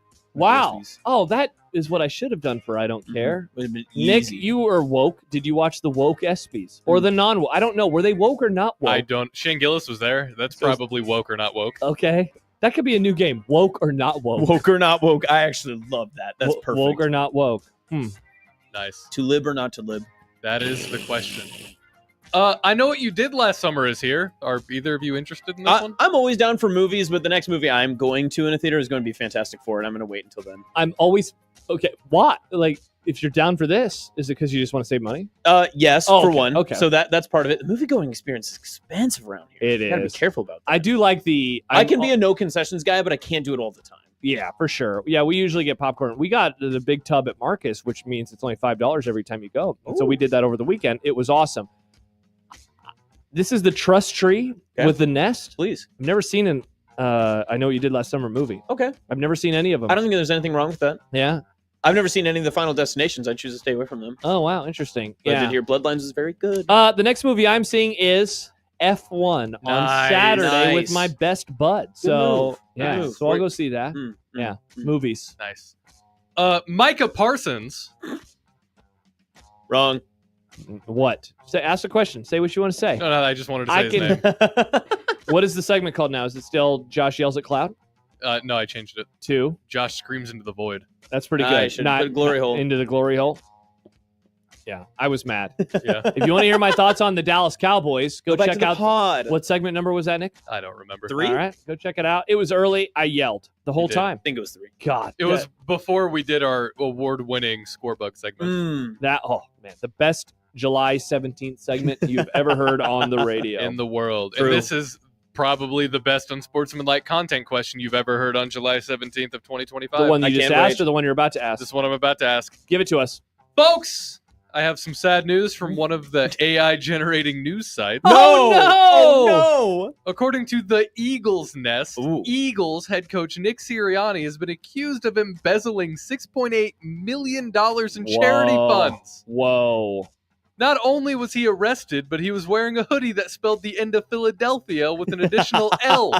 So he's taking it on the chin everywhere, isn't he? Josh, how is your wife, famous Eagles fan, Yeah. coping with this news? Struggling. I mean, you never want to root for a team that their coach embezzles $6.8 million.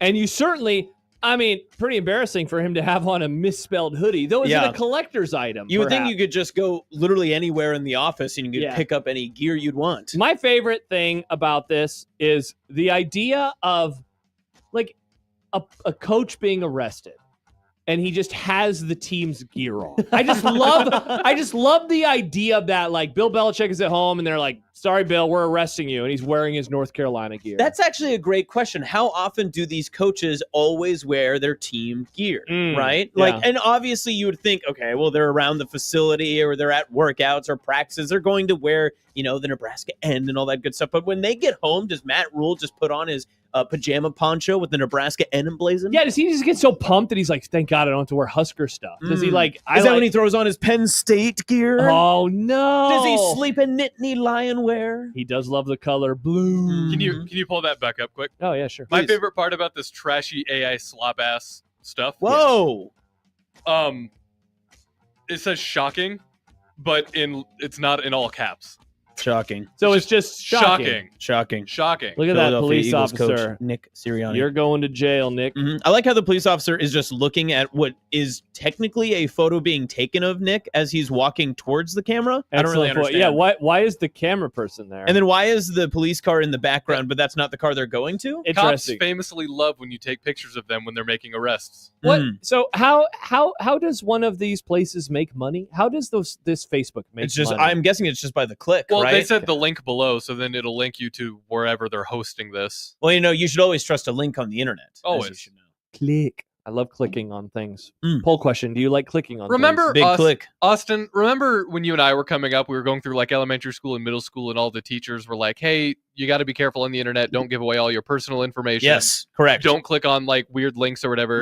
And you know who always told that to us? Adults. Right. And then you get older and you realize those types of people are now the ones giving away all their personal information, clicking on all these links on the. What happened there? They're sharing their emails. They're the ones who told us not to do it, and now they're the ones doing it. Do as I say, not as I do, Nick. It's because they got that one message from their boss that said, I need 150 Walmart gift cards, please. Can you give those to me? True. And they said, yes, love Walmart gift my cards. boss is in an important meeting. I do need to go get these right now. And that is unsportsmanlike content. So you said movies are expensive here. Are they cheap out in Western Nebraska? There's a couple of places. So when I was in Kearney, there's a newer old place called the World Theater. They've renovated it. It's donation only. The Wild Theater. And they only have one theater in it. So obviously, they those run are one my marquee. favorite theaters. It's I love those. It's $5 entry, $1 popcorn, $1 pop. You can drink alcohol and stuff there too. And then the candy, I think, is like $1.25 or something. So it's great. Like you can have it. I've spent more, like I'll spend $15 to get just a bunch of snacks and stuff like that too. But like here, a $15 ticket is not out of the ordinary. In fact, it is very much the norm. Yeah. Then you add the taxes on that. You try to get just a solo pop and popcorn, you're spending probably $20. I remember my dad and I were on the East Coast in 2008, and we went and saw Iron Man while we were there, and the ticket was like $9, and we were like, "This is so expensive." And now, like, what would you do for a $9 Friday night movie ticket? Yeah, like that'd be a game changer. And I've always wanted to get back into because I know the different theaters around town have the Tuesday and Wednesday deals and all that sort of stuff too. I've wanted to get back into that, but the schedules don't work out like they used to. When I was in college, I was hitting all those movies. I have very much gotten back into, I want to go see as many movies as possible at the theater. Yes. I really enjoy the experience, and I love seeing it on the big screen. Yep. It is a lot of fun. Like, there is multiple movies over the next few months that I plan on seeing. The one I'm most excited for comes out next month, and it's called Weapons. And that movie looks good. That movie looks tight and creepy. What as about hell. the new Jordan Peele one? Are you stoked for that one? I'm the one that he's right? He's producing it. Yes, I'm very excited about that one. Yes. I didn't know anything about this, and then I saw the poster for it when I went to see Superman on Sunday, and I was like, I am in a football creepy movie. Yep. Sign me up. When I went to go see F1, they played that trailer ahead of the movie. Oh, there's a trailer for it? Yes. Yeah. There's a couple. I haven't seen So this yet. I was there. I was watching F1 at the IMAX in the middle of the day. So it was just a bunch of olds in the theater around me. And that trailer came on, and I think they were terrified because they didn't because they just didn't understand. They couldn't comprehend what they were seeing. All right, cool. I haven't seen the trailer yet. It's a really cool trailer. Yeah, was very excited for, of course, the Odyssey trailer, which I saw before Superman. Did you see they started selling tickets for that? Yeah, you can buy them very much in advance. Not in Omaha yet. It's only for the 70 millimeter IMAX, which we don't have one of those here. The closest one I think we have is Kansas City. Yes. Oh, really? That close? For the 70 millimeter. I saw. There's another one in Denver if you want to go the opposite way. I saw Hateful Eight there when they did it for the Roadshow for when it first came out on 70 millimeter, and it had an actual intermission too. So with my brother, it was pretty sweet. Movie is meant for an intermission. Long movie. So that, and then the other movie I'm excited for is the Paul Thomas Anderson movie that comes out in September. What's that? I can't remember what that one's called. With Leonardo DiCaprio. Yeah, sign me up. I'll be there. All right. When we return, it's time for What's for Dinner, and we will get you ready for a Friday Grum, where Austin is bringing us pizza and beer and cookies and floors and ceilings. And floors and ceilings. Wow, there's just so many things. I want a wood floor, please. Pepperoni pizza for I'm me, a hardwood please. guy. I was going to say. Yeah. All right, we'll do all that when we return. 1620 The Zone.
When you knock us down, we're going to get up. And on the way up, we're going to bite a kneecap off. Crust is good on your pizza, not your ass. I will eat your ass first. He's tough as a Woolworth steak. And then it's going to take 2 more shots to knock us down. All right. And on the way up, we're going to take your other kneecap. I'm ready to hang them up, gut them, and skin them, and chop them up. You know what? I'm ready. My daughters aren't starving to death. I'll eat my neighbors. And we're going to get up, and then it's going to take 3 shots to get us down. And when we do, we're going to take another hunk out of you. Cliff, what are you going to take away as your best memory from playing basketball at Boston College? Probably just, like, going out to eat. All right, well, you know what? I'm going to save this for after What's for Dinner. Uh-oh. I don't know, because I am on a time crunch for tonight, and so maybe baked spaghetti. Nice. Or leftovers. Just make Chance bring you food again. God, that was really nice. Thank you, Chance. Yeah, nice. What do you have, Nick? We got some, like, chicken tendies. Ooh, hell so yeah. I'm going to throw those in the air fryer, and we got some leftover fries from the other night I need to eat. I'd like to air fry those, but they're like Parmesan aioli fries, so that might just have to be like a quick reheat in the microwave situation. Oh, why? I don't want to put like aioli in the air fryer. That doesn't seem like it would air fry well. Okay. Interesting. We're going to do, I mentioned the chicken yesterday. We're going to reuse some of that and do a little more leftover action. We're going to do stuffed peppers tonight is my action. I love stuffed peppers. Love me a stuffed pepper. No rice, though. I don't not put any rice this time. Yeah, I usually would, but I don't want to go to the store. Anti-rice. Rice is canceled. No, I like rice. I just don't have the time to, I just don't put it on the internet. In my single days before I was engaged, I have a fiance. I used to basically make the innards of stuffed peppers without realizing that I just did that. Yeah. I would just do like one of my favorite meals was just rice and seasoned ground beef, and sometimes I'd cut up like red peppers and mix it in. Yeah. And I would just eat that in a bowl. It's good. But then I'm like, wait. I just eat it in the pepper. This whole time I could have just put it in the pepper, and I never did. You got to broil it a little bit, get that cheese char, then you're good. I love stuffed peppers. So that is What's for Dinner. So we were literally just talking about movies. Yeah. And movies what we see. And we mentioned The Odyssey. Yes. Which began selling tickets today for 70 millimeter IMAX theaters, which again, we don't have here in Omaha. Well, then I see this story from Variety that just dropped, titled The Odyssey Tickets Bonanza. IMAX showtimes sell out instantly as scalpers list resales higher than $200. Good for them. Always got to find a way to make a buck. Not the scalpers. Can you imagine, because we know these scalpers aren't like real people, it's bots and crap like that. Can you imagine? Oh, man, that would be so upsetting. I better not have to deal with this crap. I just want to go see the movie. Yeah, right. That's actually How do you feel insane. about buying tickets for a movie that's a year away? I mean, I would be in for it too. Like in certain situations, when I was in college and you told me Avengers Endgame, like those sort of tickets and stuff were coming out, I would have bought a ticket right away. Because I would have told myself. I did buy a ticket right away. I would have told myself, no matter the circumstance, I will go to that movie at that time. I mean, that's me with the F1 movie. That's exactly what happened. Yeah, why not just, because... But like a movie like we know this movie's going to be incredible, right? And seeing it on IMAX, a big IMAX, this movie, absolutely. Yeah. Yeah, I would do. I mean, if they come available, I have an alert from Fandango. Once they're available in Omaha, I'm buying them. So, Yeah, I hope my friend can go with me. I find movies and concerts the same way. As soon as I can buy like concert tickets and I can get in and do all that sort of stuff, I'm going to buy the exact seats that I want to go to. I don't care how far out it is. I'll plan around it because I obviously really want to go to this concert. Same thing with movies. I really want to go see this movie. I'm going to spend 2 hours to do it. Yeah. Yeah. El Scorcho tweets in, you got to air fry fries. No matter the type, reheating fries in the microwave is just awful. Yeah, Nick, I'm worried about you, friend. Well, I'm there's worried. aioli on the fries. Like they put the aioli on the fries. Is that going to air fry well? Sure. I mean, you can air fry wings that had sauce all over them. It's better than microwave, Nick, where they'll be all mushy. Yeah. You don't want the fries to be mushy. Yeah, so don't do that. Okay. By the way, I think that statement that we thankfully didn't read in full, I think it's fake. So, oh, no. Apparently, it was originally tweeted from a CBS account titled Peter Enos. Ah, dang it. Yeah, CBS We got News. Yeah, I don't think that's We've real. been AI slopped. Yeah, don't think that's real. I wish Twitter had a way to like verify actual journalists instead of people who just claim to be like actual journalists. Interesting. Got any ideas, Nick, how you would do such a thing? I mean, that's a pretty like, wild so they idea. have this checkmark system, right? But sure, anybody can do that. You can just pay for it. But what if they had some kind of way that you had to submit proof that you were who you said you were, and then you got the check mark? Interesting. All right. Well, that's an idea for a different day. Maybe in the future, an idea like that can actually follow through. Maybe. Tomorrow, Jack Mitchell joins us. Nice. You know Jack. Yeah, I'll be here. Awesome. Yes, you'll be here. Mhm. We'll have Kent Walgamot reviewing Palm Springs on Hulu. Watch it tonight. Watch it tonight. I have very, to. very fun movie. Are all three of us watching it tonight?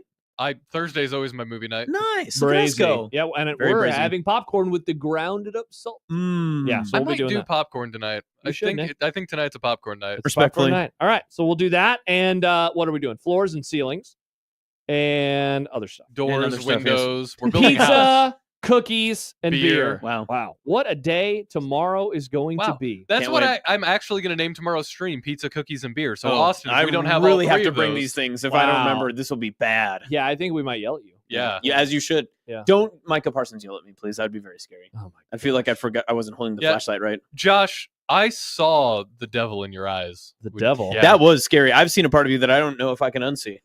Well, you'll see it again tomorrow, I'm sure. See it again tomorrow, I'm sure. All right, that is the Grum. Get caught up on everything that we did. Had a good show today. Yeah, Had it was fun. No guests. Look at that. All us. No. And we did Scorebugs again. Thank you, Scorebug. See, I'm glad that we still did that. You know, people were like, we don't let people decide what our show is. It's our show, damn You're it. right. That's true. You tell him. All right. Toppings for Austin, for Nick, I'm Josh. Enjoy the night. We'll talk to you tomorrow.